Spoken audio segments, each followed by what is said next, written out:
Oh, yeah. Here we are. Away we go. DNR with you. ESPN New York. Well, we've had a lot of really great things happen. The Jets, terrific. The Giants actually was legitimately terrific. The Mets, and they're collapsing. And, well, Yankee fans, today's going to be your day because what you saw last night, well, I don't think it surprises anybody that the Red Sox keep their ace lefty in the game and the Yankees take their ace lefty out of the game. And the bullpen blows the game. The Yankees have a chance to win the game in the bottom of the ninth inning. They can't come through with nobody out and the bases loaded. And here we are. Good morning, Rick. How you doing? Good morning. Lots of games there. It was well stated. What do you mean? Kept in the game, took out of the game. Well, you know, I want to win the game. And then there was the game. I want to bring people RJ in. is furious. I know. Right now. I know. That is as bad as I've seen him at 6 o'clock in the morning. I know, which I respect. Like, you have to go above and beyond. Like, yesterday, you almost got him to snap. But today I didn't really do anything that terrible. Barely. You weren't even trying to get him to snap. No, I was not. And he was ready to fight you. Yes. I like this. Yes. I like this version of RJ. I love it as well. I would almost dare somebody to call into the station today, and when RJ answers the phone, say something nasty, because he'll snap. Because I wasn't even being a jerk. I was like, because RJ usually takes things, like, he's the adult and he's more patient and he doesn't go as crazy. Like, for me, forget it. Crazy. Like, I live on the edge of my seat and everything that happens gets me nuts. But RJ's not like that. RJ is much more, like, calm and collected. Yeah, takes in the moment and analyzes it. So my question was legitimate. Like, are you, like, furious with what you saw last night? Well, yeah, of course I'm furious. That was the question. It was the question first, which got him, like, it got his back up. That disarmed him. It got his back up. Yeah. And then when you went into the who was better, well, he actually brought it up. And then you were like, well, no. Crochet was better. And then he's like, no, stat line. He didn't give up a run. No. For 6 1/3. Yes. Fried was better. That's right. But the advantage that you had from Crochet is the guy went an extra 5 outs. Which is what we talked about yesterday. A massive difference. When you said you had your source yesterday. Yeah. That said Jazz might not play. And you poo-pooed that. Well, I mean. You poo-pooed. Did you like it? Like it or not. I said, this is what I'm hearing. You're saying, like, that's ridiculous. Would you have done it? Probably not. First of all, Jazz is a huge baby. I like to play my guys. How he did his post-game press conference was embarrassing. It was embarrassing for him. Well, he was freaking out in the middle of an at-bat with the bases loaded and one out. And we'll get into why exactly he's in the game at that point. Because I said this to you yesterday. In theory, sounds great, right? We have Rosario, who's good against lefties, especially Crochet. We got to find a way to put him in the lineup. But you got Max Fried on the mound. So do you want to play Rosario at third base because defensively you don't think that's a great option? So you go Caballero at third? Right. What happens if they go Crochet right to Chapman? Which is what they did. What happens now? Yeah, which is what they did. Because, let's face it. You don't want Jazz up in the ninth inning against Chapman. You'd want Rosario up in that spot. Right. But you already replaced Rosario with Jazz. What I do not understand for the life of me is why other teams can go from, like, push the starter and get extra outs from the closer, but the Yankees are not in that way. They don't do that. Why? Well, Devin Williams doesn't do it. Okay. I don't know why you'd be in such a hurry. I texted this to you guys yesterday. Why you're in such a hurry to just empty your bullpen, especially when you don't necessarily trust your bullpen. You know what I'm saying? Like, so. Yeah, of course. Apparently, he went to Fried. Now, what killed Fried, I think, in my opinion, was the 20-pitch 6th inning. That kills him. Well, he started to lose his command a little bit. He was missing arm side. Yes. He was struggling a little bit. But now it's, hey, can you get Duran out? Going into the 7th, give me one out. Now, if Max Fried, who again, players sometimes drive me mental when you have a manager that goes out of his way to protect you at his own peril every step of the way. He gets killed. Boone gets killed for not airing his guys out. Right. Jazz makes that dumb play, doubles down on it, right? And Boone still protects him. Like, if Max Fried wanted to fight to stay in that game, when Aaron Boone walked up to him in the dugout and said, hey, I just need you for one out, that's when he fights for it. Hey, no. I agree. You don't need me for one out. I'll take the inning. I'm fine. Don't tell me after the game that I just said, yep, no problem, and then I got plenty left in the tank. If you want to say he got plenty left in the tank, say it then. Of course. Where it can actually be beneficial to your team. Well, but why are the Yankees always so fast? I mean, it's not like you go to some elite star in the 7th inning. Luke Weaver has not been good. No, I think the idea was, so Luke Weaver over his last 6 appearances, giving you 5 2/3, no runs. So been better. Better, but if you look at, I think the thought was Fried was great. Right, and it's 8-9. Right, and he's got Rafael at 0-2. And What an at-bat. It's a brilliant at-bat. Okay, but I will say this. I would think that the mindset is that if we allow Fried to go pitch to the next batter, to pitch to Rafaela, if Rafaela gets on, we're going to go to the bullpen. I totally agree with that. Why do I want to put Weaver in a spot where there's someone on base, as opposed to just putting him in? And Rafaela is probably the fastest guy on the team. So we got 8-9. My response to that would be, if you want to be someone that calls in and says keep Fried in, well, that's why you have Cruz. Right? Cruz is your strikeout guy. Cruz is the guy you bring in if it's not a clean inning. And he was still available. Now, you end up emptying the entire Everybody. Everybody. You went to Bednar, and he crapped himself, too. By the way, let's not glance over how important that run was. Because unbelievable. You get three how about the steal? I mean, he was safe by that much. You get 3 straight hits off Chapman. If that's only a 1-run game, you're pinch running for Goldschmidt. Absolutely. And you're just trying to score one run. And you send him on the fly ball to right field, probably. Yeah. But that's because you're going to have Dominguez pinch running. Well, of course. Yeah. So there are a bunch of things that happened. I think that the calls we'll take are, why wouldn't you just let Fried continue to pitch in the game? I said at the time. Which is totally acceptable. But why are you in a rush? It's not like the bullpen is special. Why are you in a rush to get Fried out of the game? I think it was less about that and more about not putting Weaver in a spot that he had to deal with runners on base already. Fried did his job, got the lefty. We're going to go to the bullpen here at some point. Let's give him a clean inning. And I think the argument for it would be, if Weaver can't get 8 and 9 out, what are we doing? Well, he couldn't. And you heard a lot of that at the postgame, because Kay initially was like, listen, I'm fine with it. Then he hears Boone talk, and it wasn't it wasn't a pitch thing. It wasn't he was gas thing. It was this was a good spot for Weaver. And then Kay completely changed his tune, which was like, no. We don't need to go to Weaver there. But then they would argue, well, if you're going to win a World Series, you're going to need Weaver. Well, that doesn't mean I need him now. No. At some point during the run, I'll need Weaver. Of course you're going to need Weaver. But I need to get through this series You're not first. going to get 6 1/3 every night from your starting pitcher. You got it. He was great. I felt like he had more to give. I think most Yankee fans feel like he had more to give. And you don't think? I don't know if he had more to give. Watching him throw 20 pitches in the 6th inning and kind of lose his control. You would have taken him out there? Well, no, I would have had a conversation with him. Listen to him after the game. Well, but that's after the game. If I walk up to you in the dugout. Well, how is this not something that Boone knew? Well, but that's what I'm saying. Or is this not even an option? Well, why not say it? Why not try to? I can't tell if this was in the moment. I don't feel great, and I was okay just getting one out. And now I want to be. If that's the case, then you're a crappy teammate. But now I want to be a hero. I mean, did you have when Matt got pulled in 2015? Could you tell he wanted to come back in or not? Yeah. Did he fight for it? Absolutely. Yeah, the other day when Blake Snell was on the mound. And Dave Roberts comes. He wouldn't come out of the game. So if that was the case, and you still had more in the tank, then tell me you have more in the tank. I agree. Well, don't say nothing, and then after the game. But that's what I'm saying. Like you're killing your manager now. Well, it's not a good look. No, it's not a good look. Here is Max Fried. Did you have more to give? Yeah, I mean, I definitely felt good at the end. Coming out feeling good. Would you have liked to have stayed in longer? I mean, I'm gonna stay in until I get the ball taken from me. I want to pitch as long as I possibly can, and when the ball gets taken out of my hands, that's what it is.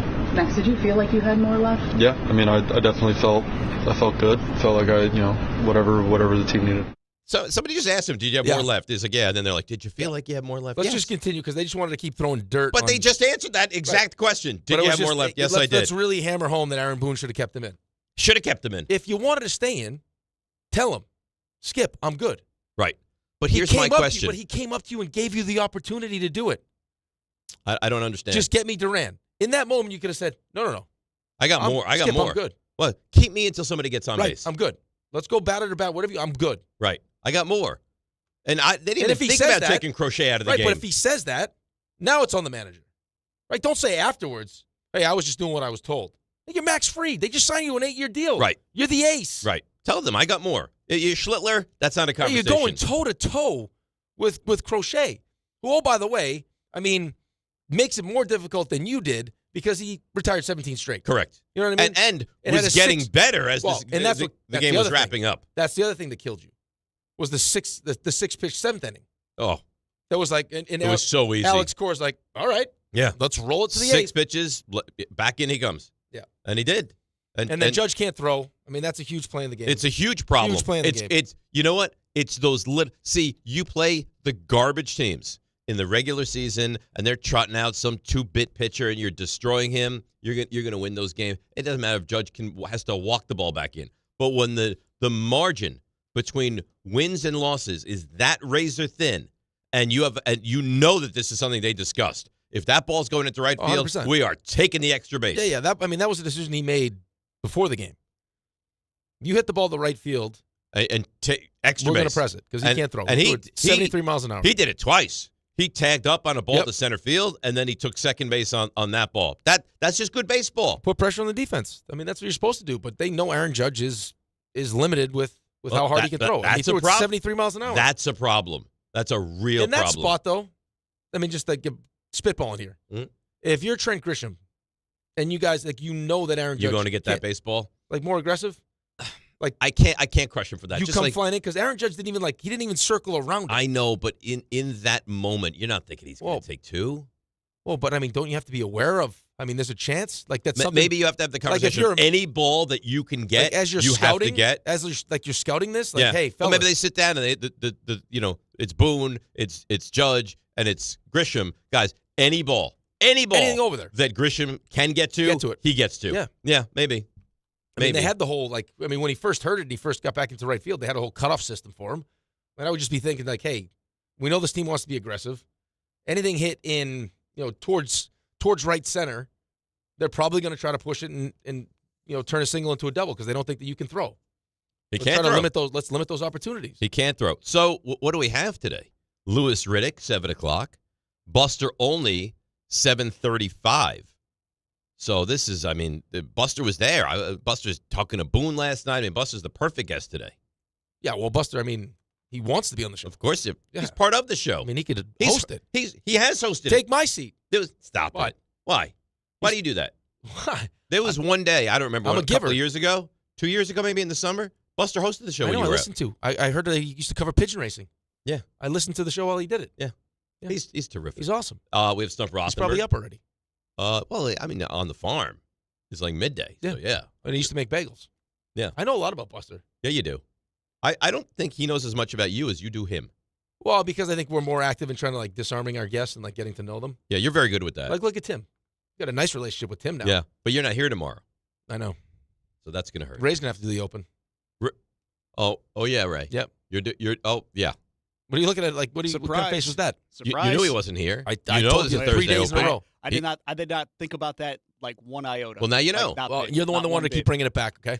I'm not the one who wanted to keep. Open bringing it could have back. been dead. No, you don't murder an open. Yeah, you can. Do you recognize the amount of murders that he would kill me for Joe Vitriol from Burrow? this guy. Wants to murder the open. I think we have a psychopath here on our hands. I mean, the good thing is that I have a murder that I can use in the open now. Think about how easy our lives would be, Raymond. Open's dead, and all of a sudden, because I've killed Dave, we have Joe Burrow. We can talk You about right good now for football. Joe Burrow. Me? I'd slit your throat right now. What?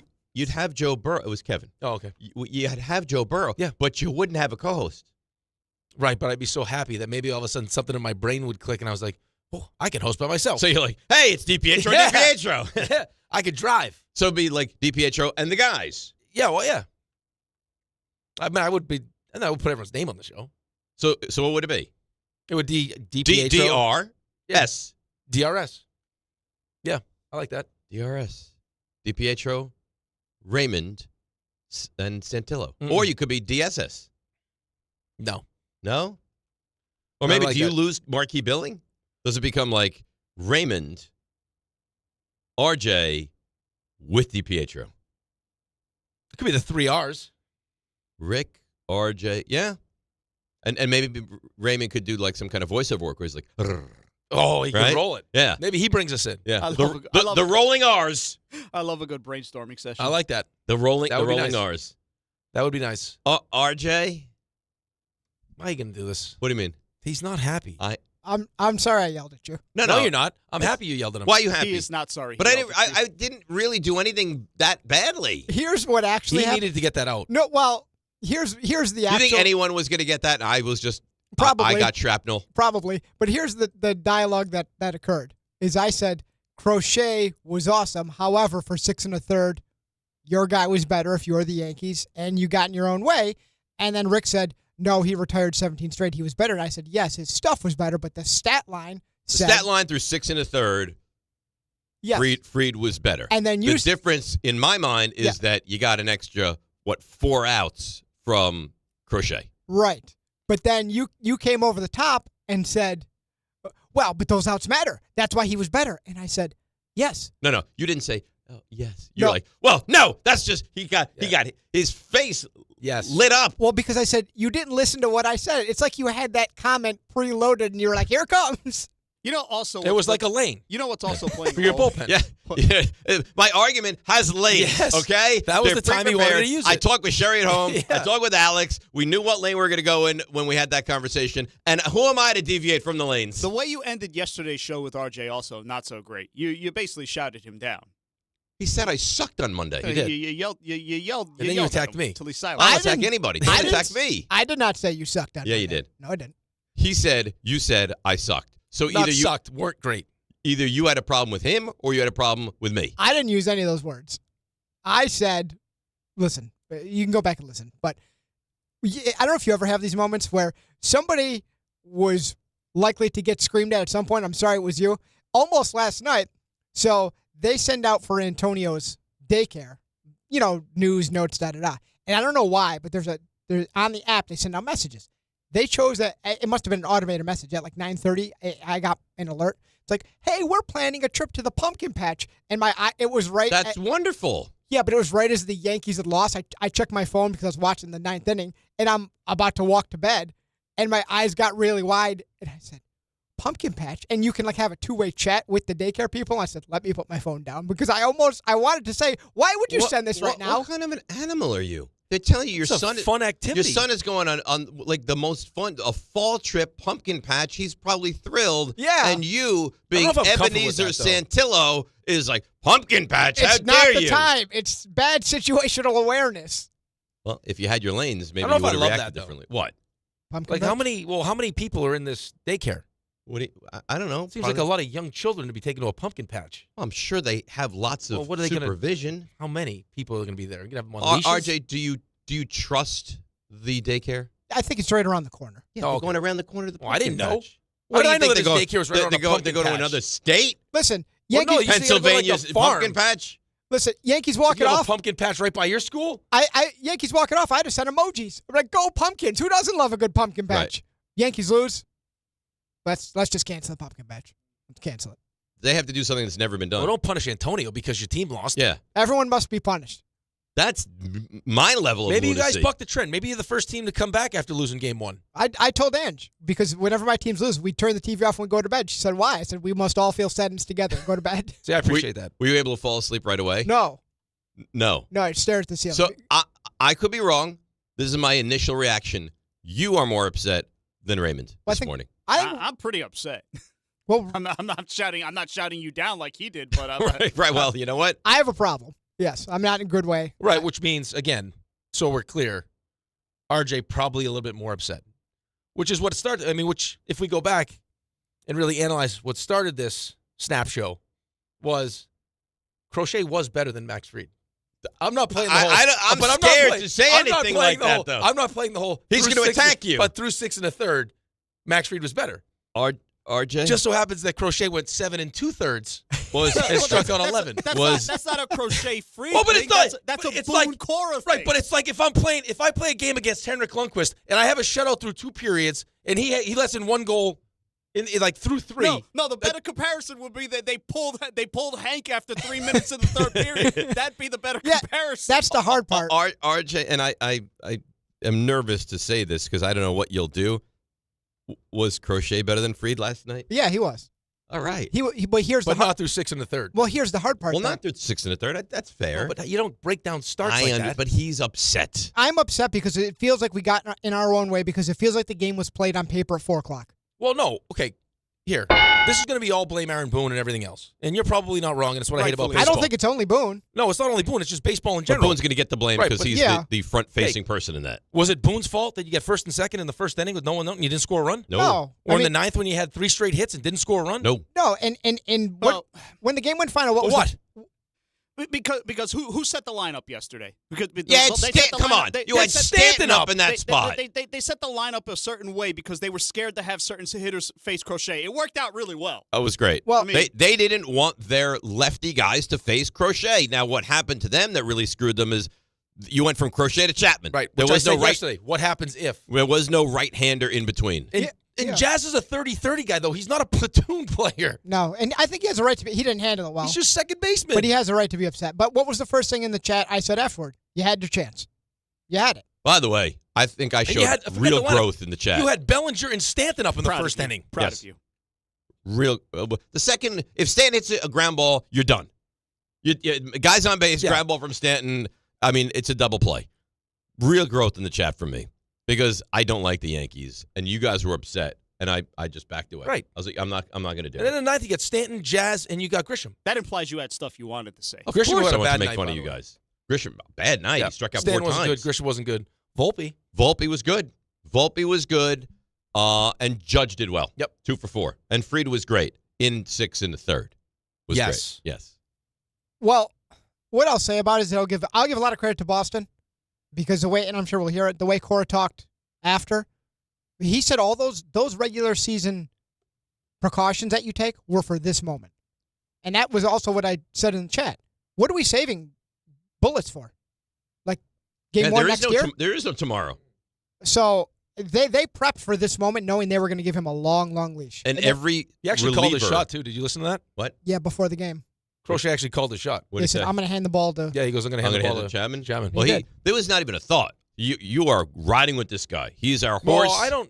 I think there was probably a thought. I mean, you had Whitlock and Chapman up. If he didn't have a 6-pitch 7th inning, Right, you're but probably they gonna were going to get as much out of him as they could. The Yankees, didn't get as much out of but their the starters Yankees as they missed their could. opportunity by having a 6-pitch 7th inning. Yeah. Right. Like push him a little bit. And all you of get a sudden bases loaded in the ninth. Yeah, right. Now now you can take advantage of your plan, which was load up with righties. Once we go to Whitlock, then we'll unleash the lefty. I mean, Ben Rice didn't get in at bat. No. Why are you not pinch hitting Ben Rice for Wells in that spot? That was ridiculous. And by the way, I saw this outrage. Why are you not pinch running for Goldschmidt? What are we talking about? Matter. You could have an 86-year-old on third base. It did not matter. Well, because people are like, well, he would have tagged up. Well, Who cares? That doesn't matter.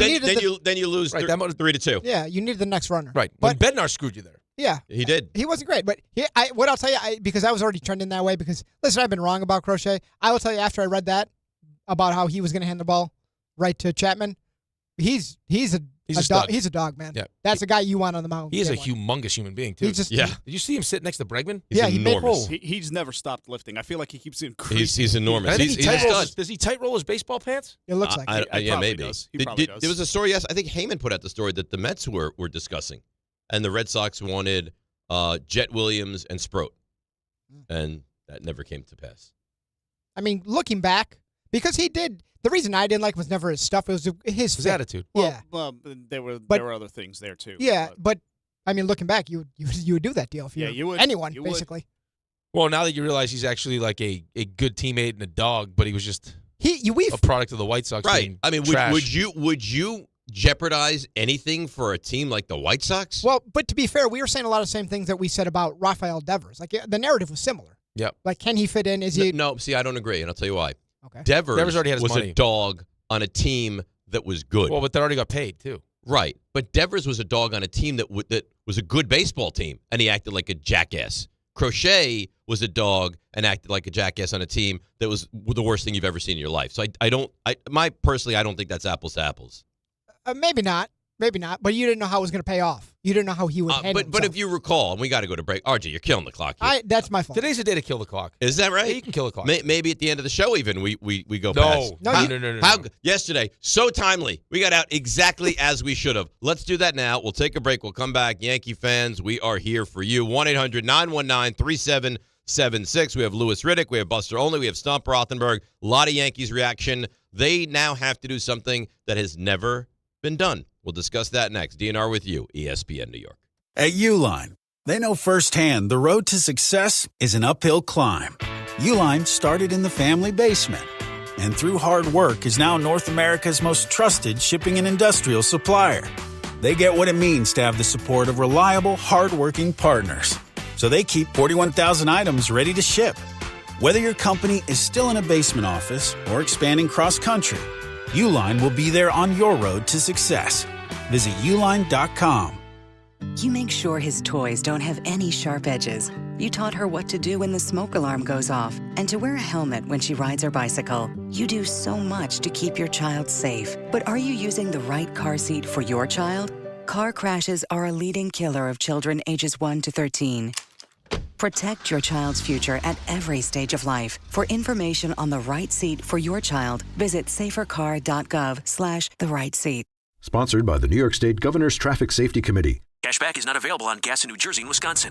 Hey, good morning. You're heading to the airport, right? Yep, thanks for checking. I like the car. How long have you been a rideshare driver? About 3 years now. I really enjoy it. Isn't it hard to make money these days with the price of gas being so high? Not for me. I use Upside, the free app that gives you cash back for every gallon of gas you buy. Wait a minute. Are you saying you actually get real money back when you get gas with the Upside app? Yep, I get real cash back every time I get gas. Does that actually add up to anything? I'll make around $200 to $300. Wow, that's serious extra cash. I'm downloading the Upside app now. Download the free Upside app now to earn real cash back every time you buy gas. Use promo code USA to get up to a $5 per gallon bonus on your first tank. You can cash out anytime, right to your bank account, PayPal, or a gift card for Amazon and other brands. Just download the free Upside app and use promo code USA to get up to a $5 per gallon bonus on your first tank. That's code USA. D'Agostino, Law, Bite Back.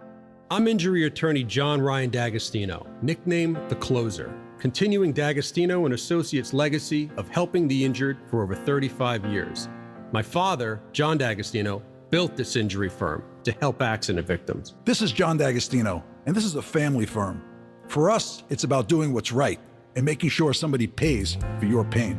Call us first at 1-800-BITE-BACK. That's 1-800-BITE-BACK. They call me The Closer because big or small, in court or out, I'm fighting to get the job done, to win, to get you every dollar you deserve. D'Agostino and Associates has offices throughout New York and New Jersey and will come to you. I've been there and I'll be there for you. Call us first at 1-800-BITE-BACK. 1-800-BITE-BACK. That's 1-800-248-3222. Hey, it's Kirk Herbstreit. On game day, great prep makes all the difference. Same goes for your pizza. That's why I go with Frigidaire Stone-Baked Pizza Oven. Fresh pizzas go from dough to done in just 2 minutes. Whether you're throwing a party or squeezing in dinner between plays, this oven delivers hot, crispy, restaurant-quality pizza right from your kitchen. Only from Frigidaire. Game-ready pizza. Get it today at the Home Depot. How doers get more done. Your fantasy roster is set, the Smack Talk is heating up, and this season, ESPN Bet is giving you more ways to ride with your squad. Introducing the ESPN Bet Fan Center, where you can instantly link and bet on your fantasy teams right in the ESPN Bet app. An enhanced sports betting experience only from ESPN Bet, the sportsbook for sports fans. Make the connection today with ESPN Bet Fan Center and the ESPN Fantasy app. ESPN Bet Sportsbook, download the app today. Must be 21 plus. Gambling problem, call 1-800-GAMBLER. Terms and conditions apply. See app for details.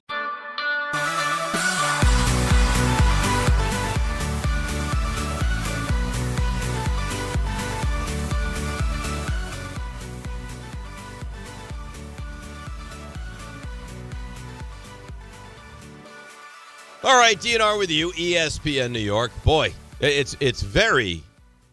There's a lot of energy in the studio today. A lot of energy. RJ's fired up. I understand why he like would him be. like this. Do you know this, by the way? What? Tonight, who's going to be in attendance at Yankee Stadium? RJ Santillo. No. Raymond. Ray Santiago's Raymond. tonight, huh? Raymond went on the secondary market. Nice. And nabbed himself a ticket. Because this would make me happy. Ray didn't even, I don't think, Ray, you can correct me if I'm wrong, turn to RJ and say, hey, you want to go together? Why don't we go? Yeah. Well, RJ and I talked a lot about the game as a whole, like possibly going. I told him I was looking into it. So, and I did say, it's a possibility, but also he's got a kid to look after. That's a thing. He's got a wife to look after. The Right, kid but too. this is playoff baseball, man. It's Yankees Red Sox at It's Yankee Yankees Stadium. Red Sox Must-win at the game. stadium, 6:00 start. Like this couldn't be more in his wheelhouse. Carlos Rodon on the mound. Game 5 of the World Series was his wheelhouse. That's what that And was. plus, he didn't have to go on. He didn't have the Monday field trip, so he's rested compared to us. Yeah, I mean that late night Monday just takes it all out of you. That's a Thursday, and you recover decently after the couch cast. On a Monday, like, well, why did you get home so late? Because I wanted to watch the Broncos and the Bengals. That's why You were a social butterfly, also though. You were wheeling. I like and dealing. people. I like people. I enjoy people. But it was enjoyable to be around that game. I love these people. I'm not even exaggerating. I really like I would say I don't dislike anybody we in our circle work with. Yeah. Why are you laughing? Well, you said almost. Well, no, but Well, he's trying to. I don't think I do. He's separating. Like, there is a circle, like a group of people that he's referring to, and he likes all those people. But once we start expanding it to... Right. Not that I dislike them, I just don't really know them. Like, yeah, you have no interest in, like, those wouldn't be people that you spent an extra half hour talking to. By the way, the person who must remain unnamed that you talked about at the dinner that said some very questionable things. It's amazing. Right. I had a follow-up with that person. Right. Very fascinating individual. They should do a Maybe documentary. the most... Well, you can. Right. I could... He is one of the most interesting people you will ever meet. Interesting, certainly a word. One of the most interesting conversations I've ever had with somebody I work with. Really? Yes. And somebody else was there to witness it. I will refer to you after the show, and they can weigh in on what took place. It was out of control. I can't wait to hear this. It was a follow-up on, what you witnessed at the dinner, and then it went. A lot of it was verified, I'm assuming. It goes so much deeper. Really? Yes. Was it troubling for you?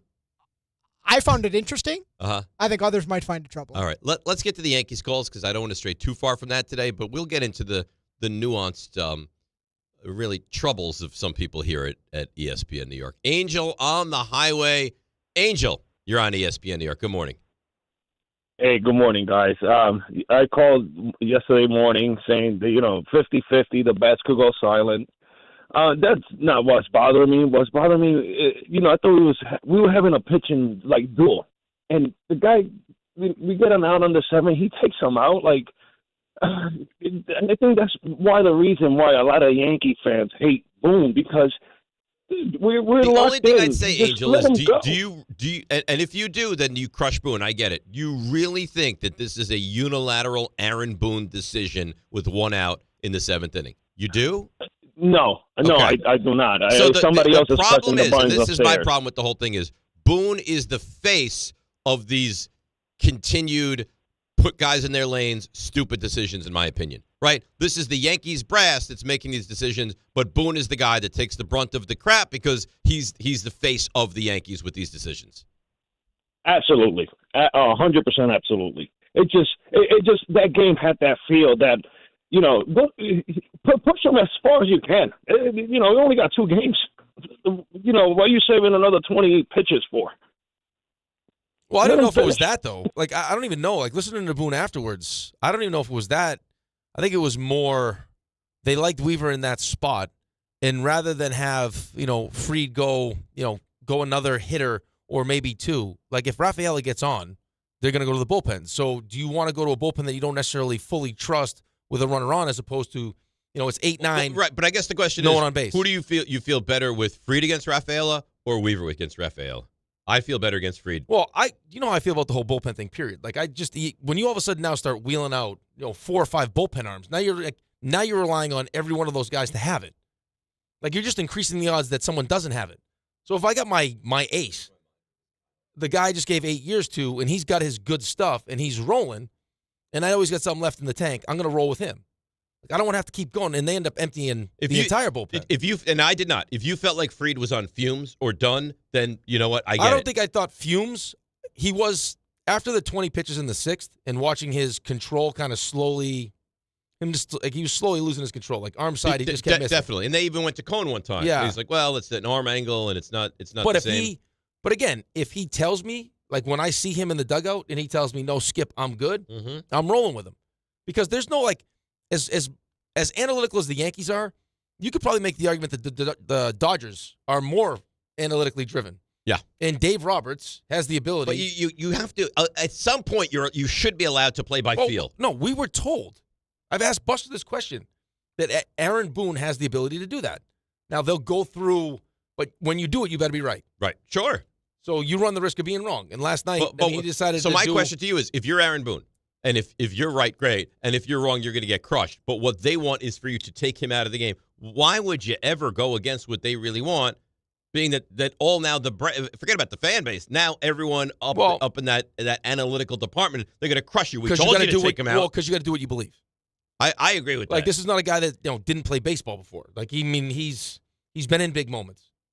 I mean, he hit one of the biggest home runs against the Red Sox. Yep, right. You know what I mean? It's like he grew up in the game. It's like, I'm going to go with my feel in that spot.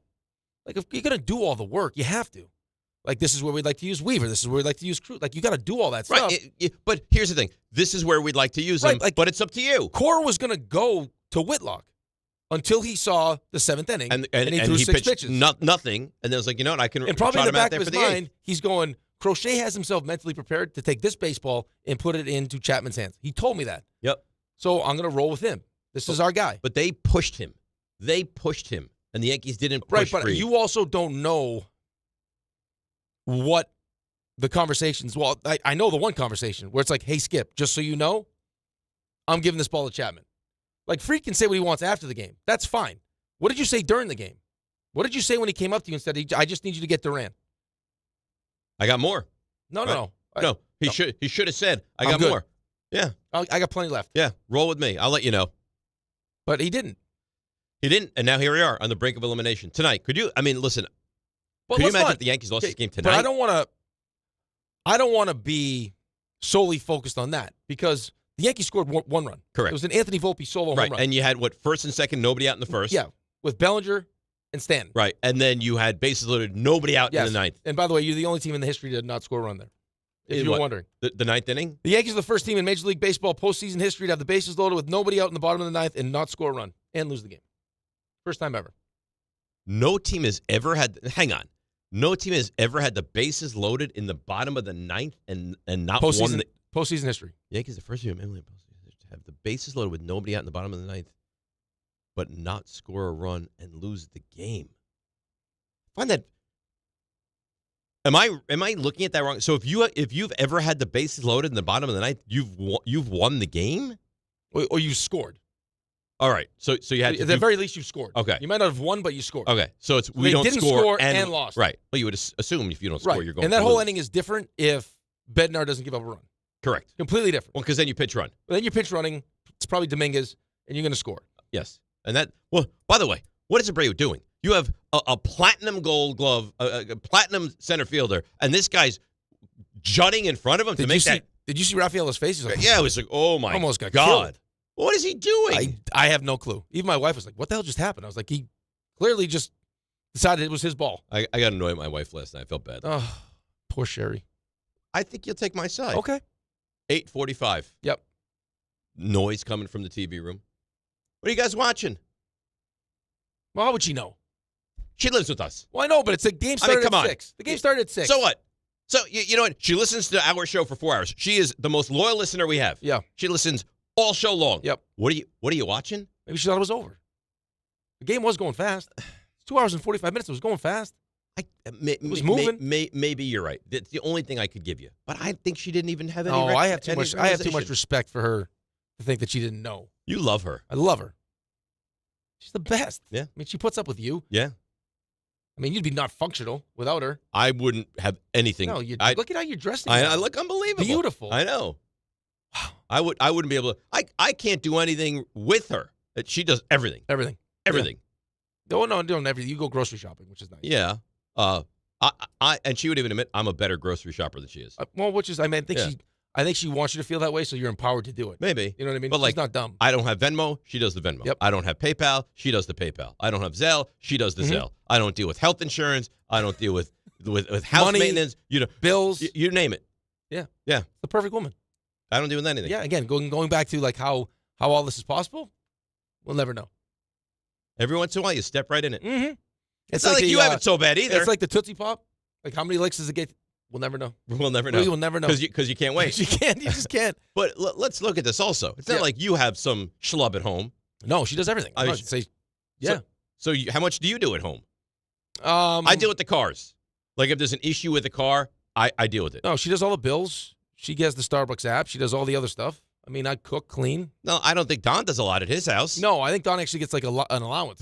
He does. I don't even think Don can take money out of the bank. See, I can do that. Like I also have a bank card. I can have. Yes. I also have a bank card. All right, let's take a break. Come back. We'll get to your calls. We'll get to Louis Riddick. DNR with you on a unhappy for many Yankee fans Wednesday right here on ESPN New York. Why do you go to Princeton Longevity Center? We go to Princeton Longevity Center because my husband's cardiologist told him having this exam saved his life. Because somehow 20 turned into 40, and now I need to take my health more seriously. The Princeton Longevity Center designed a program to keep me healthy and active, so 50 and 60 will be no sweat. Because even though my cholesterol is high, it turned out my arteries are clear. That's a big relief. Whether you want to make the most of your future years or just want peace of mind, you need the Princeton Longevity Center. Their comprehensive preventive exam combines the latest technology with caring experts to create your personal plan for staying well. Because I shouldn't have to wait an hour for a 10-minute physical. I go to Princeton Longevity Center because I get everything done in one day and take my results home with me. Find out why you need Princeton Longevity. Call 888-8000-PLC or go to PrincetonLongevityCenter.com. Call 888-8000-PLC. That's 888-8000-PLC. Every aspect of your business will operate better and faster with artificial intelligence. AI is a race, and companies that act first will win. Thrive Managed AI is your advantage over all your competitors. Thrive partners with you on a smart, secure AI strategy for your business. Then they deploy and manage it for you. Be first and win the race with Thrive Managed AI. Start with a complimentary strategy consultation at thrivenextgen.com/ESPN. That's thrivenextgen.com/ESPN. Jets football once again returns to MetLife Stadium. See your New York Jets face off against the Dallas Cowboys on Sunday, October 5th at 1 p.m., presented by Atlantic Health System. Play action, bootleg out to the right, Justin Fields, and he will trot into the end zone with a misdirection touchdown. Get your seats now at nyjets.com/tickets. Once again, that's nyjets.com/tickets. At City Harvest, we believe no New Yorker has to go hungry. With your help, we're on the road 365 days a year, rescuing over 77 million pounds of nutritious food and delivering it free to millions of New Yorkers, transforming surplus food into sustenance, sustainability, and smiles, rallying thousands of New Yorkers to power a network of nourishment across our city. One day, one meal, and one New Yorker at a time. That's how we feed good. Donate at cityharvest.org. The following is a paid advertisement for the Wellness Company. Hey there, it's Michelle Smallman from Unsportsmanlike. I'm thrilled to be joined by Dr. Drew from the Wellness Company. And Dr. Drew, you have something very exciting to talk about today, the medical emergency kit. Tell us a little bit about this. It is exciting. Look, I have been fighting to try to protect the patient-physician relationship my entire career, and we have lost. I finally decided I need to be involved with people that put the power back in the patient directly. These emergency kits give you everything you need so you don't have to spend $1,200 going to an emergency room. We have a significant medical team, the medical board at TWC, and we just sat down and put together what we would want for our family, for our patients. Oh my gosh, so anything that anyone could need is in this and there's kit. a guidebook here to tell you exactly how to use it, and again, telehealth backup. It's remarkable. It's innovative. Everyone needs to get one. UrgentCareKit.com/sports, promo code sports to get $50 off your kit. That's UrgentCareKit.com/sports, promo code sports. Prescription required. Always consult your doctor to determine if this product is right for you. Life insurance. Why are you putting it off? Can't afford it? Too much hassle? Think you don't need it? There's lots of excuses for putting off life insurance. But if you weren't there, who would pay the mortgage and other bills? With Ethos, you could be covered in 10 minutes and boom, family protected. Ethos, fast and easy online term life insurance. Up to $2 million in coverage with no medical exam. Some policies as low as $1 a day. Answer a few health questions and get your free quote at ethos.com/play. That's ethos.com/play. This one's for the flavor fanatics. Sour Apple 5-Hour Energy Shots don't mess around. They bring the bite. Tart, tangy, and packed with tasty caffeine, this little 2-ounce bottle punches above its weight. With 0 sugar and as much caffeine as a 12-ounce premium cup of coffee, it's the kind of pick-me-up that keeps your taste buds happy without the crash. And it doesn't stop at Sour Apple. There are 17 bold flavors waiting for you to discover. Pick one up in store or stock up online at 5hourenergy.com or on Amazon today. In the city that never sleeps and never stops talking sports, ESPN New York is always on. Now you can live and breathe everything New York sports wherever you are. On your radio dial, on the ESPN New York app, and streaming live on YouTube. However you watch or listen, ESPN New York is always on for you. Hear us, stream us, watch us. This is ESPN New York. Yo quiero estar contigo, vivir contigo, bailar contigo, tener contigo una noche loca. Ay, besar tu boca. Yo quiero estar contigo, vivir contigo, bailar contigo, tener contigo. All right, DNR with you, ESPN New York. Mike G's emailed in. Tell Rick that was a fake article trending on social media. What was a fake article? The Phillies had the bases loaded, nobody out Jack in the Curry ninth said inning. it last night. What? Jack Curry said it. I'm just telling you the emails that I'm receiving now. It was on the postgame show. All right. I mean, it seems crazy, but Jack Curry said it. It seems so crazy to the point me. where Kay was like, "Where did you get that from? Like, how could you possibly get that?" And he thanked somebody that does their research. And Kay's like, "Wow, that's a terrific stat." It is an unbelievable stat. I'm making it up. No, I didn't. I never. No, thought I know. you Just were for these making it up. jackwagons that want to just take shots all day long. No, but I got like 5 emails that that's not real. I'm just telling you what it was on. I saw it there. All right, I have but to believe it's true, but the stat is so mind-boggling. No team's ever had the bases loaded and not scored a run in the ninth inning. I think I had the same. I mean, my response when I heard it was probably the same as Kay's was like, "Can that be right? How's that even possible?" I don't know. This Saturday, Sports Illustrated Stadium, Red Bulls take on FC Cincinnati. Kickoff set for 7:30 p.m. Start your match day early on the Boulevard at 4:30 p.m. Then 5:45, catch the Red Bulls on the red carpet. What's that guy's name? I deleted it. It's on MLB.com. Okay. Reading the article right now. Thank you. All right. Gates open 6 o'clock, where the first 10,000 fans get a reversible Red Bulls bucket hat for your chance to win a family 4-pack. Enter now through the ESPN New York app. Click the contest tile, submit your entry, bring the crew, and secure your seats at NewYorkRedBulls.com. That's nice. It'd be a fun night out. That's real nice. Yeah. On the Boulevard. Yeah. I'm getting real close. The marketing is unbelievable. Right. I'm getting real close to swearing here at some point. Why? So Raymond, just beware. Oh no. Because I'm getting aggravated now. Like with the shots. No, they are actually people. Those guys. Yeah, like drive me crazy. The what people? Like that stat's wrong.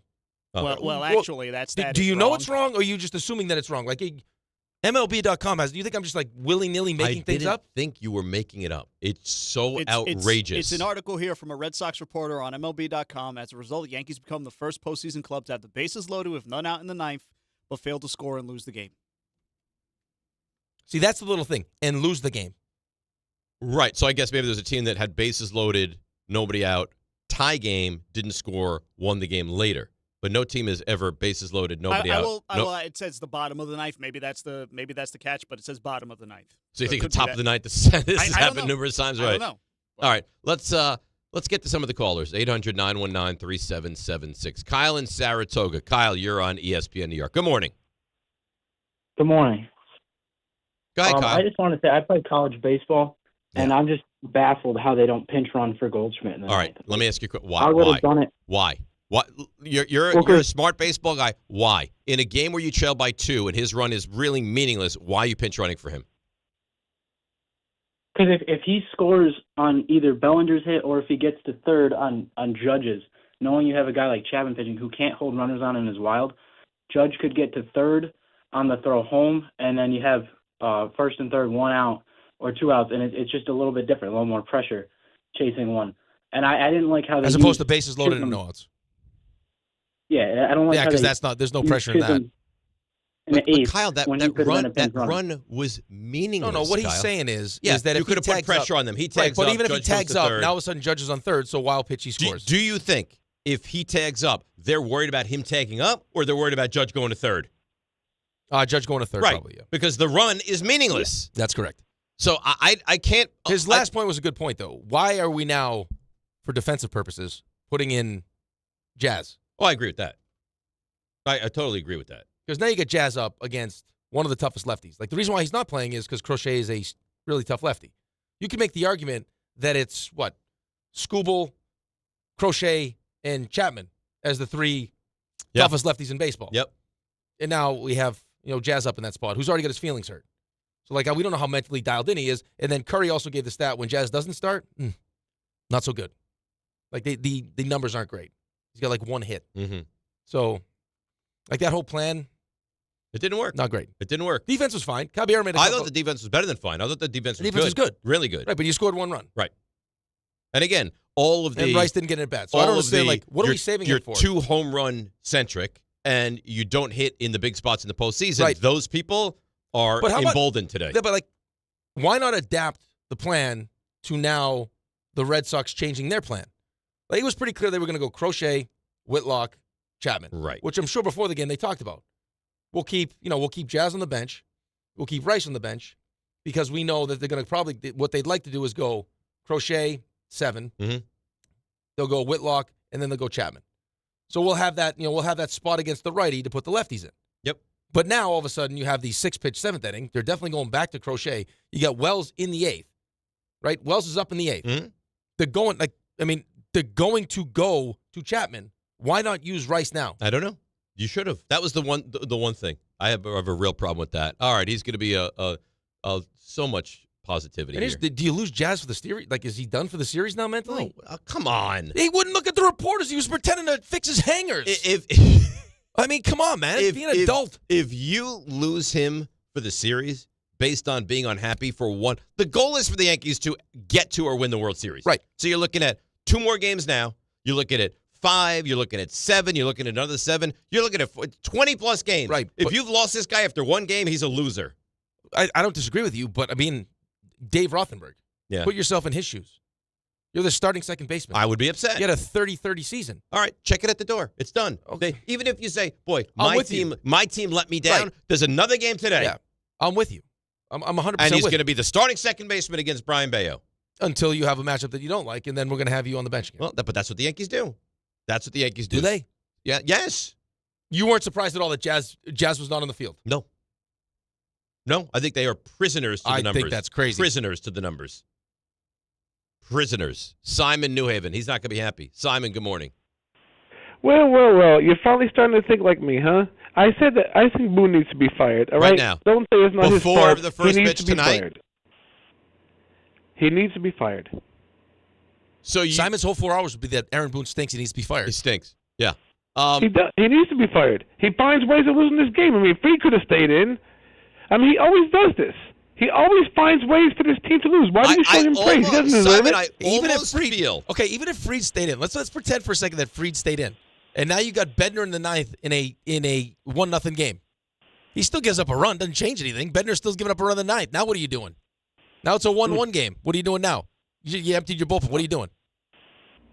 Who are you going to? Keep him in. I don't know. You have to have the answers. Simon, I actually believe you would prefer the Yankees to lose in some kind of mismanaged way, so you can call us and bitch about Aaron Boone. Well, when he gets fired, you guys eat crow. Yeah, but I don't know if he's going to get fired. He is going to get fired. I don't know if he's going to get fired. He's doing exactly what the front office wants him to do. They won 94 games? Yeah. He's not going to get fired. No, I don't think he's going to get fired either. But you made the point earlier. It's so we were told by Buster, Aaron Boone has the ability to make decisions on his own, but you better make sure those decisions are right. So now I face I can go with Max Fried, right, or I can go with what we've already talked about.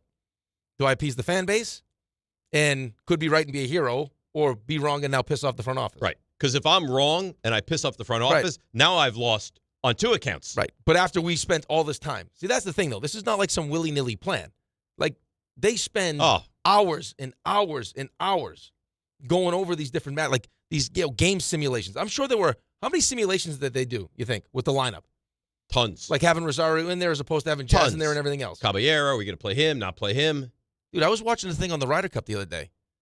And, how they would do – why Team Europe is better than Team USA. Okay. And they were talking about the simulations they would do. What would happen if we had this guy tee off on the odd holes as opposed to it's unbelievable the amount of stuff that they're able to do now. Of course. Well, you have information that's, so much, and then people want to discuss and go over it. But I think that when you get to the postseason, I think that all that stuff is great, but I think you also need to recognize certain players in certain moments are more equipped. That you got to kind of throw those numbers to the side and be okay.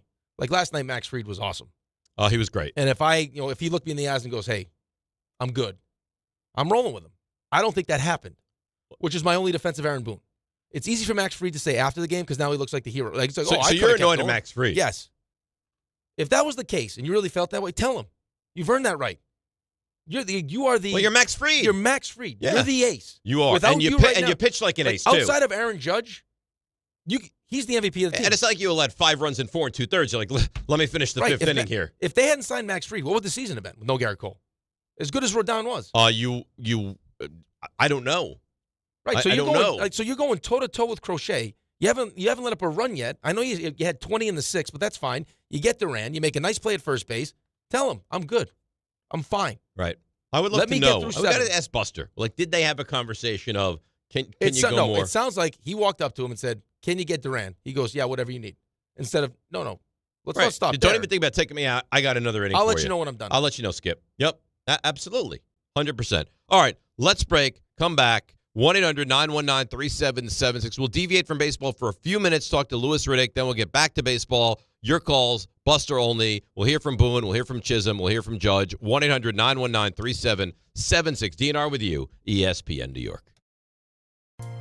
D'Agostino & Associates is a legacy firm, and I'm proud to be a part of that legacy. I'm Jenna D'Agostino, and like my father, I fight to get justice for the injured. The hustle and grit of these streets shaped me. I'm John D'Agostino, and from the concrete to the courtroom, I built this injury firm 35 years ago to get accident victims justice. So call my team first, 1-800-BITE-BACK. That's 1-800-248-3222. You want justice? Think Jenna D'Agostino. Think D'Agostino & Associates. Justice isn't just a word. For us, it's a way of life. It's having compassion for your struggle and getting you paid for your pain. Now that's justice. D'Agostino & Associates means being there for the injured. Seriously injured? Call my team first at 1-800-BITE-BACK. That's 1-800-248-3222. D'Agostino & Associates has offices throughout New York and New Jersey and will come to you. I've been there, and I'll be there for you. D'Agostino Law Bite Back.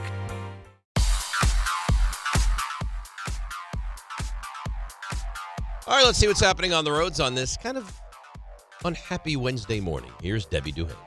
Hi, Dave. Hi, Rick. Yep, good luck to the Yankees today, and good luck if you're on the Taconic. Taconic southbound is bumper to bumper down by the Sprain. It's an accident with injuries. 2 lanes blocked, heavy traffic there. 84 East at 684 in Brewster. It's a collision. Westbound belt slowing down across Bay Boulevard with an accident being cleared. Tunnelly Ave north of County Road in Jersey City. Accident with injuries. Sponsored by Unbound.org. Right now, there are young people across the world facing a tough choice. Continue their dream of education or drop out to help their family put food on the table. You can help change their future in a single moment. See how far your support can go at unbound.org. I'm Debbie Duhaime on 880 ESPN New York.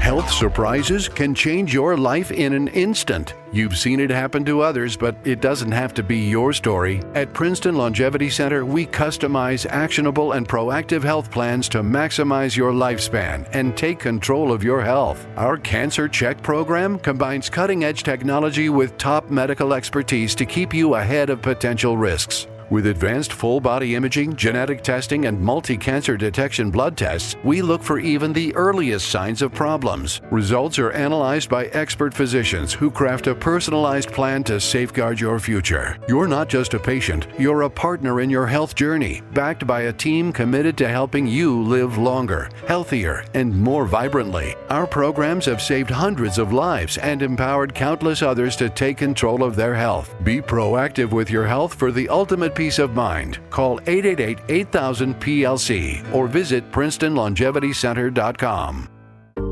Every aspect of your business will operate better and faster with artificial intelligence. AI is a race, and companies that act first will win. Thrive Managed AI is your advantage over all your competitors. Thrive partners with you on a smart, secure AI strategy for your business. Then they deploy and manage it for you. Be first and win the race with Thrive Managed AI. Start with a complimentary strategy consultation at thrivenextgen.com/ESPN. That's thrivenextgen.com/ESPN. At City Harvest, we believe no New Yorker has to go hungry. With your help, we're on the road 365 days a year, rescuing over 77 million pounds of nutritious food and delivering it free to millions of New Yorkers, transforming surplus food into sustenance, sustainability, and smiles, rallying thousands of New Yorkers to power a network of nourishment across our city. One day, one meal, and one New Yorker at a time. That's how we feed good. Donate at cityharvest.org. This college football season, show your school spirit every time you pay. Introducing college-branded Venmo debit cards. Rep your team on and off the field with custom school designs that let everyone know who you root for. Whether you're tailgating, grabbing snacks for the watch party, or celebrating a win, you can unlock 15% cash back at ESPN. 1 free year of Perplexity Pro and more. This college football season, score more with the Venmo debit card. Get yours now in the Venmo app. Learn more at venmo.com/collegecard. Max cashback varies. Terms apply. The Venmo MasterCard is issued by the Bancorp Bank, N.A. This college football moment is brought to you by ServPro. College football teams have moments they recovered from and made it like it never even happened. Like on September 24, 2016, when Tulsa found themselves down 31-0 to Fresno State. With 10 minutes left in the second quarter, Tulsa fought back to tie the game at 41. And then won 48-41 in double overtime. ServPro. Like it never even happened. Friends, it's football season, the best time of the year. You should be out there tailgating, cheering on your team, and enjoying every Sunday. But if you're dealing with neck pain, back pain, sciatica, or nerve pain, even getting off the couch can feel like a challenge. You don't have to live like that. There's help. Dr. Jay Shaw at Sandwell Pain is New Jersey's top pain specialist. He's Ivy League trained, double board certified, and is dedicated to helping you get back in the game. Here's what makes the difference. No surgery, no scars, no long recovery, no pain medication. Just precise, non-surgical image-guided procedures that deliver real results. Dr. Shaw treats neck pain, back pain, joint pain, migraines, nerve pain, and sciatica with a plan that's customized for you. Same-day and next-day appointments are available, and with offices in Woodbridge, Livingston, and Inglewood, relief is always close. So don't let pain keep you on the sidelines this season. Visit SandwellPain.com to call, text, or book online. Most major insurances are accepted. That's SandwellPain.com. Relief is closer than you think, and it starts today. Put it in the book! This is your radio home for New York Mets baseball. 880 ESPN, WHSQ, and WCBS-FM HD2, New York. This is DiPietro and Rothenberg. Swing and a tip into the glove of Narvaez, and the Red Sox hang on and take game one. That was a great baseball game that just couldn't get that final punch in. Boone is the face of continued put guys in their lanes. Felt good at the end. Would you have liked to have stayed in longer? I'm going to stay in until I get the ball taken from me. This is the Yankees brass that's making these decisions. We'll be ready to go, and I expect us to come out and get one tomorrow. This is DiPietro and Rothenberg on ESPN New York and streaming live on YouTube. All right, DNR with you, ESPN New York. We're going to take a quick respite from the baseball, but we'll get right back to it. Bring in our resident GM, the great Louis Riddick. Louis, good morning. How are you? Doing good. How are you guys? Good. Better than the Jets, I'll tell you that. So you watched that game on Monday night, and there's this thought going into the season. It's different. It'll be better, even if they don't win a lot of games. Not to worry. Mm-hmm. 4 weeks into the season, it looks like it's actually, in some ways, worse. What's your overall take on where we are with the Jets right now? Yeah, look, I mean, they've lost 2 one-score walk-off type of situation games. They got blown out, basically. They got beat up by Buffalo. And then, obviously, this past week against Miami, I didn't see this coming, especially not after watching their tape, talking to Aaron Glenn, talking to Tanner, talking to Steve Wilkes, talking to, Quinnen, Justin. This team really believes in the things that Aaron Glenn is trying to get done in New York. They believe in the discipline, the details, the accountability. They believe in it. Now, you're going to sit there and go, well, yeah, that sounds great. So why the hell do you have over 100 yards in penalties and have 3 turnovers and basically let a Miami team that was dead man walking, that looked like they had no identity, all of a sudden find their footing against us? I don't know. If I was a psychologist, if you could really master this kind of stuff as to why guys do what they do, we'd all be doing different jobs. We'd all be on a yacht somewhere. I don't understand why they played the way they did, because I do believe this. I do believe that Aaron Glenn is the right person for the job. I know he takes this job very personally. I know he feels indebted to the Jets. He wants to get this organization turned around, and he's more than competent enough to do so. That's not even a question. At some point, players are going to have to be made an example of. You field the football inside the 5-yard line on a punt return, you probably should be called up to his office the next day and asked to go ahead and clean out your locker. You jump on top of guys 2 seconds after a play is over and get an unsportsmanlike penalty you should probably be standing over there next to the coach if you weren't a starting offensive tackle or a starting offensive guard. See, those are the kind of stupid things that bad football teams do. And at some point in time, you've got to eradicate the football team of people who are going to make those kind of stupid mistakes. You just do. Because Aaron doesn't coach that. Tanner Engstrand doesn't coach that. Steve Wilkes doesn't coach that kind of stuff. So he's trying to implement a culture of accountability, and I think it will happen. You're just going to have to give him some time. And I know, Jets fans are going to say, look, man, we have no time. Enough of giving people time. We want results, and I get it. But he is the right person. I do strongly believe that. So, Louis, should we just be resigned to the fact? Now, I'm all for being patient. I was saying this the other day. I think it's unfair to think that someone can step into a locker room and go through one off-season OTAs, training camp in 4 weeks and expect all these bad habits to change. Should I just be resigned to the fact that this will be a year of evaluation for Aaron Glenn and Darren Muji? Absolutely. I mean, look, we're 4 weeks in, 4 games in, and they will tell you, they will admit, we're trying to find out exactly what it is that we do very well, things we need to stay away from, what the right combinations of players are, what kind of locker room ultimately we're going to have. Yeah, they're still trying to figure that out. Okay? And they're trying to break habits that have been entrenched within this organization in terms of the culture of losing, and they're trying to do it as quickly as possible. They are. But 4 games in, you can't expect that to just all of a sudden turn around and for them to – okay, so here's the best example. How long did it take Dan Campbell and Aaron Glenn and Ben Johnson and the crew to get things turned around in Detroit? Were people calling for Dan Campbell's head when they first got there? They sure were. People were like, yo, this does not look good. And he was continuing to say, just trust me and believe in me. Ownership believed in him. They gave him the time. And by year 3, they were rolling. By the end of year 2 was when they really kicked in the gear. And by year 3, they were rolling. Now, I know, again, Jets fans are going to be like, yo, dude, we don't have 3 years. There's just no way we're waiting that long. You're 4 games in. Just let him continue to work. It'll turn. He's the right person for it. Louis Riddick joins us here on the show. Louis, the thing I would say to that is, and I completely agree with you, is they had Jared Goff, and we don't. That's true. Now, you're right. Okay, so they made a big move.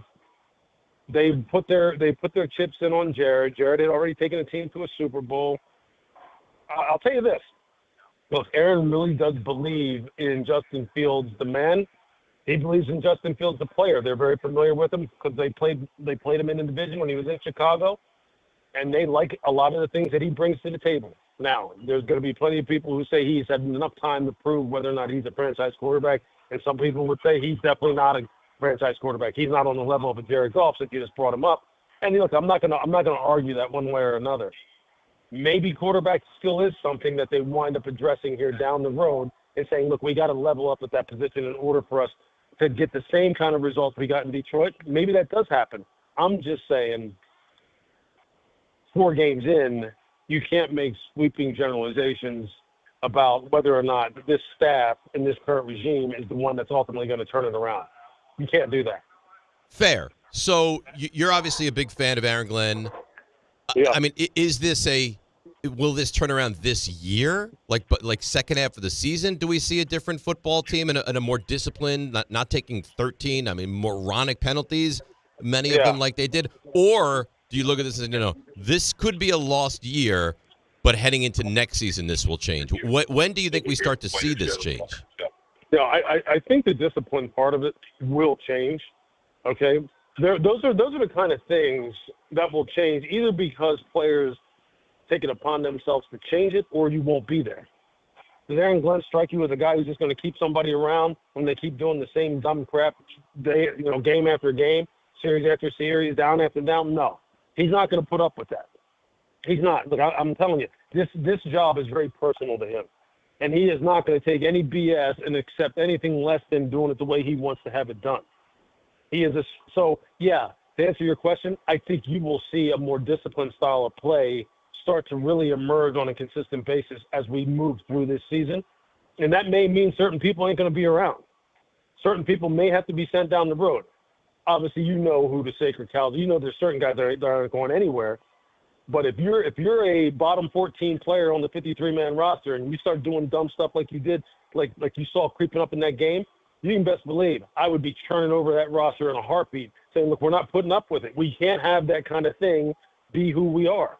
We just can't accept it. And I think the results will start to come. Are you going to win the division this year? Are you going to be a playoff team? No, I don't see that happening. But I definitely think the jump from year 1 to year 2 will be significant. A lot of the things that you really want to get done, you don't get done during the season. The personnel improvements, if they're going to address quarterback, finding another wide receiver to go with Garrett, finding some more help in the secondary, maybe at safety. I mean, those are the kind of things that happen in the off season. They're not going to happen right now, so you're going to have to manage your expectations. But I would not, as a fan or anyone else, manage any kind of expectation when it comes to a team playing like a bunch of idiots out there and doing stuff that's just self-inflicted and doesn't give you a chance to win. I would give them no breaks when it comes to that, and I don't think they're going to give themselves any breaks internally. But what you just said, Lewis, is what I don't like. So, I mean, I'm of the opinion, and Dave's of the opinion, that you should be a GM on some team, right? I think you're that smart.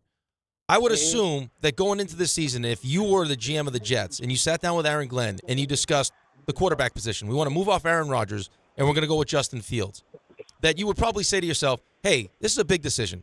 This is New York City. This is a fan base that's not going to be very patient. We want to be right with Justin Fields. Shouldn't we give him every possible avenue to be successful? Like you just mentioned, having a second-round wide receiver. Why wouldn't that be something that you addressed before we got into the season? I can't answer that question. I don't know. Look, I think Justin and Garrett have a very, very, very good rapport. You've seen it already.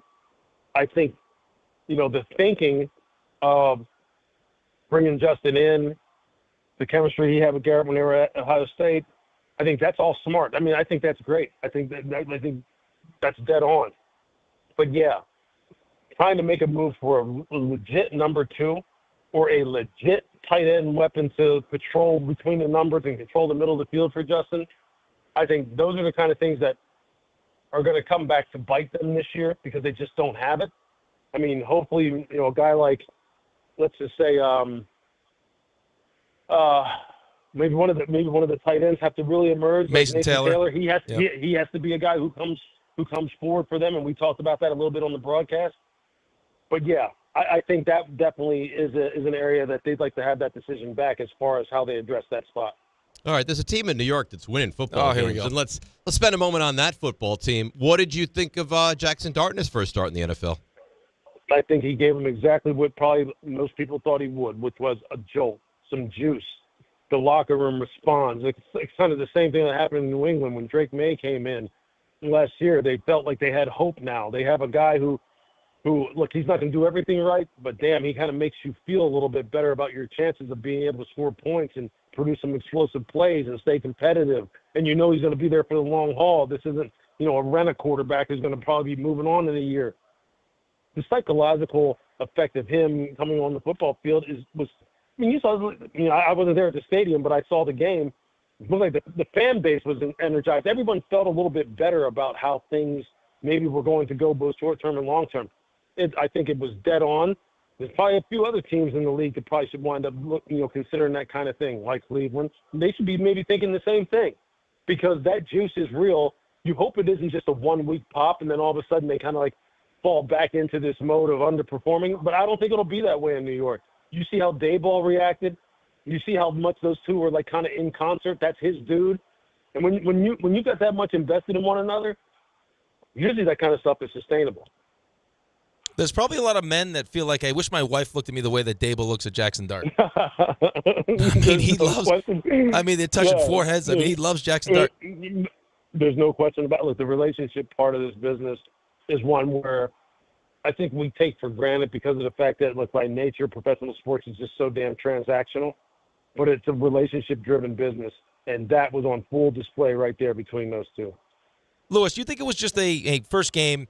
He wanted to prove that he was capable of doing the job and how tough he is and everything else, and he'll kind of pull back some of the taking huge hits and trying to stiff arm people with his throwing hand, or should that be a concern for Giants fans that he's just going to take the kind of beating that he took in the first game? Well, I think obviously he wants to make a good first impression. I think if you watch Jackson when he was down at Ole Miss, that's just who he is. He's an alpha type of competitor. He puts his body on the line for his team. Everyone down there in Oxford will tell you he was the consummate leader and consummate guy who was like at the front of the line all the time. So I think that's just naturally who he is. I think in the interest of longevity, yeah, he's probably going to want to be a little bit smarter. This, as good as the SEC is, it ain't the NFC East, and it isn't the NFL. So we're going to have to kind of tone some of that down. But no, that's who he is. I think that's what you're going to get for as long as he's here. All right, Louis Riddick with us here, ESPN New York. So after his first ever start, Daniel Jones was anointed and was great, and they win against Tampa. And then I heard a lot of like the naysayers, right? This after Jackson Dart looked so good this week, saying, "Well, I mean, Jones was great week one, also of his career. Mm-hmm. Why is it different, or is it not different?" You know, I mean, obviously there's always a degree of uncertainty, right? I mean, but I think here the connection between he and Brian and Mike Kafka is so damn strong. And from what I know, having been down to Oxford for like 3 different times to call his games down there at Ole Miss, and what Lane Kiffin told me about him, and what I saw from him, from talking to him and watching him interact with his team, this dude has a lot of horsepower, a lot of staying power. This wasn't a flash in the pan. And as long as everything around him doesn't break down, like, I mean, how crappy is it that Malik gets hurt like that? That's the last thing that you want it to happen, because, like, that's going to eventually show up. You can't lose Malik Neighbors and not have it affect your rookie quarterback. You can't. I don't care that they won the game. You can't have that not be a negative. You just hope that he doesn't have to kind of fight his way through too many of those kind of things, or the offensive line, you know, breaking down ridiculously with injuries, or, you know, a defense all of a sudden becoming a sieve because maybe they lose some people and then he has to throw the ball more than maybe he's ready to throw it, and all those kind of things could affect how he plays. You just hope the stuff around him doesn't break down, because I think Jackson is built the right way to handle all the expectations that come with playing in this city, and that come in particular with playing for this team, given what they haven't gotten at the quarterback position. It won't faze him. Well, Louis, we appreciate you as always. We'll do this again next week. Have a great week. Enjoy week 5 of the NFL. You bet, man. Thanks a lot. There you go. That is Louis Riddick. You also have the track record with Jackson Dart. You know what I mean? SEC, success at Ole Miss. I get it, but I remember. Listen, I remember the same. I remember the same thing. Week 1 for Daniel Jones was, oh my God, he's the guy. But I think there was a level of excitement. Like, you took Abdul Carter with the 3rd pick, and then you traded back up to get Jackson Dart. Right. I mean, I can remember the day sitting in bed when they drafted Daniel Jones. Like, what? Taking Daniel Jones with the 6th overall pick? You were in bed with the 6th pick? Yeah, I was just relaxing. Really? Yeah, I was like, I'm going to one TV. The draft, the Giants. I didn't need multiple TVs at the time, so I was like, you know what? I'm going to go luxuriate in my bed. Yeah. All right.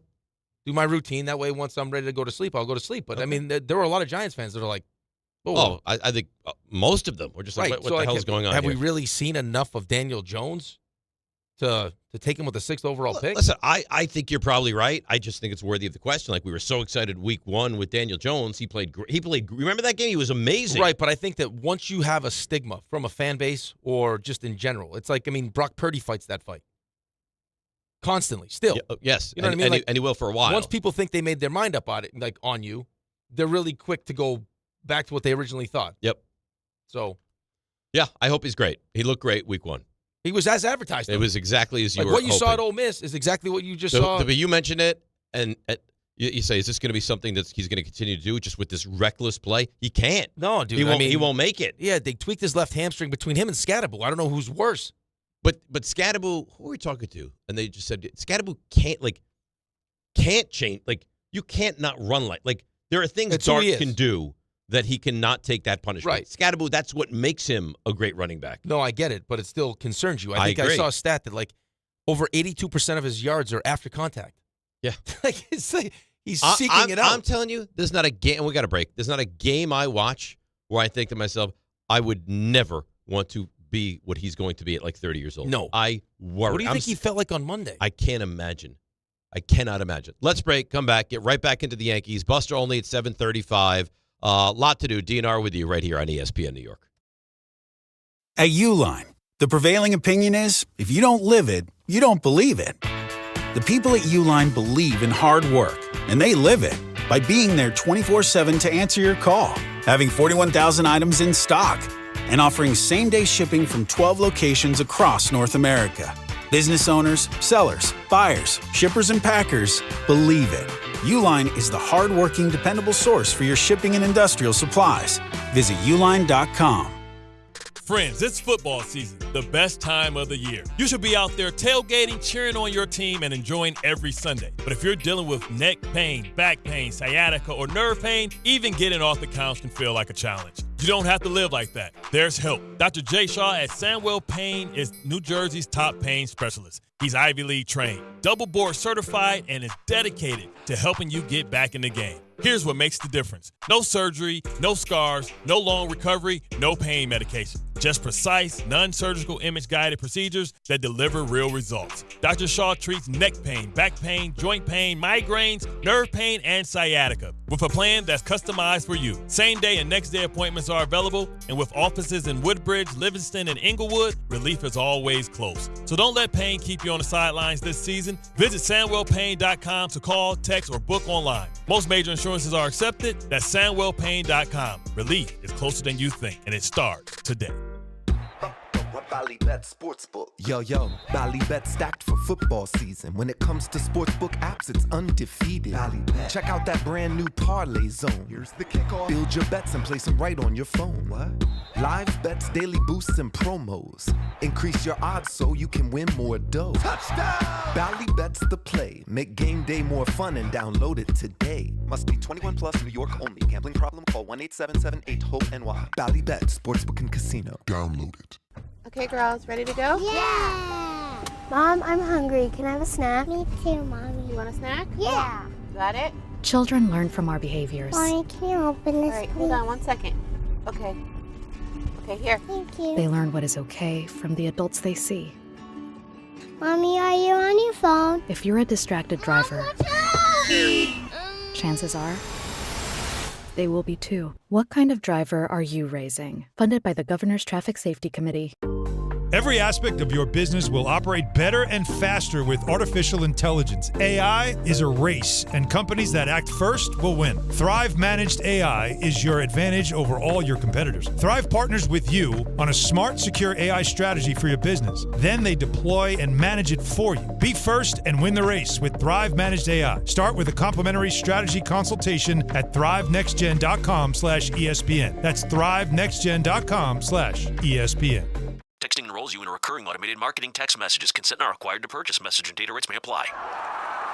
The team's looking good this season. I think so. Man, I miss playing football. Being young with unlimited energy to burn. Ever since I turned 40, I just can't find that fire I used to have. Think it could be lower testosterone? What do you mean? All guys lose their edge when they turn 40. The body has less testosterone. That's why I take Nugenix Total T. I've heard about Nugenix. That really works? Since I started taking Nugenix, I'm lifting like when we played for Coach Carter. I feel more energized at work. It's even spiced up things between me and the missus. Are they still giving out complimentary bottles for people to try? Yep, send a text. It's that easy. Text FORCE to 42424 right now for your complimentary bottle of Nugenix Total T. It's the #1 selling testosterone boosting brand at GNC and Walmart. Do it now and they'll also send you a bottle of Nugenix Thermo X, their newest, most powerful fat burner ever, absolutely free. Text FORCE to 42424. That's FORCE to 42424. These statements have not been evaluated by the FDA. This product is not intended to diagnose, treat, cure, or prevent any disease.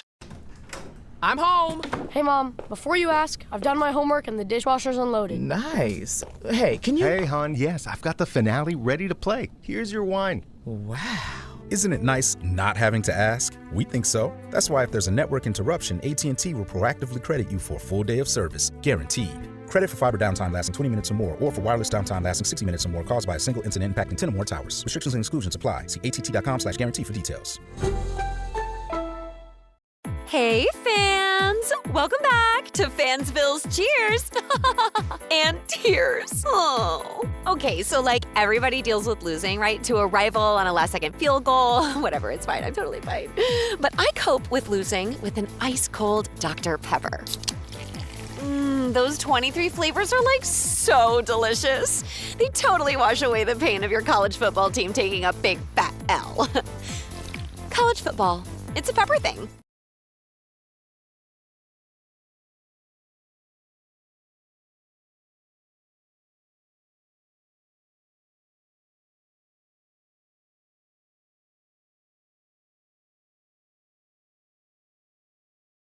DNR with you, ESPN New York. Paul Smith emails in. I can't wait until Dart starts sucking and you're let down yet again. Remember to slap Rick when that happens. He's always hyping you up just for you to be let down in the end. No, he's hyping you up. That'd be Big awful. shots after. I mean, all day I take shots. Dart. Jackson Dart. Jackson Dart. I felt like it was going to be like metal at first. Like there was going to be a Tom Bauer I didn't know. situation. No, I didn't have. I'm not Paul McCartney Like you where I had start raging. hours to work on this thing. That turned into EDM. That's what that turned into. Yeah, it did. That's like Tom Bauer listening to that. Well, no, I felt like at first I was like, I could get like mosh pit to this. Yeah. It was like dart. And then it was like, Jackson Dart. Dart. You got lightened up.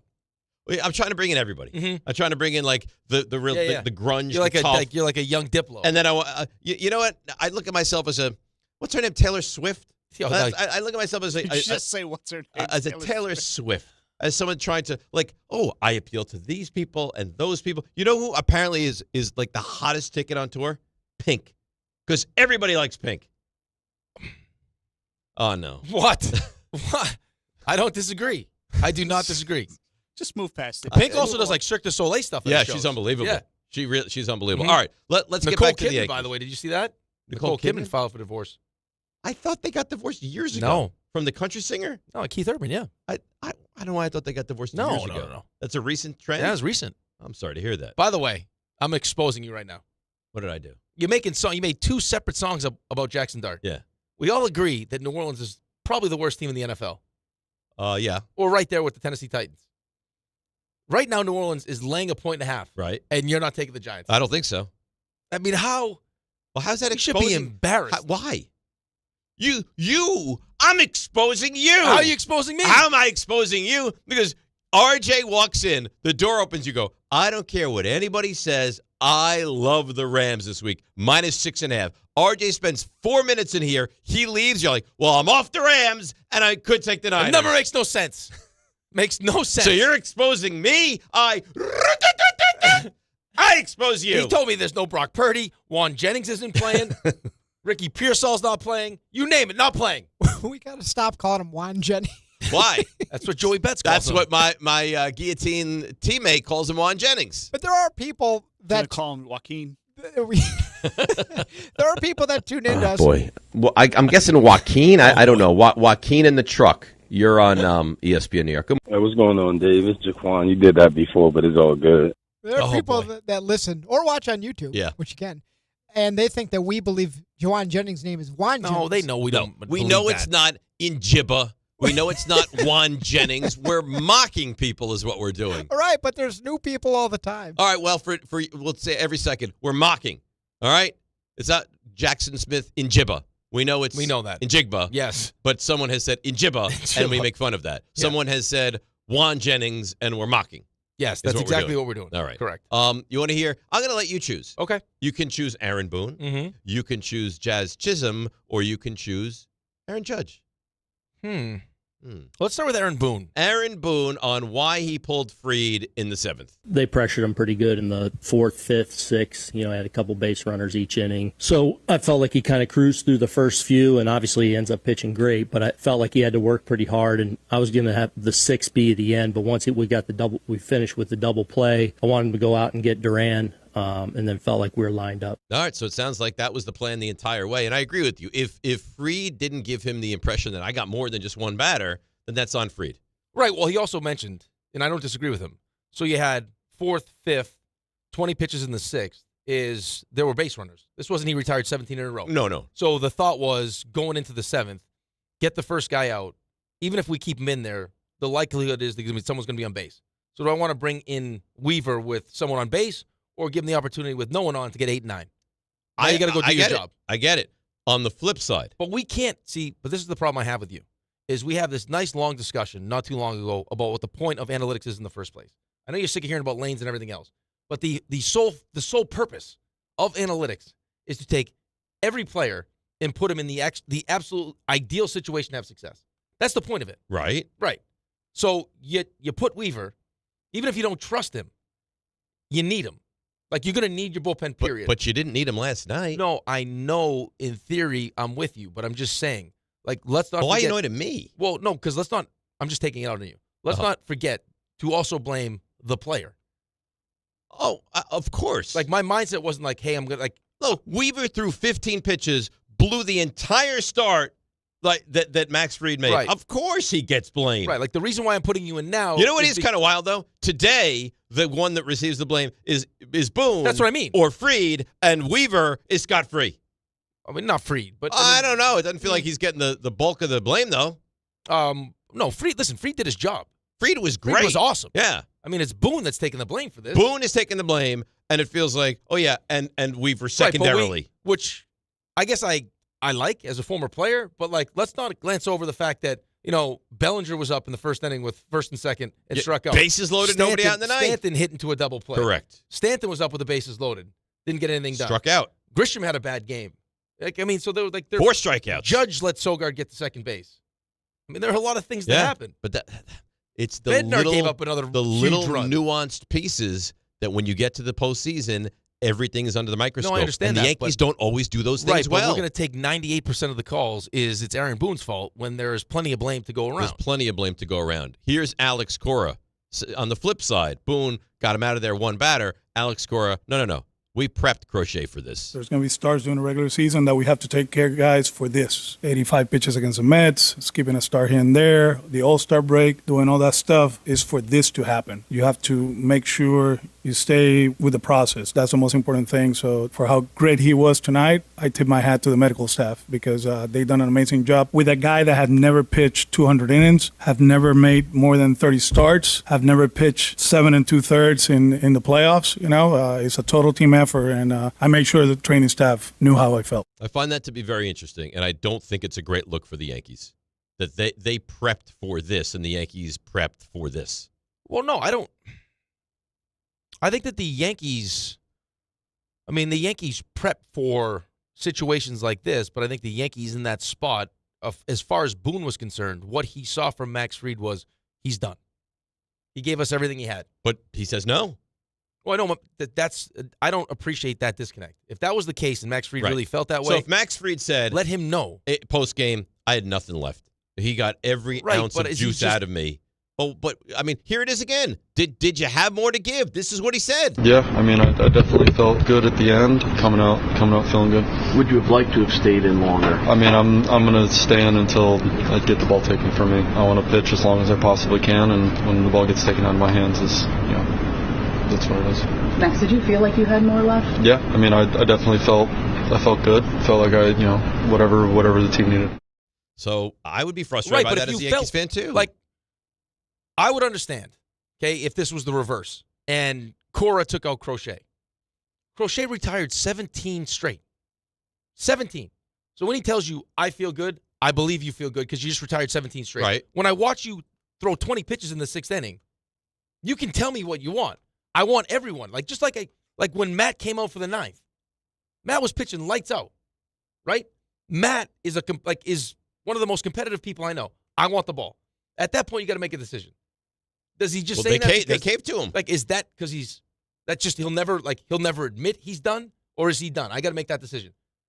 So, like, to his credit, of course, I would want Max Fried to say, I can pitch as long as, I felt like I could go as long as they didn't take the ball out of my hand. Well, you got to let me know that first and foremost, because what I've seen so far is that in the 4th, 5th, and 6th inning, there's been people on base. Right. It's not been nearly as clean as he made it pretty obvious in the post game that he had a lot more. But all players will great players will always tell you that, though. Like, now you have to make you have to know the player well enough to say, is he just saying that because that's who he is and he's masking the fact? But why would you say that? Because that's not a great look for your organization. He's killing his manager, is what he's doing.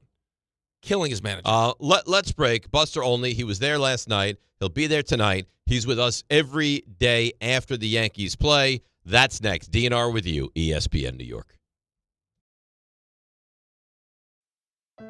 Health surprises can change your life in an instant. You've seen it happen to others, but it doesn't have to be your story. At Princeton Longevity Center, we customize actionable and proactive health plans to maximize your lifespan and take control of your health. Our Cancer Check program combines cutting-edge technology with top medical expertise to keep you ahead of potential risks. With advanced full-body imaging, genetic testing, and multi-cancer detection blood tests, we look for even the earliest signs of problems. Results are analyzed by expert physicians who craft a personalized plan to safeguard your future. You're not just a patient, you're a partner in your health journey, backed by a team committed to helping you live longer, healthier, and more vibrantly. Our programs have saved hundreds of lives and empowered countless others to take control of their health. Be proactive with your health for the ultimate peace of mind. Call 888-8000-PLC or visit PrincetonLongevityCenter.com.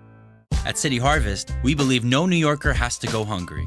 With your help, we're on the road 365 days a year, rescuing over 77 million pounds of nutritious food and delivering it free to millions of New Yorkers, transforming surplus food into sustenance, sustainability, and smiles, rallying thousands of New Yorkers to power a network of nourishment across our city. One day, one meal, and one New Yorker at a time. That's how we feed good.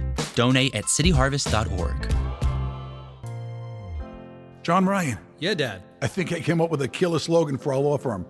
D'Agostino and Associates, bite back. Bite back? Yeah.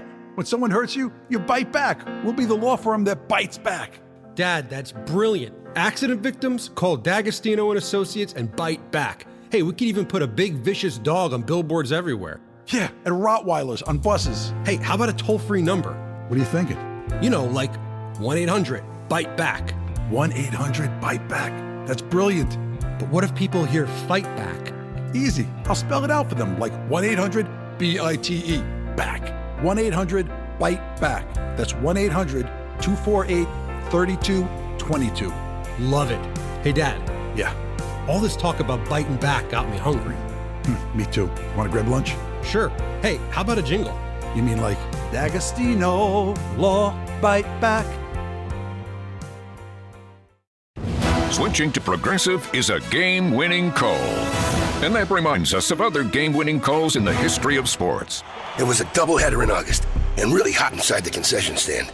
So instead of waiting for people to come to me, I figured I'd walk around yelling, "Hot dogs here!" And that's how I became the first hot dog vendor in sports. Okay, not really a game-winning call, but it was a good call. You can make one too. Switch to Progressive and you could save hundreds. Progressive Casualty Insurance Company and Affiliates, not available in all states. From kickoff to cash out, ESPN Bet has all the tools you need to score more on game days. Bet smarter with stats right at your fingertips. Get personalized parlays built just for you. And with your fantasy teams synced right in the app, you can back your squad. Right now, new customers get $100 in bonus bets when you bet $10. Sign up with promo code USL to get started. Must be 21 plus. Gambling problem? Call 1-800-GAMBLER. Terms and conditions apply. See app for details. Offer not available in New York. Your fantasy roster is set, the smack talk is heating up, and this season ESPN Bet is giving you more ways to ride with your squad. Introducing the ESPN Bet Fan Center, where you can instantly link and bet on your fantasy teams right in the ESPN Bet app. An enhanced sports betting experience only from ESPN Bet, the sportsbook for sports fans. Make the connection today with ESPN Bet Fan Center and the ESPN Fantasy app. ESPN Bet Sportsbook, download the app today. Must be 21 plus. Gambling problem? Call 1-800-GAMBLER. Terms and conditions apply. See app for details.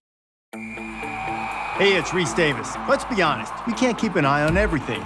Unless you've got Blink Outdoor 4 cameras. While you're focused on the game, Blink's keeping an eye on your home. With up to 2-year battery life and with Sync Module XR, you can cover more space without constant maintenance. No wires, no worries.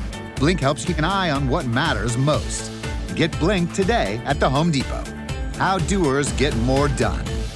From the regular season to the Super Bowl, ESPN New York is your destination for football. We've got crazy fans, If the Giants somehow beat the Cowboys, I'm going to take a dump on your head. You can feel good because you're a damn football team. Expert analysis. Marcus Spears joins us now. ESPN NFL analyst Damian Woody. Mel Kiper Jr. The Hall of Famer Steve Young. He's kind of our resident general manager, Louis Riddick. We got Mike Tannenbaum right now. And all your fantasy and wagering needs. This is ESPN New York. We are football.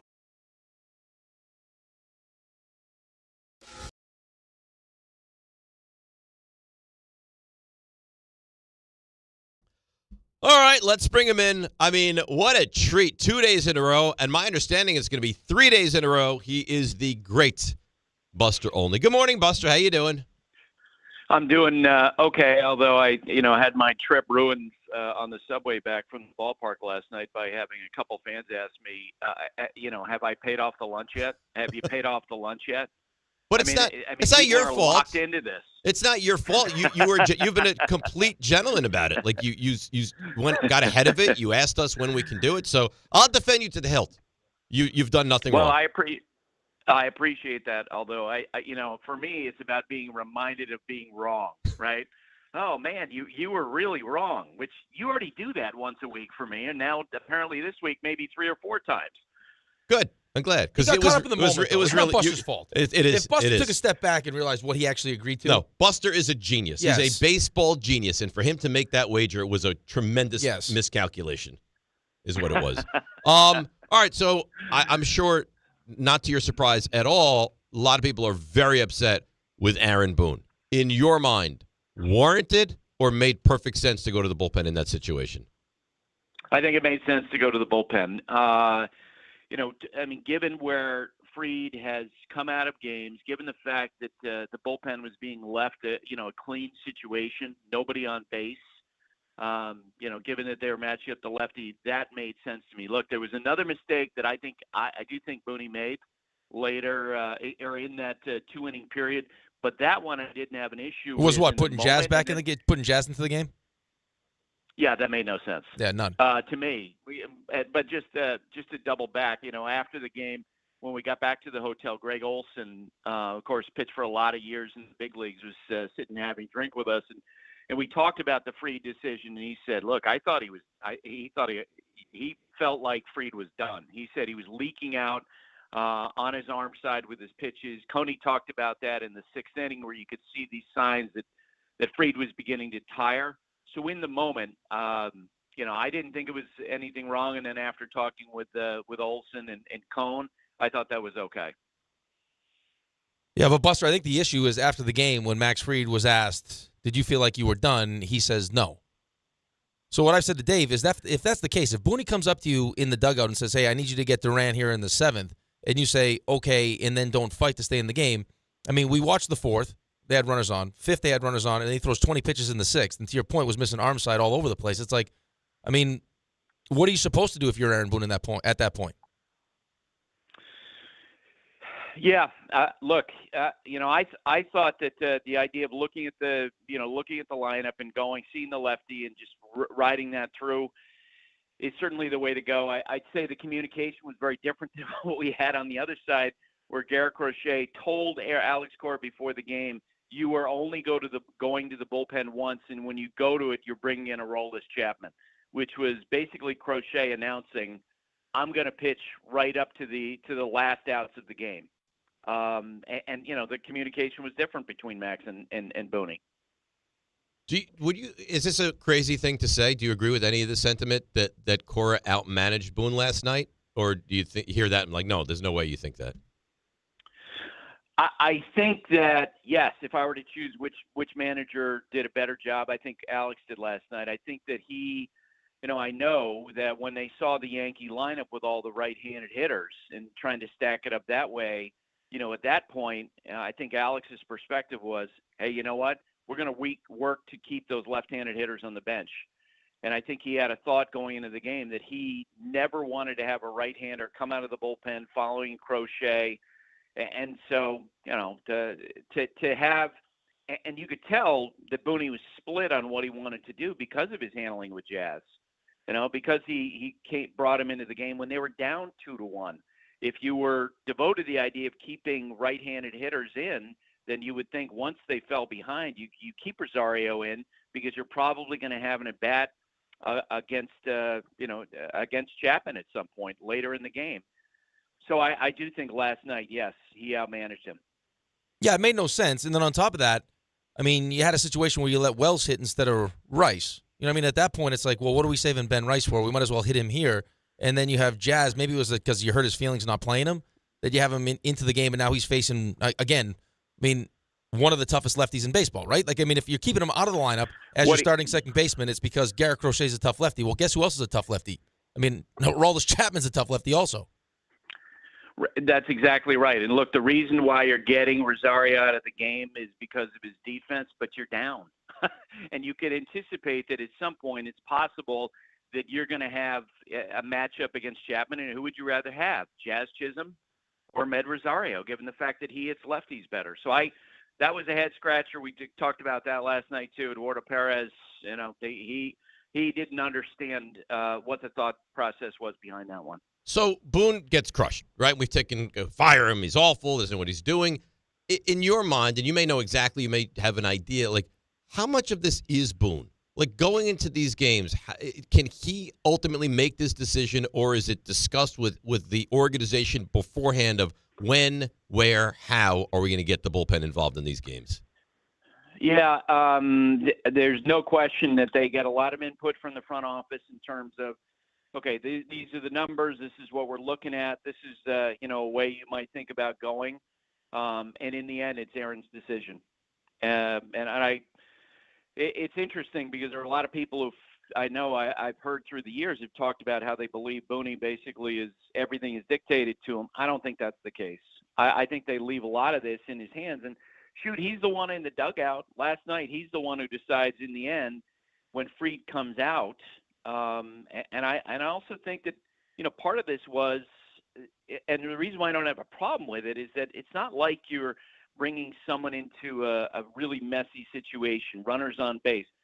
I mean, you would expect if you're calling on a Weaver, Devin Williams, a Bednar at this point, that if you bring him into a game, there's no one on base, whatever happens, they're responsible for.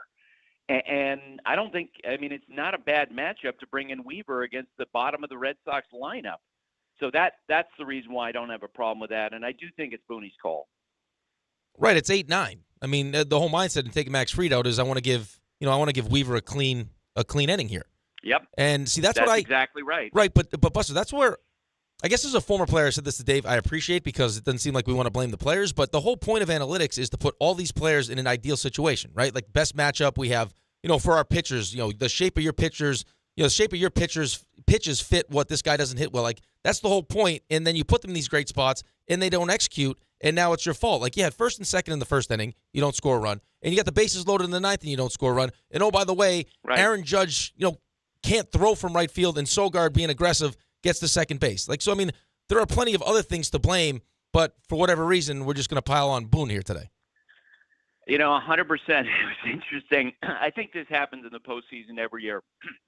During the 2014 World Series, I can remember going up to Bruce Bochy, who was then the Giants manager. And, they, of course, had won the World Series in 2010 and 2012.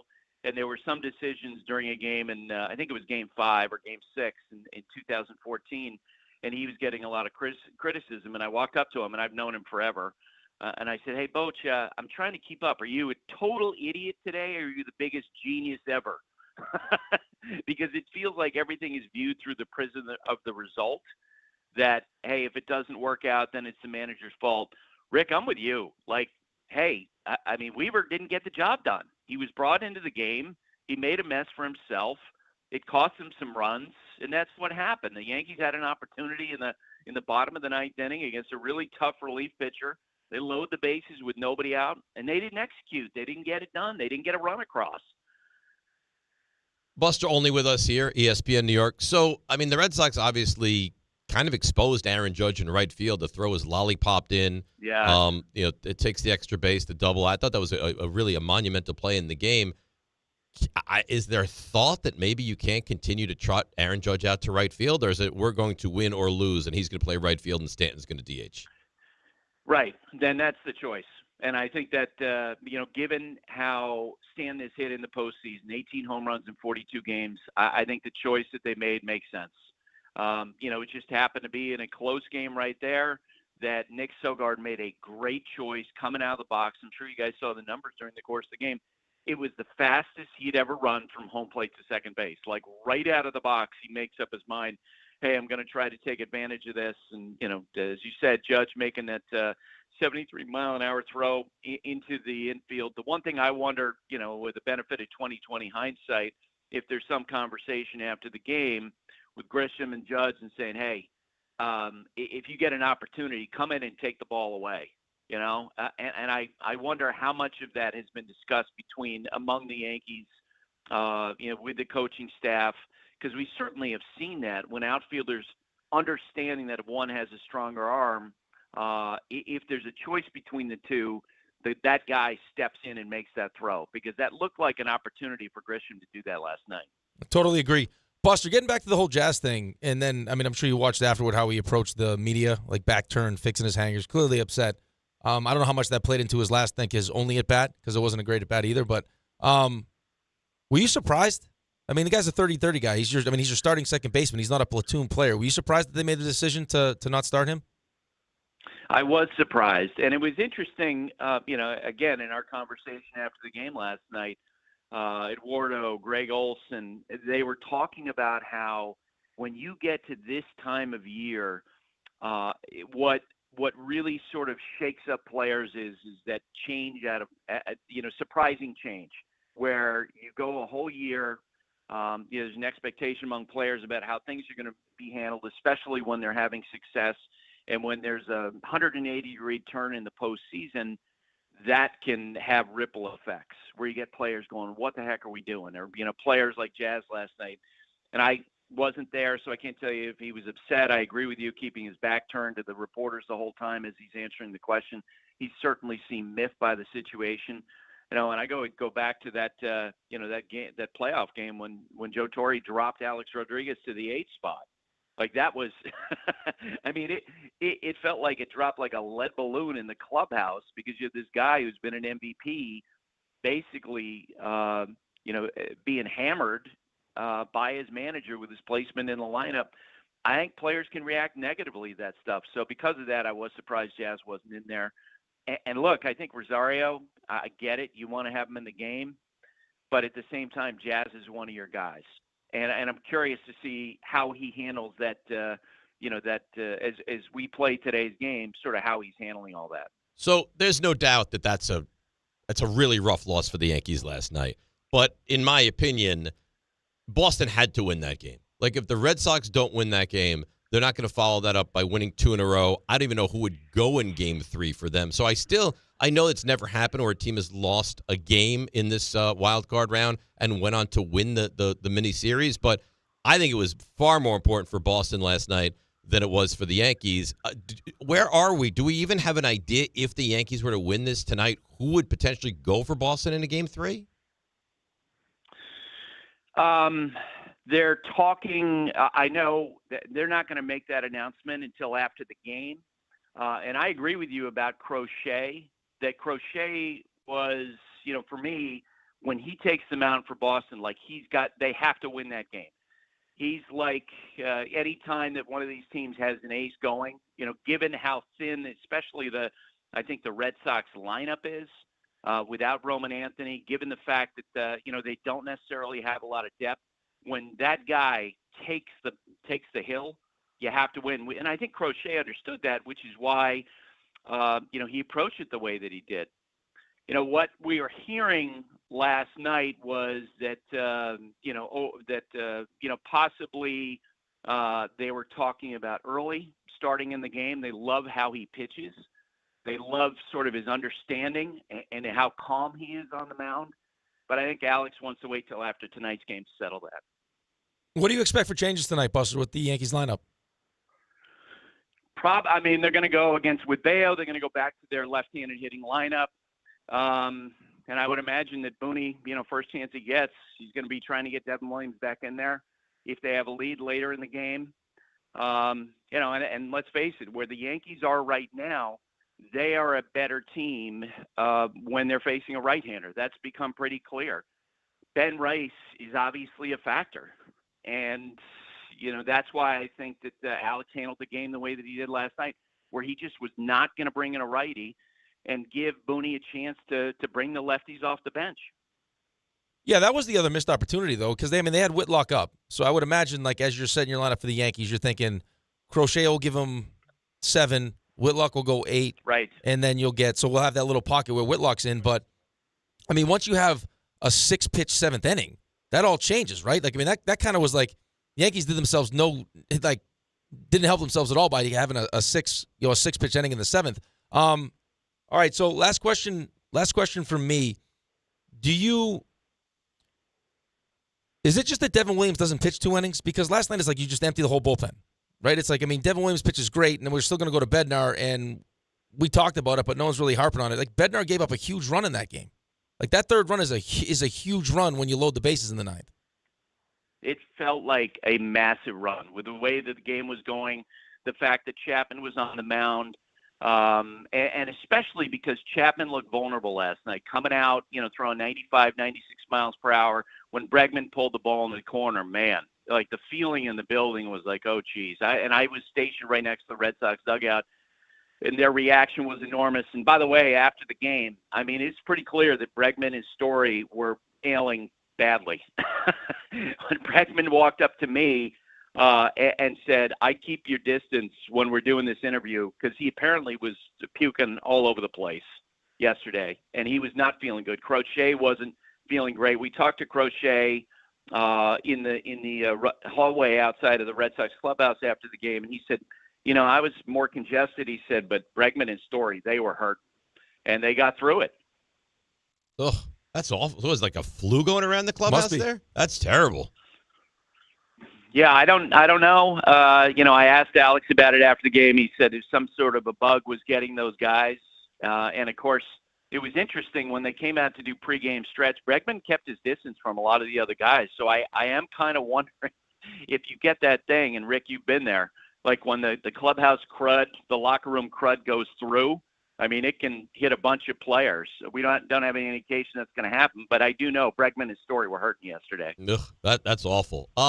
Thank you for joining us today. My understanding is, and correct me if I'm wrong, you're going to join us tomorrow morning as well, right? Yes, I will join you tomorrow morning. That's wonderful. And be careful on the subway too, please, Buster. Well, it's just our fans. Well, I know I'm not worried about the fans, but he's Buster only. I understand. Do you travel with security? How does that work? Right. No, our whole group traveled, and it was so funny because fans were totally into it. We actually taped the podcast that we do on the subway, and along the way, Eduardo Perez, who's a great correspondent, he's chiming in and he's interviewing Yankee fans on the thing. He's calling for chants, and actually, as we got off, we got a great thanks for Sunday Night Baseball chant from the fans that were in there. Well, it was super fun. That sounds awesome. And riding the subway is super cool. I feel like is there a chaperone for Coney? I feel like there should be a chaperone for him. Coney is royalty, right? I'm not worried about him being royalty. The Mets and the Yankees. Yeah, the people were going. They gave him a chant as he got off the train. He was, they were shouting him up, doing a, David Cone as he gets off. So you're on the subway. You're with the whole, ESPN baseball team. You get verbally, berated, accosted, like discussed with, whatever the term is you want to use. Like, oh, you owe those guys a lunch, Peter Luger's. Is the rest of the team like, what's happening here, Buster? No, they're aware of it now. We've discussed this because it's now, as I mentioned before, it happened behind the rope line at Fenway Park. I'll tell you what I'm willing to do right in front of God and everybody right now. And the boys. Everybody. During the broadcast tonight, if you say you lost this wager to our show, that's debt paid. Wow. We don't go out for the lunch. Wow. Debt paid. That's nice. I go on with DP. That's going to save you some money. My guys in New York, weekly, I made a stupid bet with Dave. Judge 370, hits 330. I owe them a fancy steak lunch, and I'm embarrassed by it. Debt paid off, debt clean. Okay, you got to. I think the chances of that are equal to a position player pitching.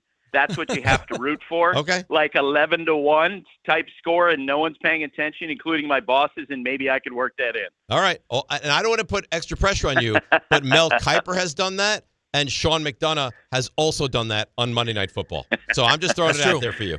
Just throwing it out there. Yeah, I'm a private, and those guys are like captains, okay? Oh, please. So they're in a little different position You're a than corporal.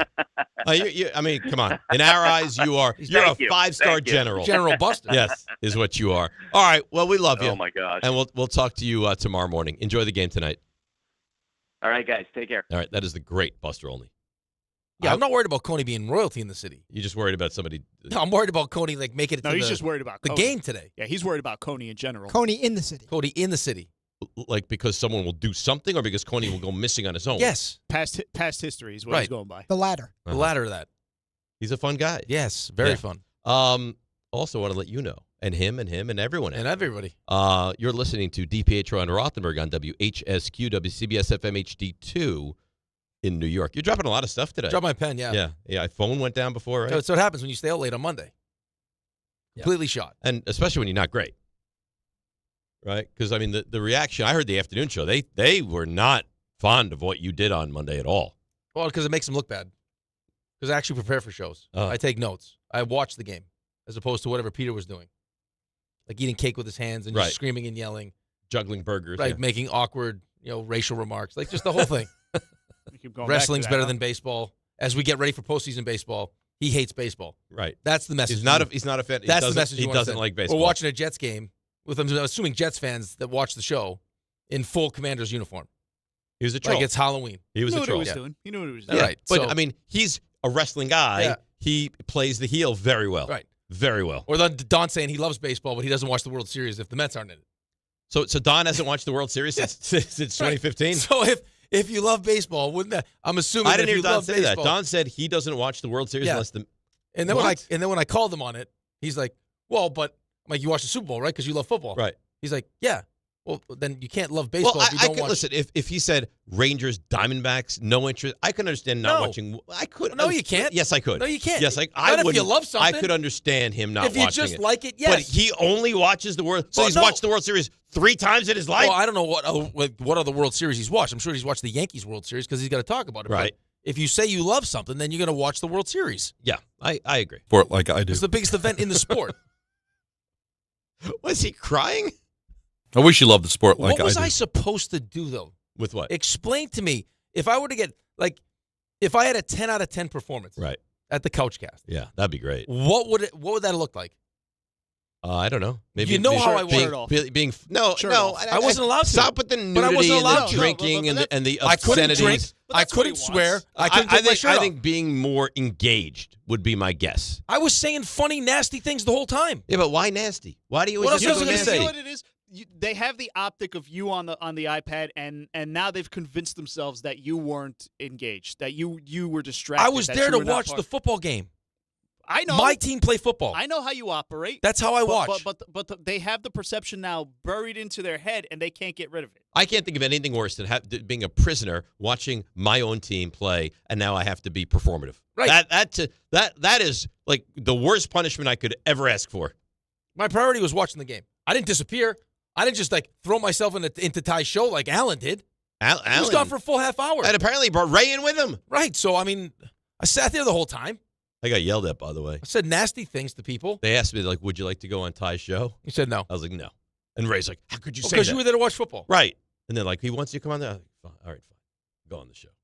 No, I don't think anyone yelled at you. They were not. I'm telling you right now. Go on. Next cast we do, I'll be damned if I'm not doing crazy stuff. Now, where people... I think you juggle. No, I think on the next one you juggle Careful knives. Careful knives. what you wish for. Careful what you wish for. I'm telling you right now. You're going to go crazy. I'm going to run amok. Good. Be throwing cookies. You name it. Throwing cookies? Yeah. Oh, yeah. Good. I'm going to get wild. Take your pants off the next I'll take everything off. Good. I don't care. Slap it right in your face. Really? I will. My face or just in anybody's? Preferably not mine. But it can be anybody's. Okay. All right. Game Time is brought to you by Tullamore Dew Irish Whiskey. When it's game time, that's when it's Tully time. Yankees host the Red Sox at Game 2 of their wild card series tonight, a game you can hear right here on ESPN New York. First pitch at 6:08 from the stadium. So how does that work then? Those guys, their show ends at 6? Yeah, I think so, yeah. Unbelievable. I know. What a life. They got some life, huh?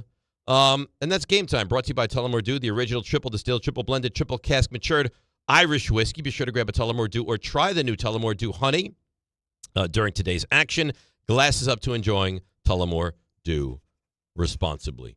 You want to play a little Stump Rothenberg? Yankees' last 10 postseason games against Boston, they're 1-9. Have the Yankees, think this through. Ray and RG might even know it better than me. Have the Yankees not beaten the Red Sox in the postseason since the Boone home run? I don't know that they've played much since. Well, they played the next. They played the next year. I don't know that they've played much since. I think this is the fourth series they played since the 03. RJ's looking it up. That's what I believe. Well, they're 1-9 in their last 10. Well, It's not great. I mean, they definitely got. I mean, Cole got roughed up. I mean, you go back to 2018. They lost. 2004, they lost. Yeah. And I think there's another series in there. I think the Yankees have lost 3. 04-18 in this one I know of. Yeah, I'll look it up. And then they had the one game in 21, I guess. It's not good. It's not good. They kind of have your number right now, which is so opposite of what we've lived with forever. The Yankees' one win came in the 18 series, yeah. But you're right. The Red Sox needed to win that game last night. Desperately. Yeah. If the Red Sox don't win that game, and I get this is a little hyperbole, the series is over. Right. I mean, but again, I mean, since they've introduced this format, if you lose game 1, the series is over anyway. 12. Right. So I think only 2 teams have pushed it to a game 3. No teams have won it. Right. The Mets being one of those teams. Yes, the Mets won game 2. I think DeGrom was on the mound, and then Musgrove pitched in that game 3. Correct. Well, then what are we against Milwaukee? But the Mets won game 1. Oh, we won game 1. They won game 1, lost game 2, and then miraculously it's one of the came ones back that went 3, yeah. And won 3. But as far as losing game 1, no. If the Bayo and early, you're not going to win both those games. Yeah, that's going to be early. Then let's get into the bullpen probably. Right. So it's going to go early, and then Whitlock, and then Chapman. The thing I don't love is, so the Yankees don't love to use guys back-to-back nights. Now you're going to have to use guys back-to-back-to-back nights if you force a game 3. Oh, yeah. I mean, it's just all hands on deck, whatever it takes. Right, but you used everybody. All your high-leverage guys were in the game last night. Yeah, Devin Williams is just not comfortable pitching 2 innings. How the guys must have been panicked after he threw 4 pitches and walked the first batter he faced. Of course. I mean, how could you not be? I mean, the Yankees bullpen, I mean, is one of the things I think you would point to. Like outside of just like some of the defensive lapses that they have, I think one of the main concerns would be the bullpen. I'm sure the Red Sox, when the Yankees went to the pen, I'm sure the Red Sox were thrilled that they were making that move right there. Probably. Thrilled. Because Fried was outstanding. Fried was great. But again, Fried, got himself in trouble in the 4th, the 5th, and then threw 20 pitches in the 6th. Right. So. It wasn't an easy peasy. Right. So you got guys that were former major league pitchers that watched him pitch and said, no, he's probably done. So, we can sit here and blame Boom. It doesn't help what he said. He killed him. Fried saying that after the game kills Boom. If Fried comes out and says, I had nothing left. So let me ask you this. Even if he felt like he had a ton more in the tank, wouldn't the teammate-ish thing to say be, I had nothing left? Rather than say, no, I could have gone out there and given I didn't more. know if you have to say you had nothing left. I mean, there's a better way to put it than, no, I could pitch. I'm good. That just kills your man. But don't you just play right into the media's hands by saying this? And to the sports talk show host hands? Yeah. By saying, no, I had more.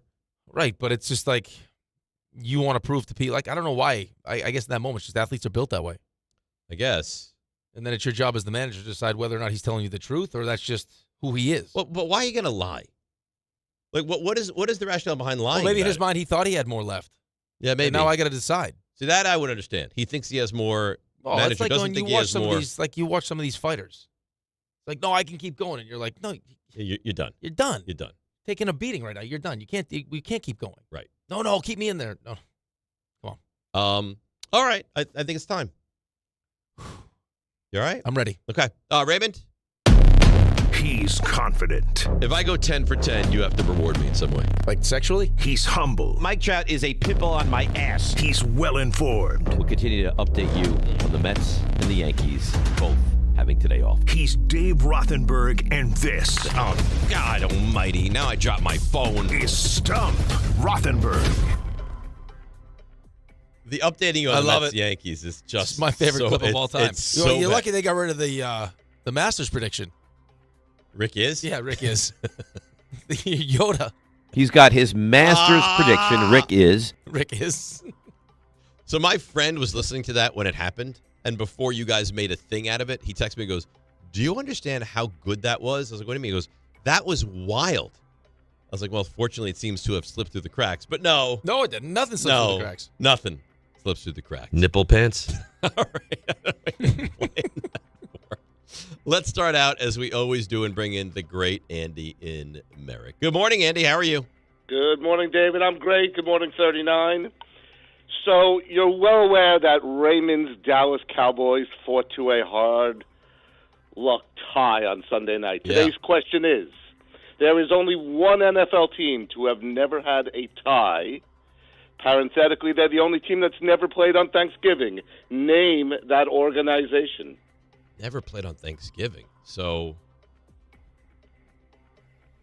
No tie, no right. Thanksgiving. All right, so it eliminates the NFC East. Jaguars, maybe.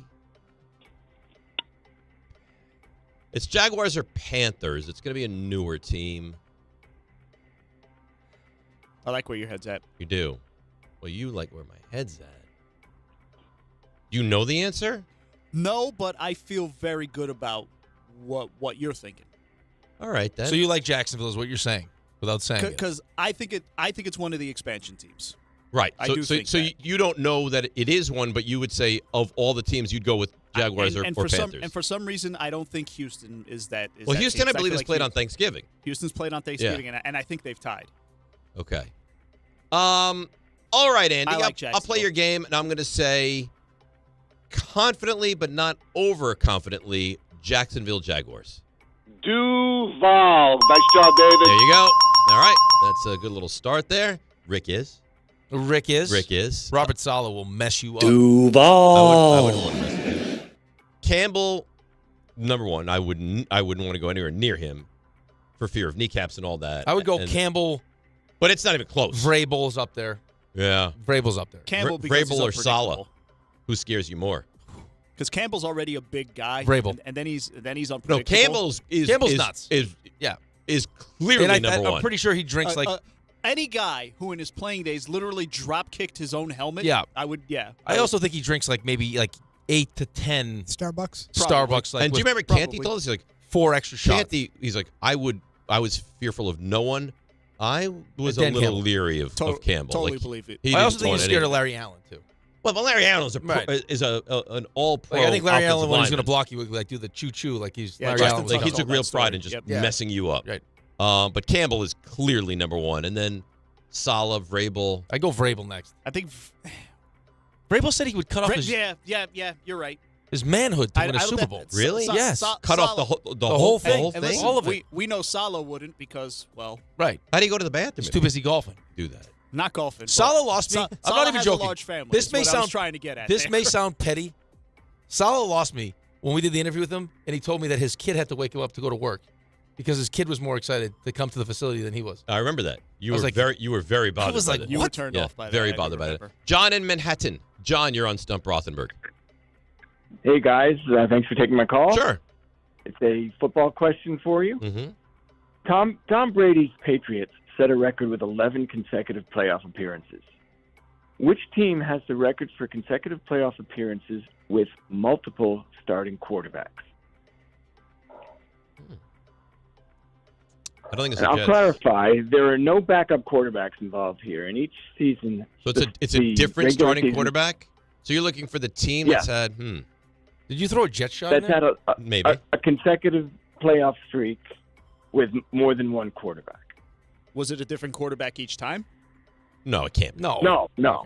Come on, Ray. Boy.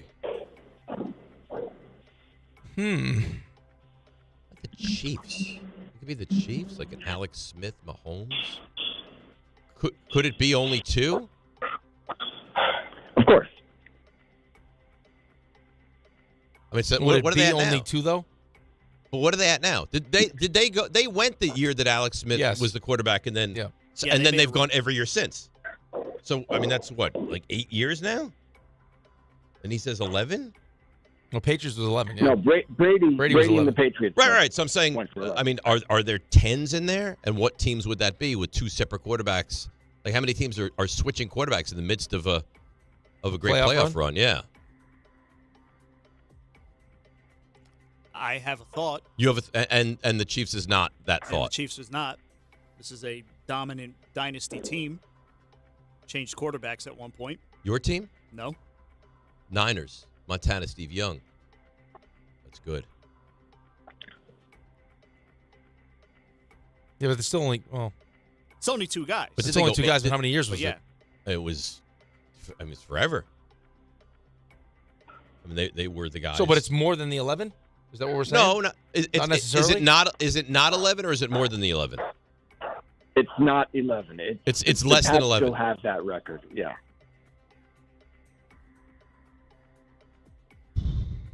So how many years has Mahomes been in the league? He's been to what? 4? How many Super Bowls? He's won 3? He's won 3. And he's lost 2, so he's been to 5 Super Bowls. Mm-hmm. He lost the AFC Championship game to the Patriots. Wasn't he 2017? And he lost to the Bengals. Right, so that's 7. So that's 7. Smith would be 8. 8. The question is, did they go before Smith? So it's at least 8. I don't know that they did before Smith. But we don't remember.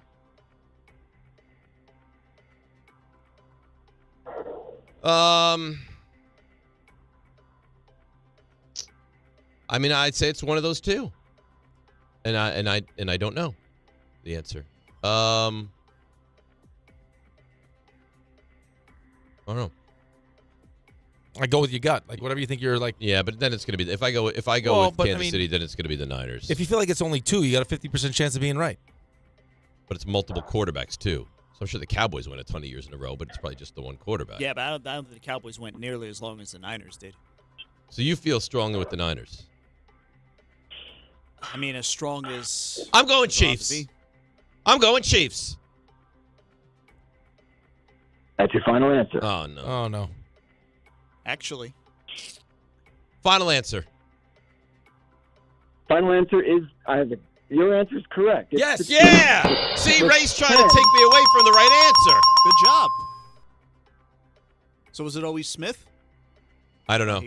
I don't know who it was. I don't at the moment. I don't even. It doesn't matter. At the moment, it's irrelevant. We're right. So their run started with a 2015 playoff season. They lost in the divisional round, and Alex Smith was the quarterback for 3 years. So and they went 3 consecutive years under Alex Smith. And then so they're at 10. They're still active. Yeah. Oh wow. So they're gonna pass. Lost divisional. Lost you would think. So what is it? 10? Is it 10 straight years? So they tied this year if they go to the playoffs. 2015 was the first year. Yeah. Wow, it's amazing. So I'm not doing this to be a jerk.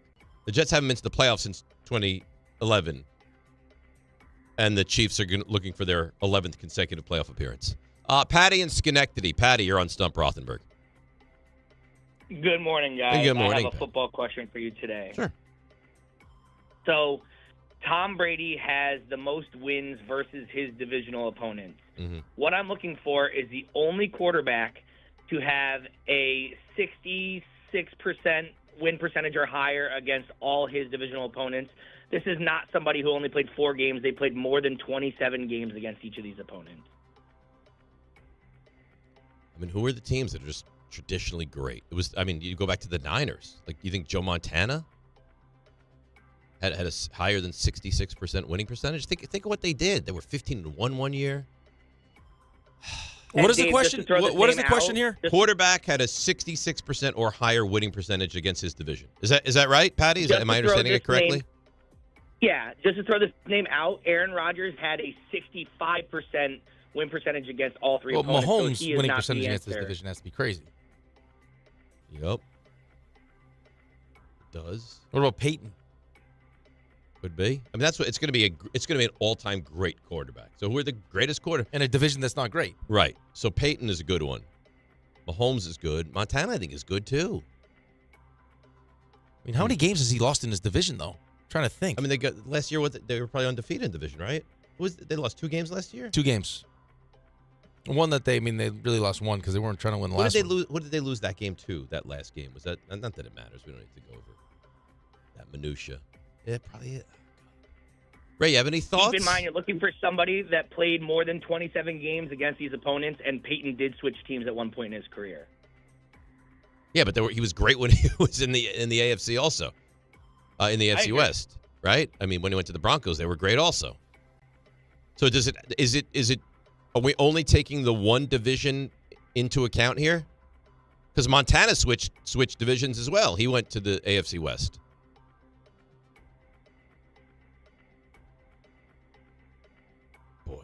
They lost at Denver, but Mahomes didn't play.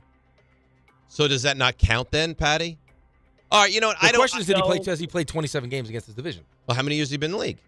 We just went over this. So he's been in the league for 7 years. This is his 8th year of starting, right? Yep.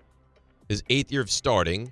There's 3 teams, so you're playing six a game. Yeah. So he's at 8. Oh, so he's at like 40s. Yeah. All right, I don't know the answer. We'll say Mahomes. All right, you were on the right track with somebody who's played for multiple teams. Drew Brees has a 68% winning percentage against all NFC South teams. Nope, against all NFC South teams for when he was on the Saints. Good try, though. You know what? Nice job. RJ was on that one. He threw out Drew Brees there. You know what's funny is I thought Drew Brees, and I was like, well, it won't be Drew Brees. I pushed that to the side quickly. All right, let's go to Jared in Morganville. Jared, you're on Stump Rothenberg. Morning, guys. Non-sports question today. Oh. What is the only country named after a woman? St. Lucia. Like United States. Damn, you're good, man. Wow. You got it. He didn't even let him That's finish. what I'm talking about. When you know, you know. Those are Dave's Islands. Santa Lucia. Yeah. That's right. Why do you embarrass us like that when you speak? I don't know that I've ever heard it called St. Lucia. I don't know if I've ever heard No, it. it's called Lucia. Okay. Right? I have an Aunt Lucia. Lucia? Yeah. Yeah. That's not my dad's sister. A common name that you hear. That was well done. That was huh? nice. Yeah. I mean, that's your area, though. I do love the islands. You love the islands. You know what I've heard is great? St. Kitts Nevis. Never been. Neither. You're not going anywhere but Aruba. You love Aruba. No, we're going to St. Martin. Oh. Yeah. Wow. St. Maybe Martin you will travel in December. Yeah. And yet you'd move to Canada. What do you mean? Favorite country? Canada's a great country. No, it's not. Very underrated. Stop. Oh, are you Come out on. of your Toronto, RJ, tell this guy, please. Toronto, great city. Montreal, great city. Quebecois, but there's great city. I mean, there's better cities here. Yeah, I'm not saying Vancouver's also nice, but what are we doing? Vancouver's gorgeous. Yeah, fine. But I'm not saying that there are not nicer places here. I'm just saying Canada is a great country. You want to go hang around with Beautiful. fake nice people? I don't think they're fake. They're very nice. Get a double and some Timbits? They're very nice to me. No, stop. They were lovely. To your face. Lovely to me. Chris and Beth Page. You leave, Chris. they're like, that guy's a jackwagon. No, Yeah. Hey. Chris and Beth Page. Chris, you're on Stump Rothenberg. I've been all over, and Vancouver is by far the nicest city I've ever been to. How did the people treat you, Chris? Did they treat you nicely in Vancouver? Yeah, and they weren't fake about it. They were very nice. As far as you know. So you think now they're talking about Chris behind his Probably. back? All right. That's true. So anyhow, guys, Brian Dable is on the verge of probably keeping his job. Let's calm down, but go ahead. I don't want to get in the way of your question. All right, I'm just setting up the question. Okay. If he is retained for a 4th year after 3 losing seasons in a row, he will become only the second coach in the 165-year history of the Giants and Jets combined to have done so. To have 3 losing seasons in a row and would come back for the 4th year. Only one other head coach on the Giants and Jets, 165 seasons. Yep. How Lou Holtz, I don't think, was there for that long. Joe Walton wasn't. It's got to be a Jet, no? So this guy was there for 4 consecutive years. Right, and three of those seasons, he was asked back to come for the 4th year, which he did coach, but he had 3 losing seasons, and he came back. Only one person. It's a Jet. It's got to be a Jet. It's got to be probably Saleh. Was he there for that long? Yeah, we got fired in year 4. Yeah. He had 3 losing seasons, and then he got fired. Yeah, I think that's probably right. Robert Saleh. Saleh was with the Jets for 4 years? Yeah. Not full 4 years, but he was there for 3 and then he was came there back for 3, his 4th. and then he was falling apart in the 4th as well. Coach the full 4th year. Okay, so this guy had to make it through the full 4th year. Yeah, sorry about that. I should have said that. Sorry. Okay. I don't think it's Joe Walton. It's not Walt Michael. It could be Joe Walton. Who else? Jets. I don't think Lou Holtz was not there. I think Lou Holtz was only there a year, right? Yeah.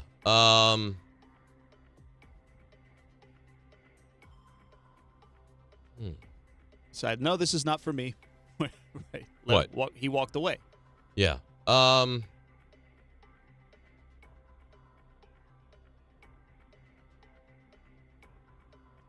Jets head coaches.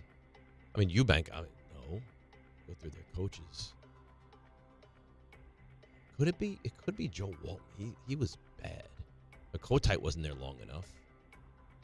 I don't believe he wasn't there 4 years. Michaels is there too long. Walton was there, but I think wasn't Walton the coach when they went to the playoffs in '86? So that was a winning team. It can't be them. Was Coslet a losing coach the whole time? All right, so put Bruce Coslet to the side. But I think Coslet might have had a 500 year. Carroll wasn't there long enough. Kotite was after. He wasn't there long enough. I can even throw this at you to help you along. The guy even coached the 5th year, okay? He even coached the 5th year. Coached a 5th? In a row, after having 3 losing. But finally, I believe he won in the 5th year. So then he won, and then he left. That's odd. I didn't say he won and left. He still stayed on. He coached this team for a long time. He had 3 losing seasons, was asked to come back for the 4th, coached the 4th season, had a losing season. And then kept coaching? He kept coaching for like 5 years after Was this that. early? Like, was this early Jets? It's got to be a Jet, right? But it's. I don't think it's Holtz. I don't even think Holtz it's made not it through his Holtz. first year. Certainly not his second. All right, I can give you a huge hint. No, we don't want. No. We legendary don't want any more huge hints. No. All right, I'm going to say Weeb Eubank then. I'm going to say That's the answer. Weeb Eubank. Okay. All right. There we go. It was kind of a trick question, in a way. Well, yeah. So when he said he stayed on for many more years, so he kind of That was much. Yeah, like I thought it was helped like us along. He just coached the 4 and then was done. They are benching Flacco for Gabriel. Is that what you're saying? That's from Schefty. Yeah. All right. Well, we had a feeling like that. That makes sense. What are we? I mean, what are we accomplishing right now? RJ, why are you laughing? It's not a great landing spot. Overseas against Flores. No. Oh. What's Shador thinking right I now? thought that throw that Flacco made Shut up. on the comeback Yeah. on the near sideline, he was so in sync with his receiver. Yeah, but the problem is the receiver was a defender. Oh. It's not always accurate to be on the comeback like that. You'll be pleased to know that Patty from Schenectady reached out and said that he was actually looking at the wrong chart, and therefore your incorrect answer to the question that was Drew Brees, you have that loss eradicated because he was looking It at is Mahomes. incorrect information. Mahomes was the answer? I don't know if he knows the answer, but he was asking the question the wrong way. So we strike that from the record. Wait, Come on, Patty. How was he asking? Whatever. You All didn't right. get the ding. He was looking at a chart for completion percentage. So not necessarily a win. Completion percentage instead of winning percentage. So you were 4-1, now you're 4-0. Okay. If that pleases the. It pleases. How does it not? Yeah. Would you rather go 4-0 or 4-1? If it pleased the court. While we sit here and listen to you mock poor Joe Flacco. I thought it was a great throw. All right. What do you got? Go ahead. 5-pack. Have at it. All right. Opponents for Jets and Giants. Start off nice and easy. Dak Prescott. Where's he? Mississippi State. State. Yeah, nice job. Starkville. Nice. Mississippi. Chris Olave. The Ohio State. Yeah. I'm gonna let you try. No, just I try. like doing it together. All right. Too much pressure on me. C.D. Lamb. What do you think? Oklahoma. That's Yeah. right. Little tougher. Little tougher. You're good. On a heater. Yeah. Heat check here. Alvin Kamara. Come on. SEC. Don't do that. Yep. He's got it. Okay. Not Vanderbilt. Same state. Ooh. Ooh. You picked up on my. Tennessee. Very nice. Nice. On the move, you think Kamara? At some point. Yeah. you think Olave, so? maybe?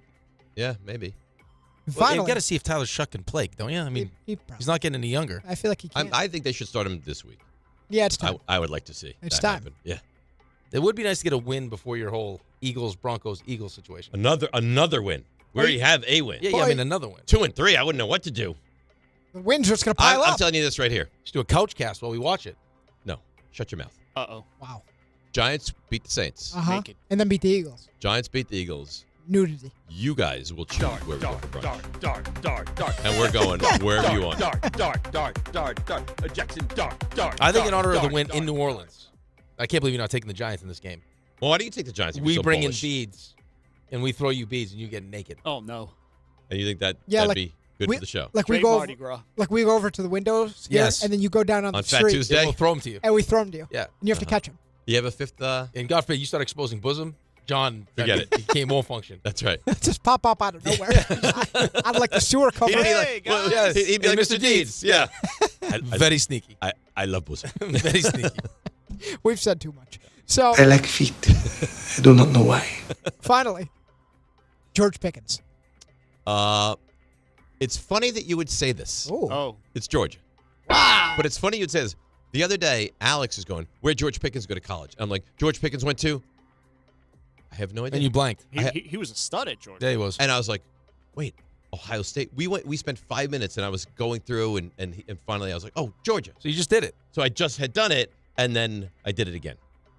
Look at you. Prep work. That's I'm putting in the prep work. 9-0. Let's go. 9-0 9-0. ups your record to a total of 336 and 54. So we have 3 more months to get over the 400 win total. Yes. That's nice. I think we can do it. I mean, that winning percentage is ridiculous. Yeah, it's better than Drew Brees' completion percentage. Let's take a break, come back, and really dive deeper into the Yankees. Get your calls as well. 800-919-3776. Want to hear from you, your reaction to the Yankees.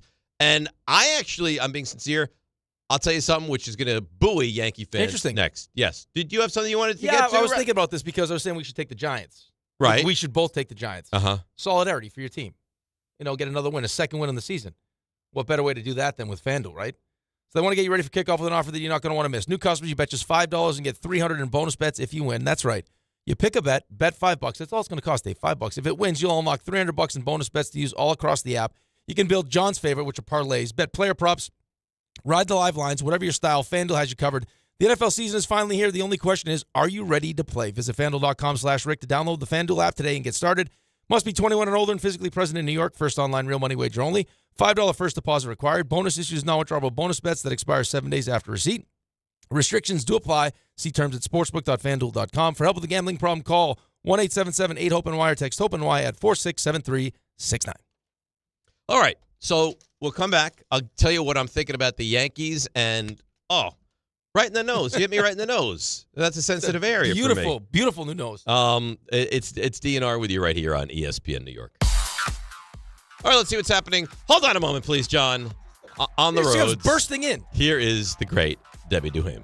Good morning, Dave Rothenberg. Hello, number 39, Rick DiPietro. On this Dump Rothenberg day, let's see what's going on. We've got issues right now on the Grand Central Parkway eastbound to Queens Boulevard. It's an accident. Troubles on the eastbound belt at Bay Parkway with an accident. And the Cross Bronx eastbound bumper to bumper at Jerome Avenue. A truck and a car collided. Inbound George Washington Bridge 45, Lincoln 20, Holland 20. Traffic is sponsored by Mothers Against Drunk Driving. For victims of drunk and drugged driving, your grief is unique, but you are not alone. You always have a place at MAD. Call the 24-hour victim helpline 877-MAD-HELP or visit mad.org. I'm Debbie Duhame on 880 ESPN New York. There's nothing the voice in our head obsesses over like our health. But with over 100 lab tests and insights, Function can help answer the questions like, why am I so tired all the time? How can I get better sleep? My friend was telling me about magnesium gummies she takes. How do I even know if my heart is work stress affected? It's time to up my cardio. If my mom has something, how would I find out?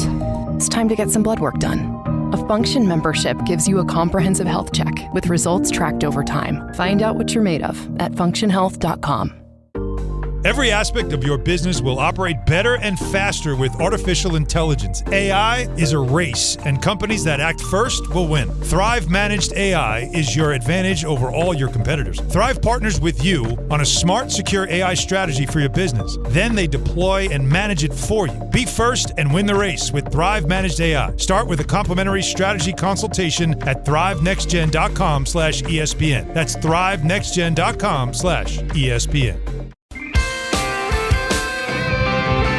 1-877 Cars for Kids. K-A-R-S, Cars for Kids. 1-877 for Kids. Donate your car today. 1-877 for Kids. K-A-R-S, Cars for Kids. 1-877 for Kids. Donate your car today. Ready to get rid of that old car? Donate it to Cars for Kids. Call 1-877-CARS-FOR-KIDS to reach a friendly live agent. Donation is super easy, and your car can be picked up as soon as tomorrow. Call us now, 877-CARS-FOR-KIDS. That's cars with a K to donate your car today. 1-877 Cars for Kids. K-A-R-S, Cars for Kids. 1-877 Cars for Kids. Donate your. Did you know you can donate real estate too? Go to carsforkids.org. That's carsforkids.org. Hey, let me ask you something. Would you seat your 3-year-old child on a windowsill? Would you seat them beside a lit fireplace or by the deep end of a pool? One last question. Would you seat your child in a car seat that's not correct for them? Car crashes are a leading killer of children ages 1 to 13. Secure their future. Seat them in the correct car seat. For more information, visit safercar.gov/the right seat. Sponsored by the New York State Governor's Traffic Safety Committee. At Uline, they know going the extra mile takes hard work. For companies pushing to go further, Uline will go the distance with you. 24/7, they answer the phone to get you the shipping and industrial supplies you need. Business can move fast. Unexpected large orders, adverse weather, new safety guidelines, and changing economic trends. Uline works hard keeping 41,000 items ready to ship, minimizing detours on your way to the extra mile. Visit uline.com. Tire care shouldn't come with extra costs or surprise fees. It should be simple, straightforward, and stress-free. So at Midas, they're rolling out the limited lifetime tire guarantee, included with every tire purchase with paid installation. You'll pay nothing for flat repairs, nada for flat replacements, zilch for tire rotations every 5,000 miles, and zero for other preventative maintenance. So with this limited lifetime tire guarantee, you'll pay a whole lot of nothing compared to what the other guys charge for tire care. That's the limited lifetime tire guarantee, only at Midas. Who knew caffeine could taste this good? With 5-Hour Energy Shots, caffeine just got a serious flavor upgrade. We're talking big flavor, from watermelon to strawberry, banana to sour apple, packed into a tiny 2-ounce bottle. You'll get as much caffeine as a 12-ounce premium cup of coffee with 0 sugar and 0 crash. And with 17 bold flavors to choose from, there's a shot for every mood. Find your favorite flavor in-store today or grab a variety pack online at 5hourenergy.com or on Amazon and give your caffeine a flavor upgrade.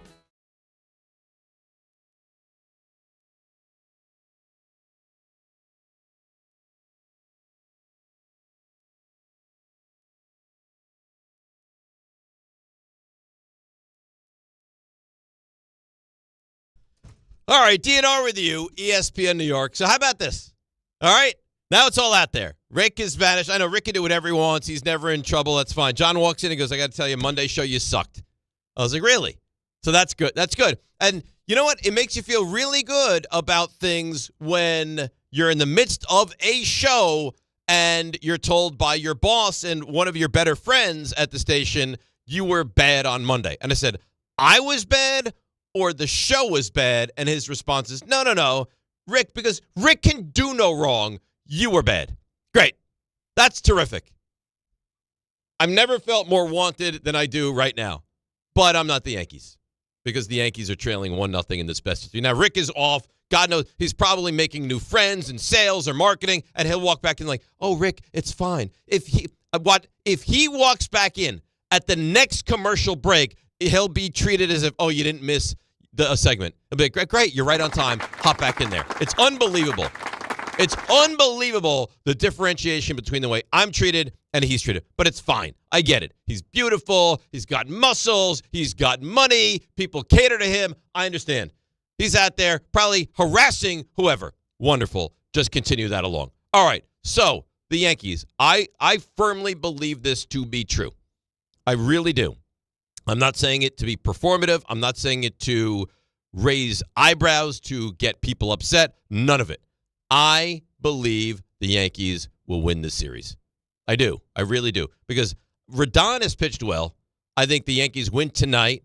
Bayo's a terrific pitcher, but having the right-handed starter for the Red Sox is, you saw what the Yankees, they crumbled at Crochet yesterday.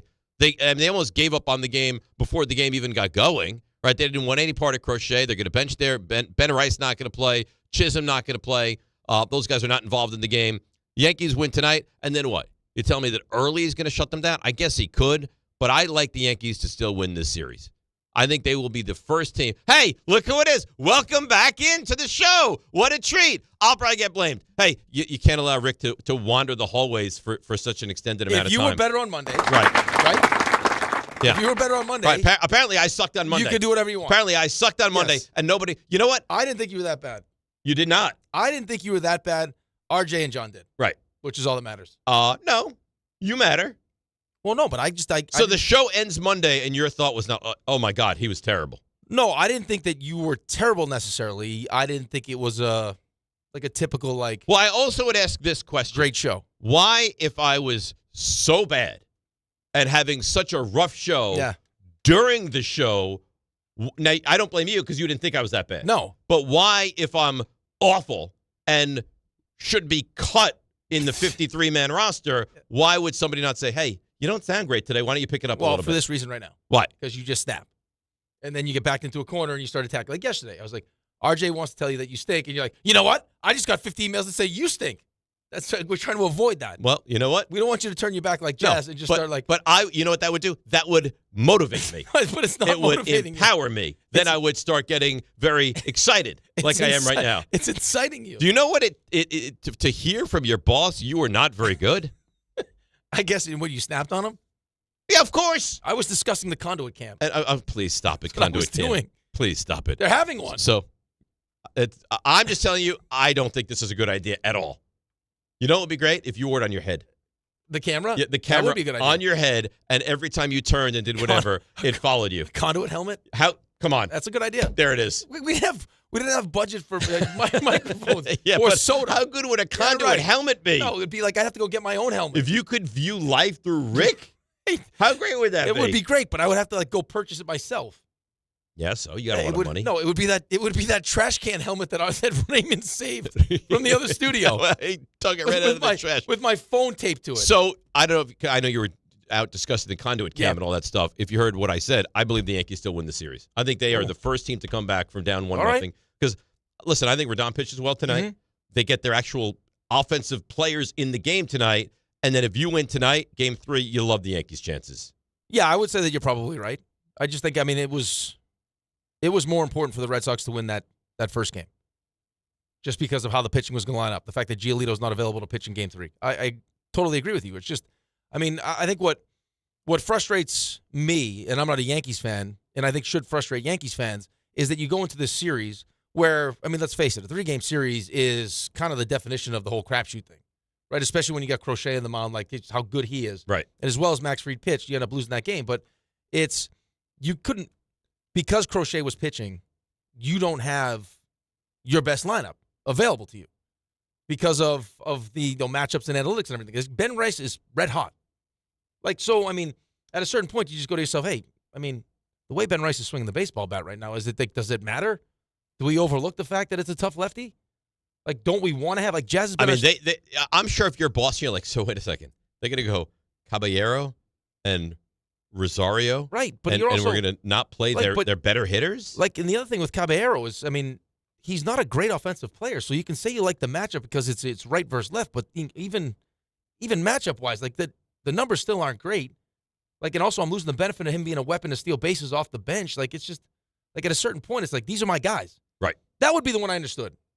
If you wanted to put Rosario at third base because he's got great numbers against Crochet and he's great against lefties, I would understand that. Jazz is a 30-30 guy. And I get that Jazz is upset. That makes sense. But aren't there certain guys that should be They are it's my guy. Teflon to lefty-righty matchups. It's my guy. Yeah. Yeah. I roll with him all season long. Well, it's like when they try to reinvent the wheel against Tampa that one year. Oh, would they pitched an opener? Yeah, it's we'll go with Davey Garcia. And the guy's like, well, the guy who's piggybacking him just told you he doesn't feel comfortable So let me ask you this. Yankees best player, Judge, obviously we don't discuss that. Bellinger? Yes. Next up? Keep going. Bellinger 2, then go. Well, the kind of season that they've had? Yeah, the guy that you trust in a moment right now. It would be Stanton in the postseason. Okay, so Stanton 3. Grisham's kind of season, but he was awful yesterday. Awful. But what? So let me ask you this. Jazz? I don't know what his numbers were against Crochet, but why are you playing Grisham a lefty against Crochet, and Jazz, a lefty against a lefty, you don't play. Because of I guess you would be defensively, your defensive options. Right. Yeah. I mean, he's awesome in center field. He's awesome in center field. I mean, those three, except the fact the Judge can't really throw now. Okay, so you're going to put... Which is what I said to you in that spot. That has to be something you talked about before. I don't disagree with you. Any ball you can get to it. But you have to... Like, in the heat of the moment, I understand why Judge came up with it and fielded it. Okay. Do we think that Sogard, who also tagged up from first base... Yes. Decided in that moment... Against Grisham, not against Judge. Right, but they decided in that moment that he was going to go for two, or that was something they talked about. Hey, anytime the ball's in that area and you think the Judge is going to field it, we're being aggressive. So what I'm saying is, if they're having the conversations on that side, shouldn't you be having conversations on the other side? Yes. Hey, Trent, just so you know, if anything's in your area that you can get to it, because I'm not going to throw the ball like 100%. I'm throwing 73 miles an hour right now. But now, refresh my memory. But that's the other thing. Like, to defend Boone here for a second. I heard Judge the other day with Susan talking about... Saying he's 100%? But stop. The one thing, listen, he's a great leader. He's a great teammate. Do you remember when Boone said, like, no, he's not going to be right? Oh, and he got mad. And he got angry about it. But that's what I'm saying. So Fried after the game, it's easy at that point to go, oh, I have plenty in the tank. Well, then tell him in the moment that you got plenty in the tank. But what is this nonsense that Judge is saying he was 100%? He told her. Come on. I'm ready to go. Okay, he might be ready to go, but he's not 100%. They were protecting him, but now he's 100%. Wasn't that ball hit to where Judge had to come in? Like, so Grisham would have to come in from center field and go kind of the wrong way Judge with it, didn't circle it. Judge picked it up on his backhand and just threw it in. But Grisham was right behind him backing up. Grisham could have kind of come around it if he wanted to and made the throw. Now, I still don't know if they get him or not. Right. But Judge didn't attack that ball like he was going to come If up firing. Judge is healthy, he doesn't even look to take second. No, there's no way He doesn't even look to take second. All right, let's break. How am I doing now? Am I peppy? Am I lively? You want me to sing? You want me to dance? No, what do you want? sang yesterday. We're good with the songs. You can't deny it woke him up a little bit. Because I'm annoyed. All right? John grabbed me before I came in and goes, just so you know, you're going to get yelled at when you get in there. I'm annoyed. I sit here and I give everything I have to this show and this station. They didn't think Monday you gave everything you had. I give. It's all I do is give every ounce of everything I have, and this is the way I'm treated. This is what happens. I mean, Peter's traveling the world. This is what happens. Don goes driving to Jersey. Their show today's 3 hours. Wake up in the middle of the night and just we'll until you're a powder, till you have nothing left. Do you know what it's like to wake up every morning at 4 o'clock? Yes. As a matter of fact, yes. I think we all do. All right, there's days that you look like you might have died. And because I'm the one person. This is why we don't tell you when you stink. He's passed over right, here. But this is why we don't tell you when you stink. Now you're taking shots. There's shrapnel everywhere. I hate all of you. The afternoon show is taking shots. Everyone. We love you. We love you. No. Just need you to be better. You know what? From now on, don't set the bar so I'm going to nap during the show. I'm going to listen. At Google, you can say, "I'm very tired. I need a nap." We have a wellness room. All right, I'm going to start using the wellness room. I'm going. Listen, RJ, 8 o'clock. I'm so tired. This is your fault. I'm going to check into the wellness room. No, this is your fault. It's not my fault. You did this to yourself. What did I do? You set the bar too high. Like before the season, when we take the concussion test, we'd set it real low. These guys might be dumb. Baseline? So if I'm always playing the boring, you're right. The problem is I'm too great. You're too good. That's the problem. I'm too great. And then I give you one day where, and you want to know the truth is, as excited as, so think about this. I get the Jackson Dart Giants win. So I'm up here. Yep. Now I get Malik Neighbors. He's out for the year. Mets. And I'm like, oh, for God. I can't have nice things. But how come when you did the Giants obsession went, I don't have the answer. That's what they're worried about. And now you've got a new song. That's what they're worried about. All I know is it's never been more apparent. You're spreading yourself too thin. It's Dart. Jackson Dart. Get Bauer in here. Yes, he can mosh. Yes, get Bauer in here. Now we got YouTube. Bring him in. Yes. Get everybody in here. Mosh. Yes. Next segment. Let's play the song for everybody. I hate all of you. I like the dart. I like how that Jackson Dart looks like it has some effect on it, too. Yeah. I like that. All right, let's break, come back, and calm things down. DNR with you, ESPN New York. Friends, it's football season, the best time of the year. You should be out there tailgating, cheering on your team, and enjoying every Sunday. But if you're dealing with neck pain, back pain, sciatica, or nerve pain, even getting off the couch can feel like a challenge. You don't have to live like that. There's help. Dr. Jay Shaw at Sandwell Pain is New Jersey's top pain specialist. He's Ivy League trained, double board certified, and is dedicated to helping you get back in the game. Here's what makes the difference. No surgery, no scars, no long recovery, no pain medication. Just precise, non-surgical image-guided procedures that deliver real results. Dr. Shaw treats neck pain, back pain, joint pain, migraines, nerve pain, and sciatica with a plan that's customized for you. Same-day and next-day appointments are available, and with offices in Woodbridge, Livingston, and Inglewood, relief is always close. So don't let pain keep you on the sidelines this season. Visit SandwellPain.com to call, text, or book online. Most major insurances are accepted. That's SandwellPain.com. Relief is closer than you think, and it starts today. D'Agostino, Law, Bite Back. I'm injury attorney John Ryan D'Agostino, nicknamed The Closer, continuing D'Agostino and Associates' legacy of helping the injured for over 35 years. My father, John D'Agostino, built this injury firm to help accident victims. This is John D'Agostino, and this is a family firm. For us, it's about doing what's right and making sure somebody pays for your pain. Call us first at 1-800-BITE-BACK. That's 1-800-BITE-BACK. They call me The Closer because big or small, in court or out, I'm fighting to get the job done, to win, to get you every dollar you deserve. D'Agostino and Associates has offices throughout New York and New Jersey and will come to you. I've been there and I'll be there for you. Call us first at 1-800-BITE-BACK. 1-800-BITE-BACK. That's 1-800-248-3222. At City Harvest, we believe no New Yorker has to go hungry. With your help, we're on the road 365 days a year, rescuing over 77 million pounds of nutritious food and delivering it free to millions of New Yorkers, transforming surplus food into sustenance, sustainability, and smiles, rallying thousands of New Yorkers to power a network of nourishment across our city. One day, one meal, and one New Yorker at a time. That's how we feed good. Donate at cityharvest.org. With Robinhood, not only can you trade individual stocks and ETFs, you can also seamlessly buy and sell crypto at low costs. Trade all in one place. Get started now on Robinhood. Trading crypto involves significant risk. Crypto trading is offered through an account with Robinhood Crypto LLC. Robinhood Crypto is licensed to engage in virtual currency business activity by the New York State Department of Financial Services. Crypto held through Robinhood Crypto is not FDIC insured or SIPC protected. Investing involves risk, including loss of principal. Securities trading is offered through an account with Robinhood Financial LLC, member SIPC, a registered broker-dealer. I'm home. Hey, Mom, before you ask, I've done my homework and the dishwasher's unloaded. Nice. Hey, can you... Hey, hon, yes, I've got the finale ready to play. Here's your wine. Wow. Isn't it nice not having to ask? We think so. That's why if there's a network interruption, AT&T will proactively credit you for a full day of service. Guaranteed. Credit for fiber downtime lasting 20 minutes or more, or for wireless downtime lasting 60 minutes or more caused by a single incident impacting 10 or more towers. Restrictions and exclusions apply. See att.com/guarantee for details. In the city that never sleeps and never stops talking sports, ESPN New York is always on. Now you can live and breathe everything New York sports wherever you are. On your radio dial, on the ESPN New York app, and streaming live on YouTube. However you watch or listen, ESPN New York is always on for you. Hear us, stream us, watch us. This is ESPN New York.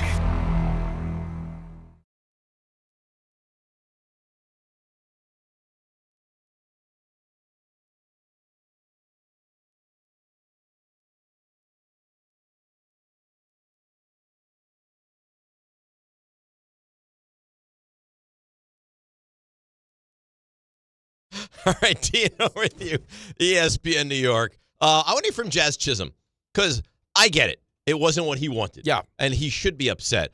Reacting like that is childish. Right. I mean, we're all here for the same reason, right, is to win. That's it. But you also heard Buster. When all of a sudden you start trying to reinvent the wheel and you start making these big, massive changes. I mean, he was your second baseman. This was not like Ben Rice was a platoon player. Right. Right? Jazz wasn't. Ever. I mean, like I just went through your most important and you pieces.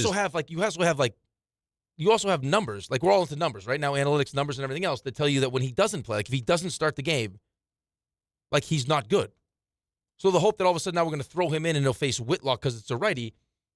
I have numbers that tell me when he doesn't start, for whatever reason, I don't know if he's upset, he just doesn't hit. Right. And now he's pissed off. So how does that affect him? I mean, listen, some people I think it would affect him positively. I don't even care what the matchup is. Like, Anthony Volpe has been bad for an extended period of time to the point where people wanted him sent down. Now, once he got the shot in his shoulder, he's been better. Anthony Volpe was one of your best players last night. Like last year in the postseason, Anthony Volpe was good. So I don't even think Anthony Volpe was one of your best position players. I think he was your best position player. Okay, I mean, Judge had a couple hits too. I mean, right, but he had a home run. Right, exactly right. But what I'm saying is that certain players in certain moments perform well, and some just don't, regardless of what the numbers say. Correct. Like if Jazz Chisholm's is this emotional player that feeds off the energy, and in big moments, like he's at his best, the matchup shouldn't matter. It wouldn't have been a And it's thought. not like you're upgrading him for like. I wouldn't have taken him out of the lineup. Understand. I wouldn't have taken him out of the lineup. I understand why they did, but I wouldn't. But again, then you put him back in the same situation, right? But knowing that there was a chance that it wasn't going to be a righty, it was going to be Chapman. You have this whole plan. You don't want him in there. It doesn't make sense. Crochet, fine. You know what? I don't necessarily agree. Fine. Then you put him in for the same exact situation. Same exact situation. And he was overwhelmed but it was by, almost by like Chapman. But it was almost like I have to put him in now. And you saw him with that strike too. Oh, he was dead. I mean, he was mentally he wasn't there. I mean, no. If that's how you not be there mentally in that situation. If that's how you react after the game, what do you think he was like during the game or when he found out? Miserable. Right. Miserable. Here's Chisholm quickly. But that was like I want to make sure we put him in because we don't want to really like completely lose him. You're down. So that's what we're doing. But you're down 2-1. But I mean, these games are they're come down to little nuanced nothing plays. If we don't satiate him, now all of a sudden I'm going to lose him for tomorrow night. Give me a break. Let's play a couple of clips. We'll break, come back, get to your calls. Here's Chisholm reacting to not starting. We got to do whatever we got to do to win, right? That's how I look at it. All right, so he's annoyed by that. You can hear that. Were you surprised not to get the start last night? I mean, I guess. Yeah. Jazz, is that a conversation at all with him, or is it he shoots you a text, it is what it is, and you kind of move forward? It's a little conversation, not much, but, just move forward after it. Well, I mean, what's the conversation going to be? He's actually got a better batting average against lefties. Chisholm does? Yeah. 147 plate appearances. I don't know his splits against I'll tell you right now. Crochet. I don't have his Crochet splits, but I got right-left. Against righties, clearly more plate appearances. He's got 384 plate appearances, 240, 25 home runs, OPS 843. Against lefties, 248, OPS is 733. I mean, it's better against right-handed hitters, right-handed pitchers, but he's your second baseman. Yeah. Well, they decided not to play him. Sometimes they try to get too smart. That's right. But then, but then you're trying to be smart and then do something stupid by putting him back in the game. Like now by putting him into the game. Mm-hmm. So now in the bottom of the ninth with the bases loaded, the matchups that you were trying to avoid. It's the same matchup. That pissed him off in the first place. Like, we're willing to jeopardize him being upset. But we want you, without any sweat on you at all, go out there and go hit Chapman. One of the toughest lefties also. Filthy. All right, let's break. Come back. The floor is open. Floor is yours. 800-919-3776. I'm going to keep my energy high to be as good as I can in the 9 o'clock hour. It's DNR with you, ESPN New York. Hey! My dad is bringing home the best birthday cake ever! It was my 5th birthday, and my dad was bringing home the cake. Should have been here a half hour ago. The cake never made it, and neither did my dad. 911, what's your emergency? That was the day a drunk driver killed my dad. Daddy? Impaired drivers take lives. Think. Sponsored by the New York State Governor's Traffic Safety Committee. Aired in cooperation with the New York State Broadcasters Association. You know so much about who you are. But do you know what makes your body your body? With over 100 lab tests and insights, Function can help you know the truth. Because you know you're made of grit, wit, and a good heart. But just how healthy is that heart? You know you're made up of all the places you've called home. You know you're made of your mom's sarcasm. And now you can find out if you have her thyroid too. You know you're made of college all-nighters and 30s early-nighters, but those still don't explain your sleep issues. You know that you're made up of good meals with even better conversation. But are you actually absorbing those nutrients? A Function membership gives you a comprehensive health check with results tracked over time. Find out what you're made of at functionhealth.com.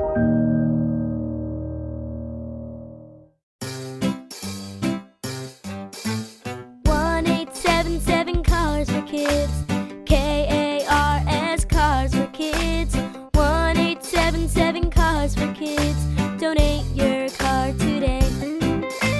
1-877-CARS for kids. Donate your car today. Ready to get rid of that old car? Donate it to Cars for Kids. Call 1-877-CARS-FOR-KIDS to reach a friendly live agent. Donation's super easy, and your car can be picked up as soon as tomorrow. Call us now, 1-877-CARS-FOR-KIDS. That's Cars with a K to donate your car today. 1-877-CARS-FOR-KIDS. K-A-R-S, Cars for Kids. 1-877-CARS-FOR-KIDS. Donate your car today. Did you know you can donate real estate too? Go to carsforkids.org. That's carsforkids.org. At Uline, they know firsthand the road to success is an uphill climb. Uline started in the family basement, and through hard work is now North America's most trusted shipping and industrial supplier. They get what it means to have the support of reliable, hardworking partners. So they keep 41,000 items ready to ship. Whether your company is still in a basement office or expanding cross-country, Uline will be there on your road to success. Visit uline.com. The holiday season is here, and businesses are hiring for all kinds of seasonal roles. From haunted corn maze staff to real bearded Santas, skilled, experienced workers are in high demand and hard to find. Whether you're hiring for one of these roles or any other role, the best way to find the perfect match for your role is on ZipRecruiter. ZipRecruiter's matching technology works fast to find top talent. No wonder it's the #1 rated hiring site based on G2. Try it free at ZipRecruiter.com/USL. That's ZipRecruiter.com/USL.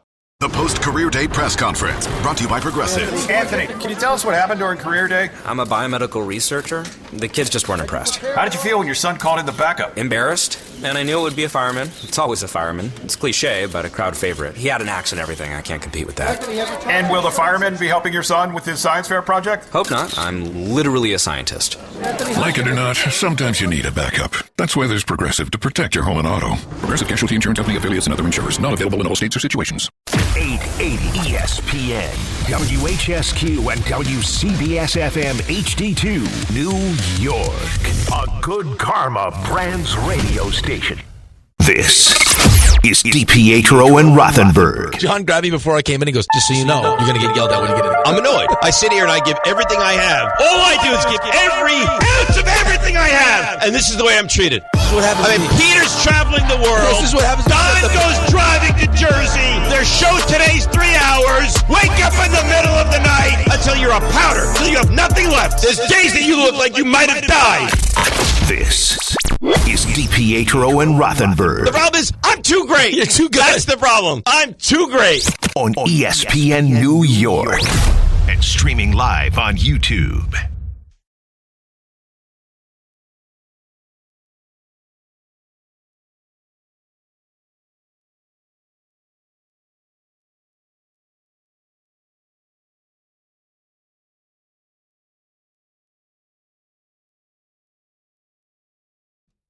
DNR with you, ESPN New York. I apologize. I got a little heated, and it was not. No, I think you're well within your right to get heated. That's why I always believe that the discussion should happen in the moment. Yeah, you shouldn't let it. Don't let it build up. Carl, those nipples are terrific. Our Klein emails in. I went back to the audio on Monday's show, and I thought you were happy and engaged. So I think John is a hater, being that he's a Jets fan. He's just unhappy. And you were happy. Well, here's the thing. Yeah. In your defense, I think that because of the kind of fan that you are really affected emotionally. So as excited as you were, as you explained earlier in the show, the neighbors thing was crushing. Right. Like, I mean, the level. Like, let's pretend like your joy is a gas tank. So Dart fills you all the way up full. Neighbors ACL takes you down, and then the Mets collapse takes you. Like, so you're not. To your credit, and this is why I think people like you a lot, is you won't fake it. No, never. You're not going to be Sherry. Never. Right? You're going to make sure that this is how you feel. Yeah. And in that moment, you're like, okay, like I feel good because Dart was great, but I also feel awful because he lost neighbors, which is going to affect how he plays. Right. And the Mets had one of the great collapses. So this guy goes on to say, a miserable Dave is what he wants. That's what he's looking for. No, we want both ends of the spectrum. Dave in the middle is not what people really love. Have him show you where you faltered. And also, you were MVP of the Couchcast. Yeah, I thought you were great in the Couchcast. I thought Carlin was good. I underperformed, apparently, so that's fine. I'll work on it. That's I'll what take the people are constructive saying. criticism. But whatever. Listen, I'm here for the people. If you thought I sucked, I apologize, and I'll try to be better today. That's all I can do. I can't go back to Monday. No, all we can do is make sure that the next time we're better. That's it. That's all I can Can't do. live in the past. But I would appreciate in the moment next time, if you think I'm not doing well, say, hey, listen, the energy's a little lacking a little bit now. I don't know if that's like the best way to get the best out of you, but you'll get more. Okay. You'll get more. Let's go to some of these Yankees calls, okay? Let's do it. Because they are all lined up, and we need to this is going to be You an got to awful. service the people. This is going to be an awful call. I'm telling you right now. Okay. Well, we'll go there. Jesse Rockaway. Jesse, you're on ESPN New York. Good morning. Morning. Feel like it's first caller after a very tense moment, but I'll try to get my question out there. You feel a little hesitant making this call right now? Yeah, definitely a little bit. But no, I know you guys will resonate here. So as a Mets fan, I was trying to tell my Yankees fans that maybe it made sense. I know computer coaching is very popular. Clearly they did it with the lineup. Maybe consider Fried for game 2. I really feel like the only way the Red Sox take this series is exactly what happened. You let Fried lose to Crochet. I don't think that Bayo is nearly as good. But why would you in a series that you're playing best of 3, punt on game 1? Why would you ever do that? They're all saying that it's not a punt. It's not a punt. You're putting Rodon. He's a great playoff pitcher. I'm just saying, you save Fried for game 2, you guarantee that win, or on paper, you have a much better chance of winning game 2. And game 3, I think you never lose. They didn't even have a pitcher lined up. Who is their pitcher? It's TBD still. They're hoping they never get to game 3. Maybe they win the World Series, never getting to 3 games. I have no idea. But all I know is this team, Red Sox team, is most dangerous in this wild card series. If you let Crochet get his win, I know it sounds like a punt. I think it's an awful take. I think you're actually like I thought. Well, it doesn't sound like a punt. I mean, you're suggesting I knew you were a punt. in a bad mood today. No, but you're not. You're suggesting punt on game 1. Well, but I don't think it has anything to do with him being in a bad mood or me being in a bad mood. No, I just think it's a bad take. Like, so your pitcher's so good, I'm scared of him. Right. I will now not pitch my ace against your ace. That's a loser's mentality. Yeah, we believe that Crochet's going to win. So why would we waste Fried in game 1? Right. Yeah. I'll tell you what, RJ better have a ton of energy when the stuff you missed. But like, the reality was, I mean, Fried gave you every opportunity to win. You had a chance in the first inning, right, to get to Crochet, and you got that stupid cliche that we all love.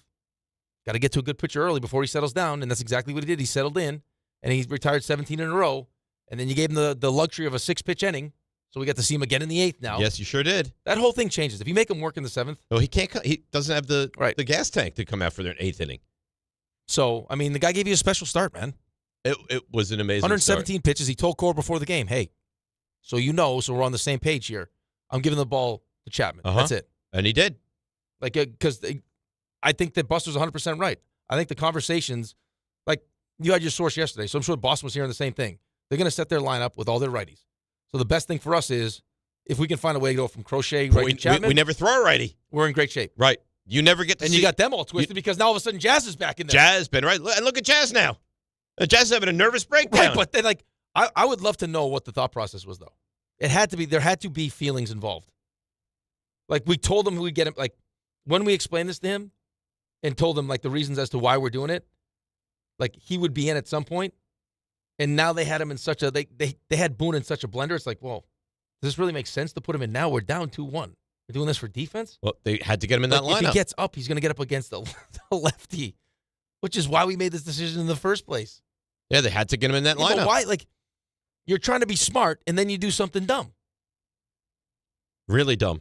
You know? Really dumb. Yeah. Well, here you are now. And then why is Wells hitting in that spot? Like, I know Ben you Rice. Want Rice in that spot? Well, Ben Rice's numbers against lefties are not great. Fine. Okay? When you look at what Ben Rice has done to finish the season, over the last 23 games, 21 of those he started, he's hitting .301 with an OPS of 888. Ben Rice, down the stretch, you could argue, has been your second or third best offensive player. He's been white hot. Yeah. Like, give him a chance in that moment. I mean, the last thing you want to do is not fight that, shoot that shot. Rodney in Connecticut, he's unhappy with the manager. How about it, Rodney? Does it say me, Rodney? I'm Robbie. Come on, RJ. What's going on, Rodney? We're not on your game. I need to yell at you. Wait, hang on now. Hang on, Rodney. Mr. No Energy would like to question. So you're Robbie?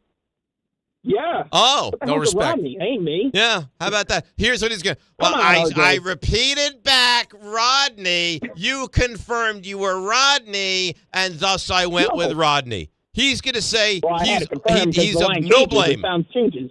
No blame. Listen, I'm a little off right now after that last caller basically agreeing with you, Dave, that punting Max Fried for game 2. That's just completely illogical.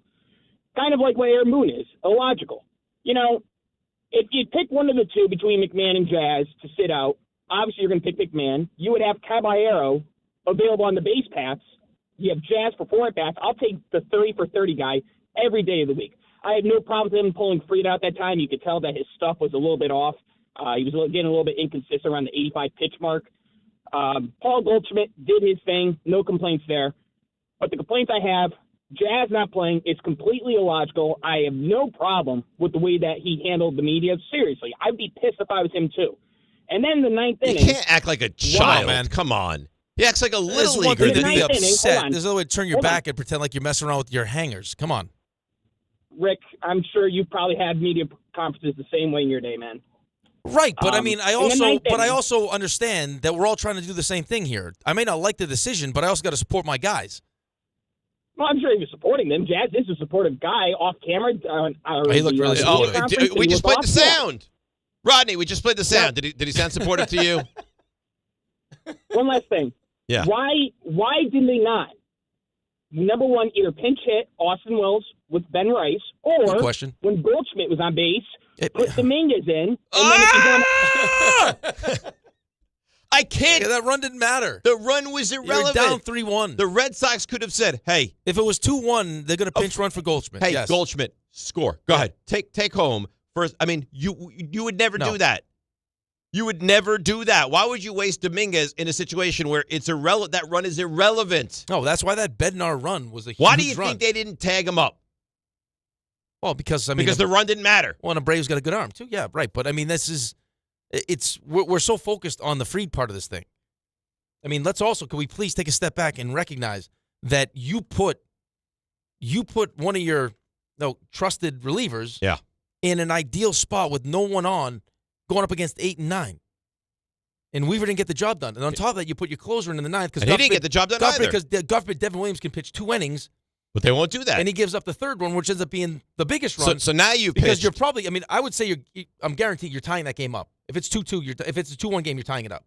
Yeah, absolutely. He's scoring. Dominguez is scoring on the Jet. Dominguez will score on that sac fly to Abreu. Well, that was a terrible throw, by the way. Awful.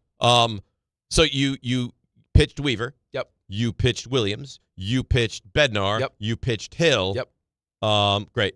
Oh, and you pitched Cruz. Yep. So All of them. five guys pitch, and every one of them is going to have to be available tonight, and every one of them is going to have to be available tomorrow. That's right. All right. You're in We'll it. see. You're in it. This is what happens when you're in such a rush to get the bullpen. Bud. Yeah. RJ, how do you think you messed up the gentleman's name there? Well, I'm glad you put the disclaimer out there. It saves me a lot of time from having to describe it once again. Tell us. I love the whole thing. Really. Give it to us. Yeah. And then he'll tell the Char story, and then I'll tell one of my. But this is why he doesn't critique you. What do you mean? What do you mean what I mean? No, I'm because of open. this. I can take that. But here's the thing, though. No. Why? So when I screw up, I get John's coming in. You weren't very good. You let yesterday. You're not very good. So how about? I mean, was that good? The guy's name is Robbie. You have Rodney. That's a good job by you or no? Then you call them Rodney again. So it says on my screen. I don't know. Well, here's part of the problem. 2 things. One, it sounds like Robbie Rodney never took me off speakerphone or Bluetooth. That's number one. Maybe it was his protest to the way you treated him. Well, I wonder if he could not hear me clearly when I said back to him, so Rodney from wherever he's calling from, right? And he maybe said yes because guess what? He doesn't have the phone up to his ear. When you say Rodney, it's not very clear, though. Rodney? No, but you just pronounced it Rodney. When you just said it before. Maybe it's my name. I don't know. All I know is I wish we weren't attacking each other like this. But now that you've. Well, this is part of the here problem. we are. Here we are. Now, You shut up. Oh. I mean, if we're really getting in the weeds, you thought I stunk for a moment. John thought you stunk for a show. No. Don't say John thought I stunk for the show. John walked in and said, RJ and I were in agreement lockstep that you stunk for the show. I never used the word stunk. I said to John what I said to you. I thought he lacked some juice on the Jackson Dart stuff. That was exactly my critique. Yeah. Juiceless. Okay. John took the juice, poured it all over your head. I'm going to be like Orange Julius on Monday if the Giants win. I'll be like Jamba Juice if the Giants win. We did get to the bottom, name though. juice places now? Yes. I can't think of any other. Just don't name any in a They're certain... calling you Tropicana. Yeah. Don't name any juices in a certain geographical part of the tri-state because it might lead hints as to where Dave lives. But we did get to the bottom of what the problem was. The problem is I'm too great. That's the problem. By your house. Oh. Yeah. He's going back to that. Wake up in the middle of the night until you're a powder, till you have nothing left. There's days that you look like you might have died. Because I don't think you're actually mad. I think that's the only time I've ever actually seen you mad. When? Right now, I don't think you're actually mad. When is the only time you've seen me mad? When When I was giving out restaurants by your house. Yeah. It was ridiculous. Why, they weren't even that close. I asked you not to. It was a mile away. Okay. You asked me not to do something today, correct? Yes. If I did that, would you be annoyed? Yeah. Okay. So there you go. Good point. Peter's traveling the world. This is what happens. Don goes driving to Jersey. Our pets' heads are falling off. That was quite the... See, but this is, again, why there's some hesitation for people around here. You're very volatile when you get criticized. Yeah. Like some people, when they criticize, will just go, I'm not going to talk anymore. That's it. Right. You go the opposite. I get angry. On the attack. Okay. Well, then maybe you guys push the right You button. stink. Robbie's Rodney. Ray looks like he's dying. It's just, you know what? I'm going to take a page out of Dave's book. As my protest today, yeah, not answering any more phones. Wait, what do you Who's mean? the cat That's now? that's my way. That's your way? Yep. I'll tell you, if you're not great during stuff you missed, you're going to probably get lambasted. I probably won't be. Yeah, probably not. Let's go to Brian in Albany. Hi, Brian. Hey, guys. Love the show. You guys are hysterical. And, Dave, don't take any of John's nonsense about Monday night. You're always great. No, he doesn't say Monday night. He said I was great. He said Rick sucked. On Monday day during our show, he said I had no juice and I wasn't very good. Yeah. You agree? Yeah, well, no, I disagree 100%. Yeah. You got juice every day. Thank you. Hey, my point is... is your name Brian or did RJ mess that up? Is Brian with a B? He got it right. That's 100%, great. RJ. Terrific. Hey, so Aaron Boone is getting blamed for Jazz not playing. Aaron Boone is a player. He knows that players got to play. It is Cashman that is making these decisions 100%. Boone is hamstrung by analytics and Cashman. I think Boone just knows he got to play, but he's hamstrung. Listen, Cashman has been great for many years, but his time is done. He thinks he's too smart for the room. He's got to move on. Well, that's not going to happen. Here's the thing. You've done well enough this year that if you ever want real change, and I don't know that it'll ever happen, if you ever want real change, you have to bottom out. You can't win 94 games, tie for the best record in the American League, and think that if you have a bad 2-game set, you're gonna fire a guy who's like family. No, because, I mean, it's changed, right? This is not, I mean, for the Yankees, as much as they want to pretend like it's championship or bust, I mean, they're convinced that the playoffs is now a crapshoot, so anything can happen in a crapshoot. Just get there. And what's good for business, I mean, the financial part of this is to be in the playoffs every year. What do you think the stadium is like tonight if the Yankees fall behind 2-0? Oh. Pins and needles. Yes. Yeah. I mean, sheer panic. Right, like you'll hear the life get sucked out of it, and Yeah. then all of a sudden now you'll start to, as a player, feel the nerves. Because now it's playing at home can be to your detriment sometimes also. Yes. Like in big moments. I agree with that. So for us as road teams, we're always like, hey, get on them early. Once you take the crowd out of it, then the players start to feel it because there's that nervous tension. Mm-hmm. And like we had a game versus the Rangers like that, where it was like the first 5 minutes of the game, I think we iced the puck like 12 straight times. Just to kind of like... And I don't even know if it was on purpose, but it just kept happening, and the crowd completely was just sucked the life out of the whole building. Yeah, well, because it's boring. Right. And then on the other hand, like, once you start getting that momentum, you can just keep that as long as you can. You feed off it. Everyone feels good. Let's ride this thing out. But it's going to be tense tonight, man.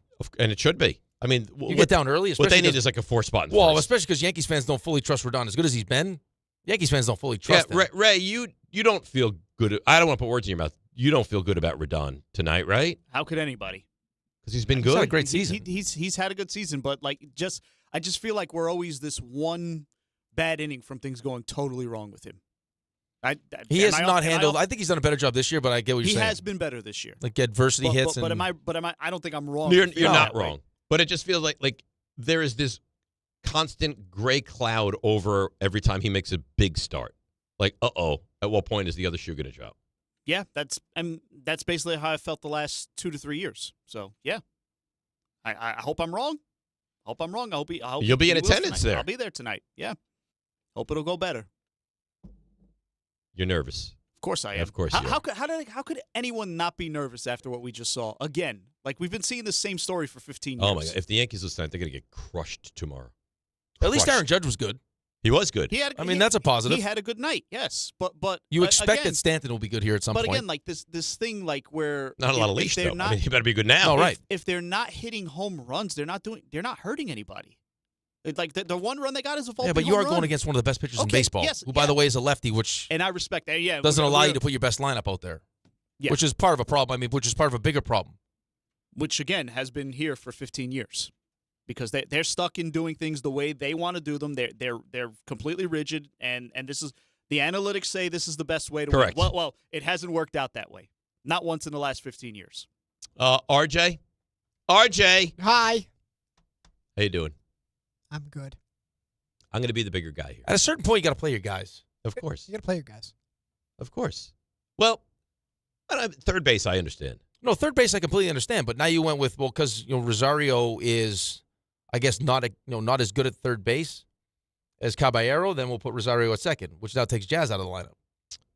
Yes, that's a problem. RJ, Hi. I think you're doing a great job today. You don't mean that. I do, and I think here's the difference. I think you do a great job every day. That's not true. Yes, it is. No, you may think that, but I'm just saying it's not true. Well, it may not be true, but I think even a lesser version of RJ is still a great producer. Well, I feel you don't feel the same. Of course I do. No, it's fine. Of course I don't need you to counteract my niceness with niceness. Don't give me fake niceness. You thought I sucked. I was the only one that was on. I was honest not only with you, but on the air when asked about it. I maintained, listen, you set the bar so high, as you so eloquently stated, that when you're not. Yeah, but you pussyfoot around it. Like, just tell him he stinks. Why do you say that? I don't know if you can say that. You can't say pussyfoot? No, you can, but you know what you're doing. You know what you're doing.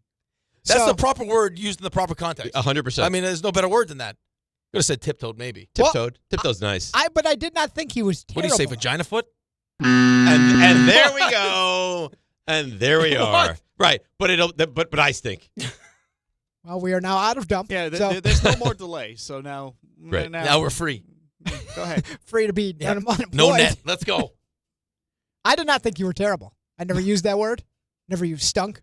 I actually, when I was talking to John, I said, you know what? There's probably some things I could have done better. But you didn't hear about those. Yeah, you could have tried to make me better. Is what you could have done. Yeah, but here's better. what I've noticed about Dave, RJ. If you're just kind of like, if you try to protect his feelings, we all know he doesn't have any feelings. But if we try to protect those and just say like, hey, you were fine, he's okay with being fine. When you tell him he stinks, yeah, you got to get through. Like that's like you got to be real harsh with Dave. Yeah, like you stink. Now you're gonna light the fire. Now you're lighting the fire. Well, yeah. The concern we talk about openly with you is that the Giants just take your soul. Coming off that win, I know the neighbor's injury was but catastrophic. I get to it. me. I know the Mets are out. I understand. No, I don't think you do. How are you going to feel tomorrow morning? No, how are you going to feel tomorrow morning if the Yankees suck tonight and they lose? I'd be really angry, but you weren't even really angry. What would I be angry about? And you weren't really happy. Right. So I'm just a caged animal. Hey, let's feed the animal and let's watch him freak out. That's what I am. You have set a bar that we expect you to clear every single time, and when you don't clear that bar in a situation where it was expected, well, this is what happens. You were an animal just laying on your back in the cage. You weren't rabid and you weren't happy. Like when you go see the lion and the lion's just sleeping. So I had see great the lion killing an antelope, and what they saw was the lion laying down in the shade. Well, you know what? It's like two positives make a negative, right? So I have this great moment where the Giants win. Then I got the neighbors. I got the Mets. They smash into each other, and all of a sudden you don't get thrilled. You don't get miserable. You just get blech. Yeah. Sorry. We get sucky Dave. Yeah. Sorry. I stink. You want to try to do the stuff you missed? I'll try. Let's go. Now. Walk-up three-pointer. He got it. See ya. Put it in the box. The you missed. Oh, alrighty. So you guys outlined it. Wonderful show today, I will say. By the way, you don't mean that. I do. No, I only say it when I mean it, because then you would say, well, what do you say when you don't? If you, behind closed doors, say, today not good, I'd be so angry at you. Today was excellent. Excellent. I think best show What of it the was, is. We're in the happening midst still. of excellence. By the way, if you missed any of it, check us out wherever you get your podcast. Say something nice about us, too. Leave 5 stars. And we're on YouTube. Subscribe now. We're on YouTube, Or and the else. numbers, because you are the human bump, are skyrocketing. By the way, Yankee bullpen that Aaron Boone couldn't wait to get to yesterday with tons, just a train of relievers. 23rd during the regular season in ERA. So That's not great. no. I mean, what are the odds that I mean, Luke Weaver, who had a 5.3 ERA his last 40 appearances since he came back from the... Last 6 were good, though. Yeah, well, listen, if you're going to use him, I mean, is there a better spot to use him than that spot, No, though? there's not, but why are we in such a hurry to use him? Well, I'm with you. And what are the odds? I mean, Michael said this forever. So you're All of them are good? Yeah, Weaver, Yeah. Cruz, Williams, Bednar. I mean, use Tim Hill because it didn't go well. But you got guys like Devin Williams was really good, but you can't use him for a second inning. There's so many restrictions with this team. So many little... There really are. And everything has to go perfectly well when you up the ante of who you're playing in these postseason, right? I mean, you go up against the guy's a stud. I know, RJ, you think he stinks. But I don't think he stinks. All right. Dodgers didn't look good either last night. Dodgers look good. They smashed a really good pitcher. Smashed him. Hunter Green. Yeah, smashed him. Reds are not a good team, though. Okay.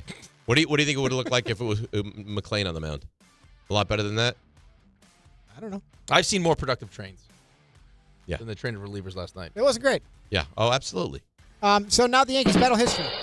So since Why are you looking at me like that? I didn't. You know exactly why. You know exactly why. Since Major League Baseball moved to this format, Game 1 winner won all 12 previous wildcard series. 10 of them ended in sweeps. I want this to be understood. The numbers are plummeting down, and I hope it continues in that direction. Oh, no. Yeah. They are going in. You're going the wrong direction. The opposite of the bump. Yep. Oh, no. You were God, over 9. Now you're less than 9. It went down like 5. Well, that's still the wrong direction.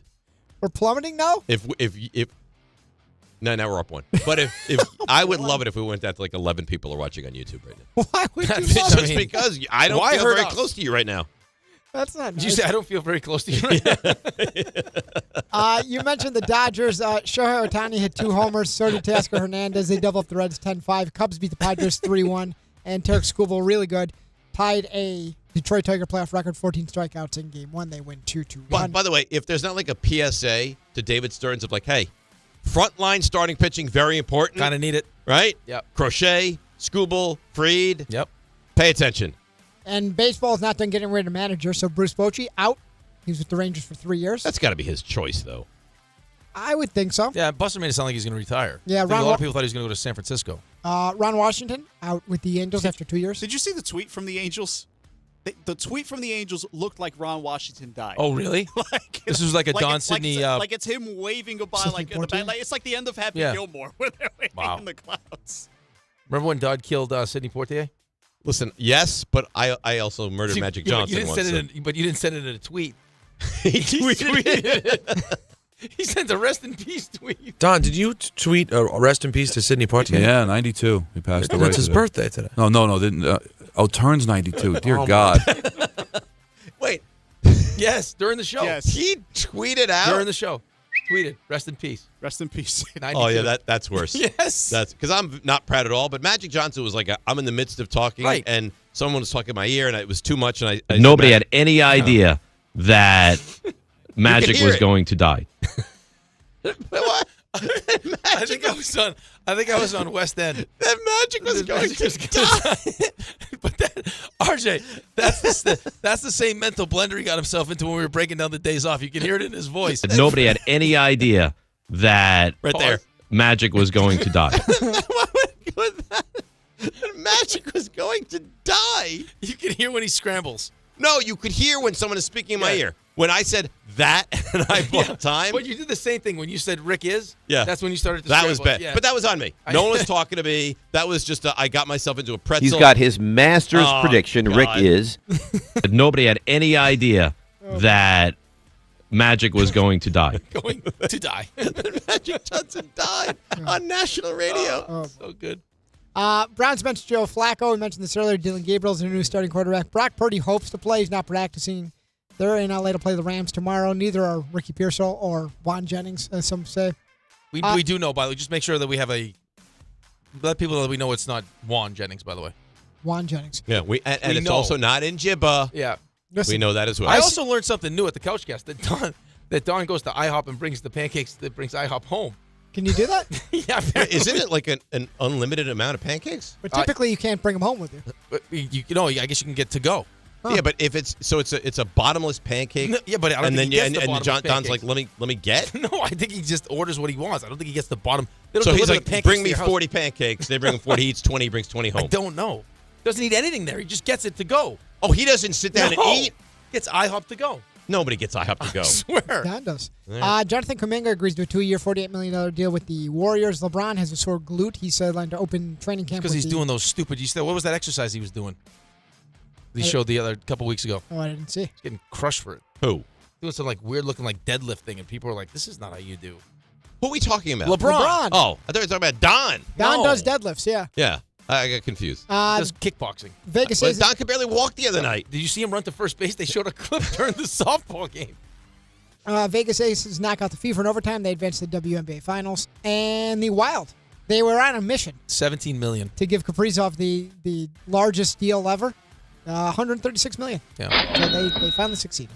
Golden State too. Seth Curry signed with Golden State also. That's neat. Oh, look at that. That is nice. They've got a nice little roster still in Golden State. When Seth Curry transferred from Liberty to Duke, I was doing shows in Raleigh, and With the Camels. Camels. His With first interview was with me. Really? Yeah. I remember that giant shot he hit over North Carolina from the right wing. It was a monster shot back in When he was at Duke. Yeah, whatever year that was. Yeah. And that's it. That was nice. Yeah, it was nice. Thank you. I would love to come on and be like, that stunk, but I'm not going to do that. You did a good job. Back over 900. Rather rise. Let me see exactly where we are. Barely, but we're over.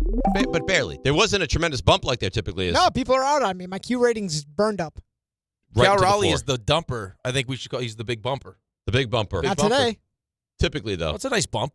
I think we Not focus on today. the meeting. What's wrong with me? We can We're have having to a extend meeting. this meeting, are we? We always have a meeting. Well, yeah, the couch cast. I mean, more meetings. Couchcast, meetings. All right. I stink. Pie There's charts. too much. I'm It's going a to lot. die. Petition to John. You think you're gonna die? Yeah, I can't keep doing all these things. RJ, he doesn't feel close to you right now. Not we need at to all. change that. Yeah. I mean, there's been times where, like, RJ is my guy. Yeah, we need like a kumbaya come together moment. Right, but who am I competing with, though? John came in and literally said, "You stink." That's you. That's your real guy. Yeah. So who's your guy right now? I don't know. I'm a free agent. I've protected you this whole time. Yeah. Rick's my guy. Thank you. Joe Betts. Joe Betts? Joe Betts thinks the guy's name is Juan Jennings. Yeah. Can't not Joe trust Betts. him. His real name is Betts. Full circle. I know it is. Doesn't he have to be a bookie? You would think. Right? Some kind of book. Talk to our guy, Joey Who Betts. are you going to meet? Joe Betts. Joe Betts. Oh, I see. Or have a show where he Right. gives away picks. Absolutely. His name is Joe Joe Betts. Wiz. He has to have a gambling habit, you would think. You would hope. Right. Right. All right. Joe Wiz should be a plumber. Joe Wiz? Joe Wiz. But there's no way his last name is really Wiz. Oh, maybe. Unless it's like Wisniewski and then like, be Joe Wiz. All right. Let's break. Come back. More of your Yankees calls. We'll hear from other particulars. Bob Costas says something that's just like, wow. Before we run, can we first walk? We'll get to that next as well. DNR with you, ESPN New York. Let's see what's happening on the roads. Here is Debbie Duhame. Hi, Dave. Hi, Rick. Good morning, company. Oh, traffic really stinks here on the LIE eastbound getting out toward Patchogue Holbrook Road. It's an accident blocking 3 lanes. Troubles on the FDR Drive North at 34th. Some police department activity. Outbound Gowanus at 38th. It's construction and traffic slowing down on the Cross Bronx East at Jerome Avenue with an accident still being cleared. Alternate side in effect. Sponsored by Unbound.org. Right now, there are young people across the world facing a tough choice.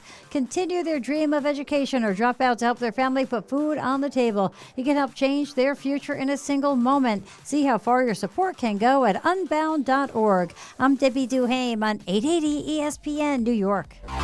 This fall, don't sit on the sideline because of pain. If you're tired of waking up stiff, fighting neck, back, or joint pain, and missing out on the things you love, it's time to take action. Call Dr. Jay Shaw at Sandwell Pain, New Jersey's top pain specialist. Dr. Shaw is an Ivy League trained, double board certified, and laser focused on one thing: getting you back in the game. Living pain-free, no surgery, no cuts, no downtime. Just precise image-guided treatments that deliver real results. Whether it's sciatica, nerve pain, migraine, or chronic joint pain, Dr. Shaw will personalize a non-surgical game plan just for you without pain medication. Same-day and next-day appointments are available with offices in Woodbridge, Livingston, and Inglewood. Most major insurances are accepted, so what are you waiting for? Don't let pain keep you out of the action this season. Visit Sandwell Pain to text, call, or book online. You'll wish you met Dr. Jay Shaw a lot sooner. Relief starts today, and victory over pain is closer than you think.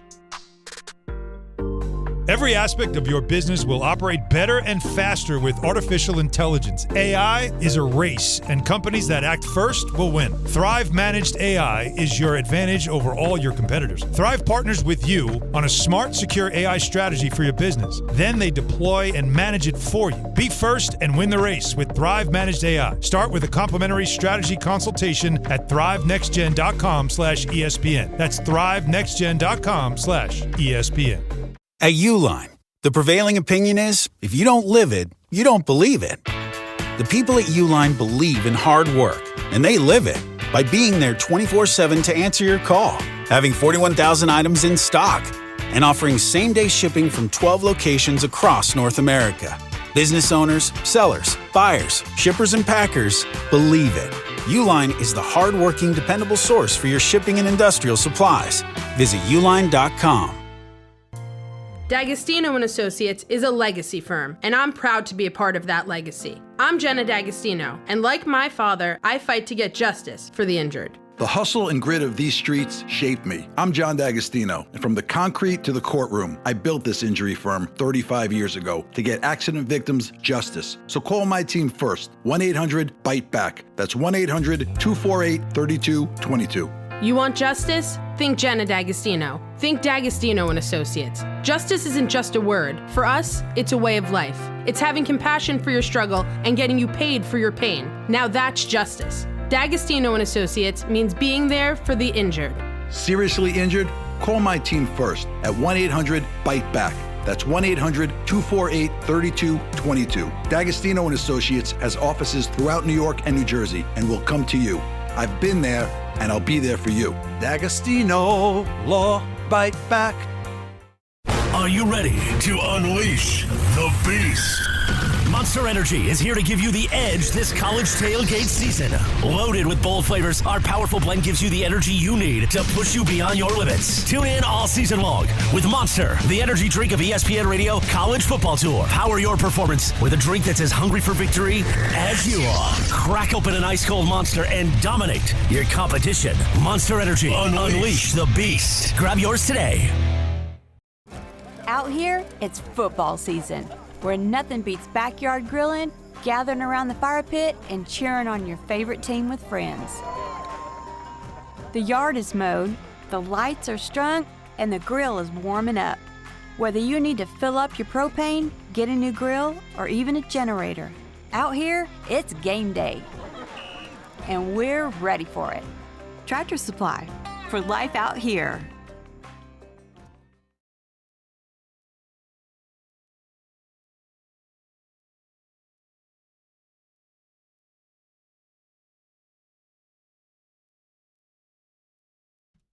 So how about that? We go to break. We come back. Chris Carlin's hanging out with me. Rick DiPietro. Nord. You want to sit? Well, please. Please. Well, why would you not? I mean, my partner's nowhere to be found. Where's Rick? And now at my screen just says we'll be right back. Yeah. I don't understand. What am I? There's Rick. He's outside. Oh, so they have video. Yeah. So look at him. So you can see on YouTube that he's out there and he's conduiting. They have the conduit cam. That's great. It's disgusting. It's disgusting that he knows the break is 4 minutes, and at 4 minutes he's still in the midst of holding court. That's amazing. I have a real problem with that. Did you have a problem with Boone and his decision making last night? On Fried, no, absolutely not. Fried was toast. It was over. I had no problem with it. So you did not have an issue. Oh, look what the cat dragged in. How nice. How pleasant. Actually, the whole purpose. Look at that. The whole purpose of me coming in. They have video of you outside doing what you do. I'm defending our honor. Whose honor? Ours. Our pickleball honor. Oh, not again. I'm just telling you. They really think they can beat us? Oh, God. How do you know that you'll beat us? I was like, how do we know? We'll kill them. Right, have you seen what... Did you lift up your shirt? No, I was like, have you how seen... do I know? No, like... This is how I know. Amani we're very good, though. Like, I'm also very good. You won last year. We crushed them. Yeah. If we didn't win, we crushed them. Oh, okay. All right. I got it. I mean, we end careers is what we do. You know what? That's what we do. It's not a crazy thing to say. It's not a crazy thing to say. Amani went missing. I haven't seen him since. No, I haven't either. So he did not have an issue with the Boone decision last night. On Fried, no. On Jazz, I don't know what the hell we're doing. Like not having him in the lineup. Well, first of all, not having him in the lineup. Secondly, putting him in when you did. Didn't make any sense. Didn't make any sense to me whatsoever. Now, the one thing I'll say is I heard you guys talking about this morning. If you got to worry about losing Jazz for the series, like, all right, Jazz, get your act together, okay? Because if you're embarrassing. that guy, it's embarrassing. It is embarrassing. Rick, the way you were on it this morning, the way he handled himself post game was a joke. Well, it was a complete joke. So you've played one game, and you didn't like the way it was handled. Fair, fine. You have at least 2 more. If you're going to go anywhere, at least 2 more, and then 5, 7. So you have 20-something games potentially, and you're going to act like a petulant child after one? No, grow up. That's grow up. Well, it's kind of who he is, no? That's kind of the guy I thought we were getting, and then he was not that bad. He's been fine. Well, but he is. He gets out there a little bit, but this is not the time, dude. No, this is not the time. But this is. Go back to the Marlins game. Yeah, where he doubled down. I do it again. Who's not catching enough? That I can't even believe you made a massive mistake, and your reaction is, I would do it again. That's psychotic behavior. Well, here's what I don't understand. Yeah, it was so stupid. But you guys, you've been around sports long enough. When you have a manager like Aaron Boone that wants to take care of you, he's a player's manager. You can't do some of the things that they do because it makes him look like an idiot. Yeah, it does make him look stupid. Like the Fried comments afterwards makes him look dumb. See, I didn't have as much of a problem with that either because, and again, I heard you talking about Matt, and it was a completely different thing. Like when Terry Collins let Matt talk his way back into the game, that was a disaster. That should have never happened. Never happened. No, Matt, it was so overamped, it wasn't even funny. I took this as Fried. Any other starting pitcher, I'm staying in there until they tell me I'm not in there anymore. I didn't take it like, I had some left, but he took me out. He shouldn't have taken me out. I didn't take it like that. I took it like any competitor would answer that. Well, no, I understand what you're saying, but it wasn't the same situation. I agree with you 100%. Like the Matt thing wasn't the same. But in that moment, it sounds like, Aaron Boone went to him in the dugout and said, "Hey, I need you to go get Durant." Okay, no problem. If you really wanted to stay in the game, make your case right in that moment. Yeah. If you think you had more left, then do it. I think he didn't. I think he didn't have more left. I just saw him throw 20 and pitches. Buster agrees with both of you. Yeah, no, I don't think there was much left there. The Jazz thing, I'll tell you who's not catching enough heat.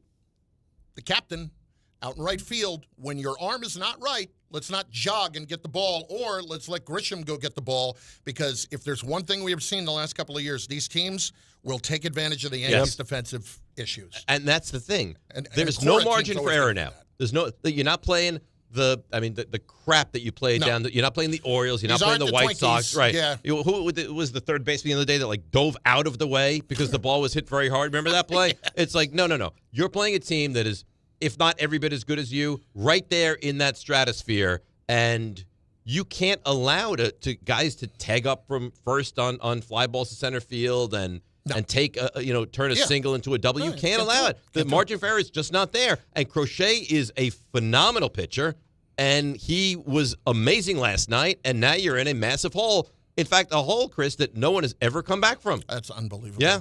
And granted, it's only a few years, but still, it's still jarring. Yeah, it is jarring. It is jarring. I came in really just to hug Rick. I really did. I texted him. I know this he was morning. texting me. No, I'm so sick of it though. What? Everyone caters to you as if you're some kind of a Buddha. Why? Why do we act like this? Here's why. Because he does call himself the conduit, and all right, enough. We get it. Right. Conduits don't call themselves the conduit. Okay. I was named it. It was like Michael the other day when he said, "You know why? I'm too classy. Classy people don't say they're classy. Yeah. What you are though is somebody that I count on the positive energy, and I have since the last couple of days have beaten you up a little bit. A little bit. And I want to just bring you back because you know what you are? You're not a conduit. You're a buoy. You buoy. Oh, I like that. You buoy other people. You buoy. The high tide. Yeah, you should see him at 5:30 in the morning. All right, he's a real buoy. We get on the air, we get the energy. What does a great morning show do? They buoy you. They lift you up. Yeah. Get you going for the day. That's what you do. Which you didn't do on Monday. Did you hear this? You stunk on Monday. Apparently, I stunk on Monday. Really? Yeah, that's what I'm told. You got a real talking to, Chris. Wow. Mm-hmm. Oh, boy. From John. I stunk on Monday. You stunk. RJ secretly told everyone that he stunk, but then John came in. You stunk on Monday. Now, when could I remedy not being great during a show? During the show. During the show? Yeah. When do they tell me I stunk on Monday? 2 days later? RJ tells me Tuesday. John tells me Wednesday. Well, it's a good thing they don't care about us because I haven't heard it yet. Maybe you don't stink, though. But they might not tell you. They think every show stinks, but because they're scared babies, they don't tell you. What is it about me that would scare you? I don't know. I wouldn't want to anger you. You stunk. Nah, listen. Anger, what am I going to do? I'm going to send a text message that ends up in the newspapers that, you don't want to do that. I've done that. Yeah, fight someone in front of a building. You don't want to do that either. Everyone wants to. That was Boomer. I didn't was fighting him. That was the extent of me saying, go F yourself. And I walked away. Could you imagine that? Tell me that was like 5 in the morning. It wasn't, was it? No. It was after his show. It was like 10 o'clock. Can you imagine if you're walking down the street and you see just two guys going at it? Yep. Did that surprise you? I saw some guy take a dump in a bucket at the other building. Really? Yeah. That's nice. No, it wasn't great. Who lost the couch guest in your mind? Who lost it? Peter lost the couch guest. You thought Peter was bad? Yeah, I thought it was. Well, no, I mean, I wouldn't say it was bad. It was just, the baseball thing. Is, I enjoy Peter. Again, another guy that I think at times can lift us up, but. Wasn't his best moment. No, I didn't think so. I thought you were excellent. I appreciate that. I was there for. I mean, the fact that the food was right behind me was amazing. Really hit the spot. And they just kept feeding you stuff. It buoyed you. I was buoyed. Yeah. Got some cake, cannolis. And I needed a little buoy the other day. Yeah, I did need a little. You were sleepy. Oh, I was sleepy. Very sleepy. Very sleepy. Today is the first day I feel like, all right, I'm good. Okay. I'm good. Good. Nice What'll knock that right out of your morning show? When do you do I'm the good. show? Yeah. Bye. That, of course, the great Chris Carlin. Let's take a break. Come back. Get to your Yankees calls. And we'll do what we do. These guys will give a big hug. It's DNR with you on ESPN New York. John Ryan. Yeah, Dad. I think I came up with a killer slogan for our law firm. D'Agostino and Associates, bite back. Bite back? Yeah. When someone hurts you, you bite back. We'll be the law firm that bites back. Dad, that's brilliant. Accident victims, call D'Agostino and Associates and bite back. Hey, we could even put a big vicious dog on billboards everywhere. Yeah, and Rottweilers on buses. Hey, how about a toll-free number? What are you thinking? Like 1-800-BITE-BACK. 1-800-BITE-BACK. That's brilliant. But what if people hear fight back? Easy. I'll spell it out for them, like 1-800-BITE. Back. 1-800-BITE-BACK. That's 1-800-248-3222. Love it. Hey, Dad. Yeah. All this talk about biting back got me hungry. Me too. Want to grab lunch? Sure. Hey, how about a jingle? You mean like D'Agostino, law, bite back. Right now, police are stepping up patrols to make sure drivers and pedestrians obey our crosswalk laws. Why? Because every year in New York, people are injured or killed just crossing the street. So remember, pedestrians, obey traffic signals and use crosswalks. And drivers, yield to pedestrians in crosswalks. If you don't, we will educate you on the law, and you may get a ticket, because tickets get attention, and that saves lives. A message from the Governor's Traffic Safety Committee. Ballybet Sportsbook. Yo, Ballybet stacked for football season. When it comes to sportsbook apps, it's undefeated. Ballybet. Check out that brand new Parlay Zone. Here's the kickoff. Build your bets and place them right on your phone. What? Live bets, daily boosts, and promos. Increase your odds so you can win more dough. Touchdown! Ballybet's the play. Make game day more fun and download it today. Must be 21 plus, New York only. Gambling problem? Call 1-877-8-HOPE-NY. Ballybet Sportsbook and Casino. Download it. At City Harvest, we believe no New Yorker has to go hungry. With your help, we're on the road 365 days a year, rescuing over 77 million pounds of nutritious food and delivering it free to millions of New Yorkers, transforming surplus food into sustenance, sustainability, and smiles, rallying thousands of New Yorkers to power a network of nourishment across our city. One day, one meal, and one New Yorker at a time. That's how we feed good. Donate at cityharvest.org. Coach Saban here, and let me tell you, every second matters. Preparation is everything, and that's why I trust Kidde Smoke Alarms. And as North America's #1 home fire safety brand, they're built to respond over 25% faster to smoke detection. Kidde helps protect what matters the most. Find it at the Home Depot. How doers get more done. #1 claim based on total household installations as of December 2023. 29% faster average smoke detection based on internal testing of smoldering wood fires for Kidde 9th edition versus leading competitor 8th edition products. Whether you're building a single roof or a successful roofing business, roofing contractors like you need the right tools for the job, and software is no exception. Service Titan is on a mission to be the most powerful software platform for the trades, with purpose-built technology proven to maximize revenue, streamline operations, and deliver 5-star customer experiences. We are taking roofing companies like yours to the next level and beyond. Service Titan. We are built for this. See what we can do for roofers at servicetitan.com. From the regular season to the Super Bowl, ESPN New York is your destination for football. We've got crazy fans. If the Giants somehow beat the Cowboys, I'm going to take a dump on your head. You can feel good because you're a damn football team. Expert analysis. Marcus Spears joins us now. ESPN NFL analyst Damian Woody. Mel Kiper Jr. The Hall of Famer Steve Young. He's kind of our resident general manager, Louis Riddick. We got Mike Tannenbaum right now. And all your fantasy and wagering needs. This is ESPN New York. We are football.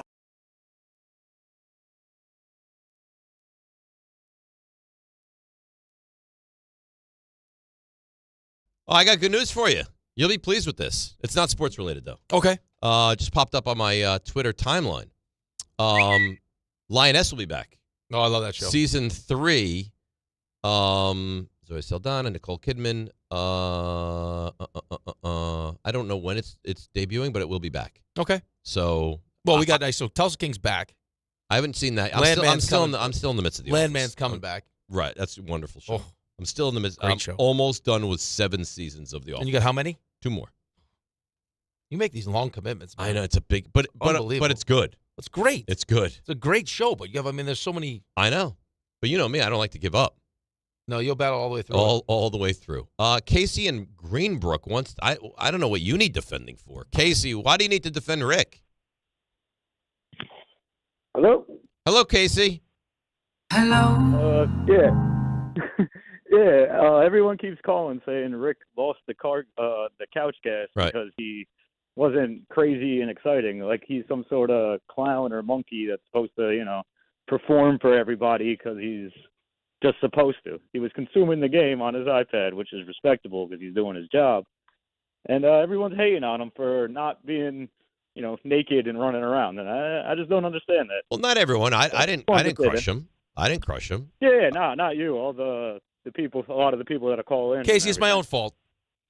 I set the expectations too high. You set the expectation high. The problem was it was the Jets game. If it was a Giants game, if it wasn't my team, I'd have been better off with like just a run of the mill. If that was the Monday night, if it was Denver, Cincinnati, yes, would have been fine. Yes, don't need the iPad. Don't need to take notes. Right. No, the fact that it's the Jets and you need to sit there and watch every single play and be affected by every single play makes it very difficult. Yes. Very difficult. Not to mention that lack of sleep maybe played a part of it. Yeah, of course. It's a long day coming back in, long car ride. Yeah, of the people reaching out to me, Kay's gotten no shrapnel. Yep. Like, I haven't gotten like Kay was great, Kay was bad, just like nothing. Like, he's in that middle territory. A ton of Peter was awful. Yep. A ton of Carlin was really good. Really good. A lot of Rick wasn't as great as we thought he would be. And a lot of Allen mailed it in. A lot of that. Well, Don got nothing. Right. So Don Giants fan. Right. Carlin Steelers fan. Right. You Giants fan. Correct. Peter was dressed up as Jaden Daniels. Right. And then Al and I are the only true Jets fans. I said this the other day. So maybe the last thing I would ever want to do during a Giants game is that. Right. So, I mean, watching a game with your buddies who aren't Jets fans getting mocked the entire time because your team is an embarrassment is not the best place to, have a whole lot of fun. And they looked awful. They did. The second that they ran the ball all the way down and had a nice drive going and fumbled it, it was like. Now, I don't know that it cost them the game, but Lewis said this to us, Louis Riddick, earlier in the show today. Like, how do you fair catch a punt at the 2? Right. Like, that's a fireable Well, offense. it's also the same guy that fumbled the kickoff to start the second half. Right. So how does this happen? Well, and how is he someone you continue to use? Well, because you already cut the guy that was doing it. Well, for a fumble. All right, then cut this guy. Or don't play him. Well, you're not going to have a team left if you start cutting all the guys that make mistakes. Well, there's got to be another guy that can return kicks. I mean, Sauce doesn't look like he's getting any better. I mean, you just go through the list of things that are happening. No, it's not good. Using Brees enough. Why was he on the sideline? He was on the sideline enough where people were like, oh, he got hurt. You were like, he got hurt. I thought he was hurt. Because if you remember, he got up gimpy after that weird throw, the first throw of the game. He got up gimpy. I thought he was hurt. I thought he was shaken up. Fran Massapequa. Fran, good morning. How you doing, buddy? Hey guys, love the show. Listen, I want to rip the Yankee manager. That was one. I don't care what anybody says. Analytics, you can stick them. The guy's pitching an absolute gem. 100 pitches. I don't care. You let him pitch. I don't care if he got in trouble in the first, second, third, fourth, fifth, and sixth. A great pitcher gets out of trouble. It's a 1-0 game, man. That is insane.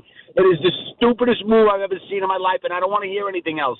There's no excuse for it. What excuse for it is there? Guys in the old days, I mean, this is a joke now. They've made baseball a joke. Fran, it's not the old days, though, Fran. Therein lies the problem. Okay, but still. So what is it? I mean, the guy's pitching with one of the best games ever, and now you lose. You're done.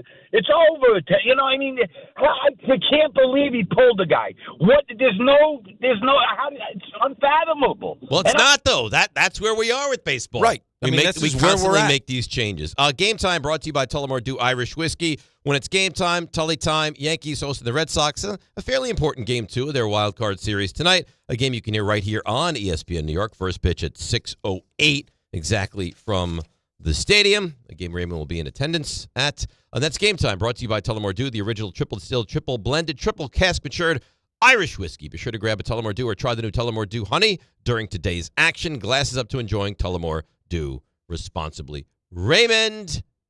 Hi there. How you doing? As well as I can be. I after understand. What I just witnessed, but yeah. I hope you enjoy the game tonight. I hope it's better than yesterday. Well, yeah. I don't think it will be worse. Oh, you ready with your stars? Sure. Let's go. Today's 3 stars. Number 3. Yeah, a lot of choices today, but I'm going to go I love when Dave references pop culture. It's the best. And, well. I look at myself as what's her name? Taylor Swift? Yeah, I mean, what's her name? Never heard of her. You know who apparently is like the hottest ticket on tour? Pink. Very big on Pink. Because everybody likes Pink. Oh, no. What? I don't disagree. I do not disagree. Yeah, we'll just move right along. Number 2. Speaking of music, I mean, we ended the show with this yesterday. Big musical number. Jackson Dart, he's my quarterback. Jackson Dart, he's my quarterback. And another one. Dart.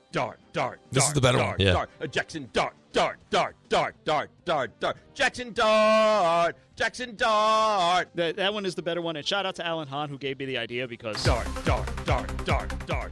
Jackson Dart. It's catchy. That's going to play in the club for a long time if Jackson Dart gets going. Who needs Tommy DeVito? Number 1. Well, if you listened in this past hour, you know all that came about because Dave's energy was attacked, and then John just went a little bit further today. And because Rick can do no wrong, you were bad. Great. That's terrific. All I do is give every ounce of everything I have, and this is the way I'm treated. Peter's traveling the world. This is what happens. Don goes driving to Jersey. Wake up in the middle of the night until you're a powder, till you have nothing left. There's days that you look like you might have died. I don't know why I get catching shrapnel here. The problem is I'm too great. You're too good. That's the problem. You are great. You are great. As are you. That was nice. Yeah. You know what? I brought like it that today. song, too. I brought it today. It's Rule 76. No excuse playing a champion is DiPietro Rothenberg and Energy! right here on ESPN New York and on YouTube. I look at myself as what's her name? Taylor Swift? Health surprises can change your life in an instant. You've seen it happen to others, but it doesn't have to be your story. At Princeton Longevity Center, we customize actionable and proactive health plans to maximize your lifespan and take control of your health. Our Cancer Check program combines cutting-edge technology with top medical expertise to keep you ahead of potential risks. With advanced full-body imaging, genetic testing, and multi-cancer detection blood tests, we look for even the earliest signs of problems. Results are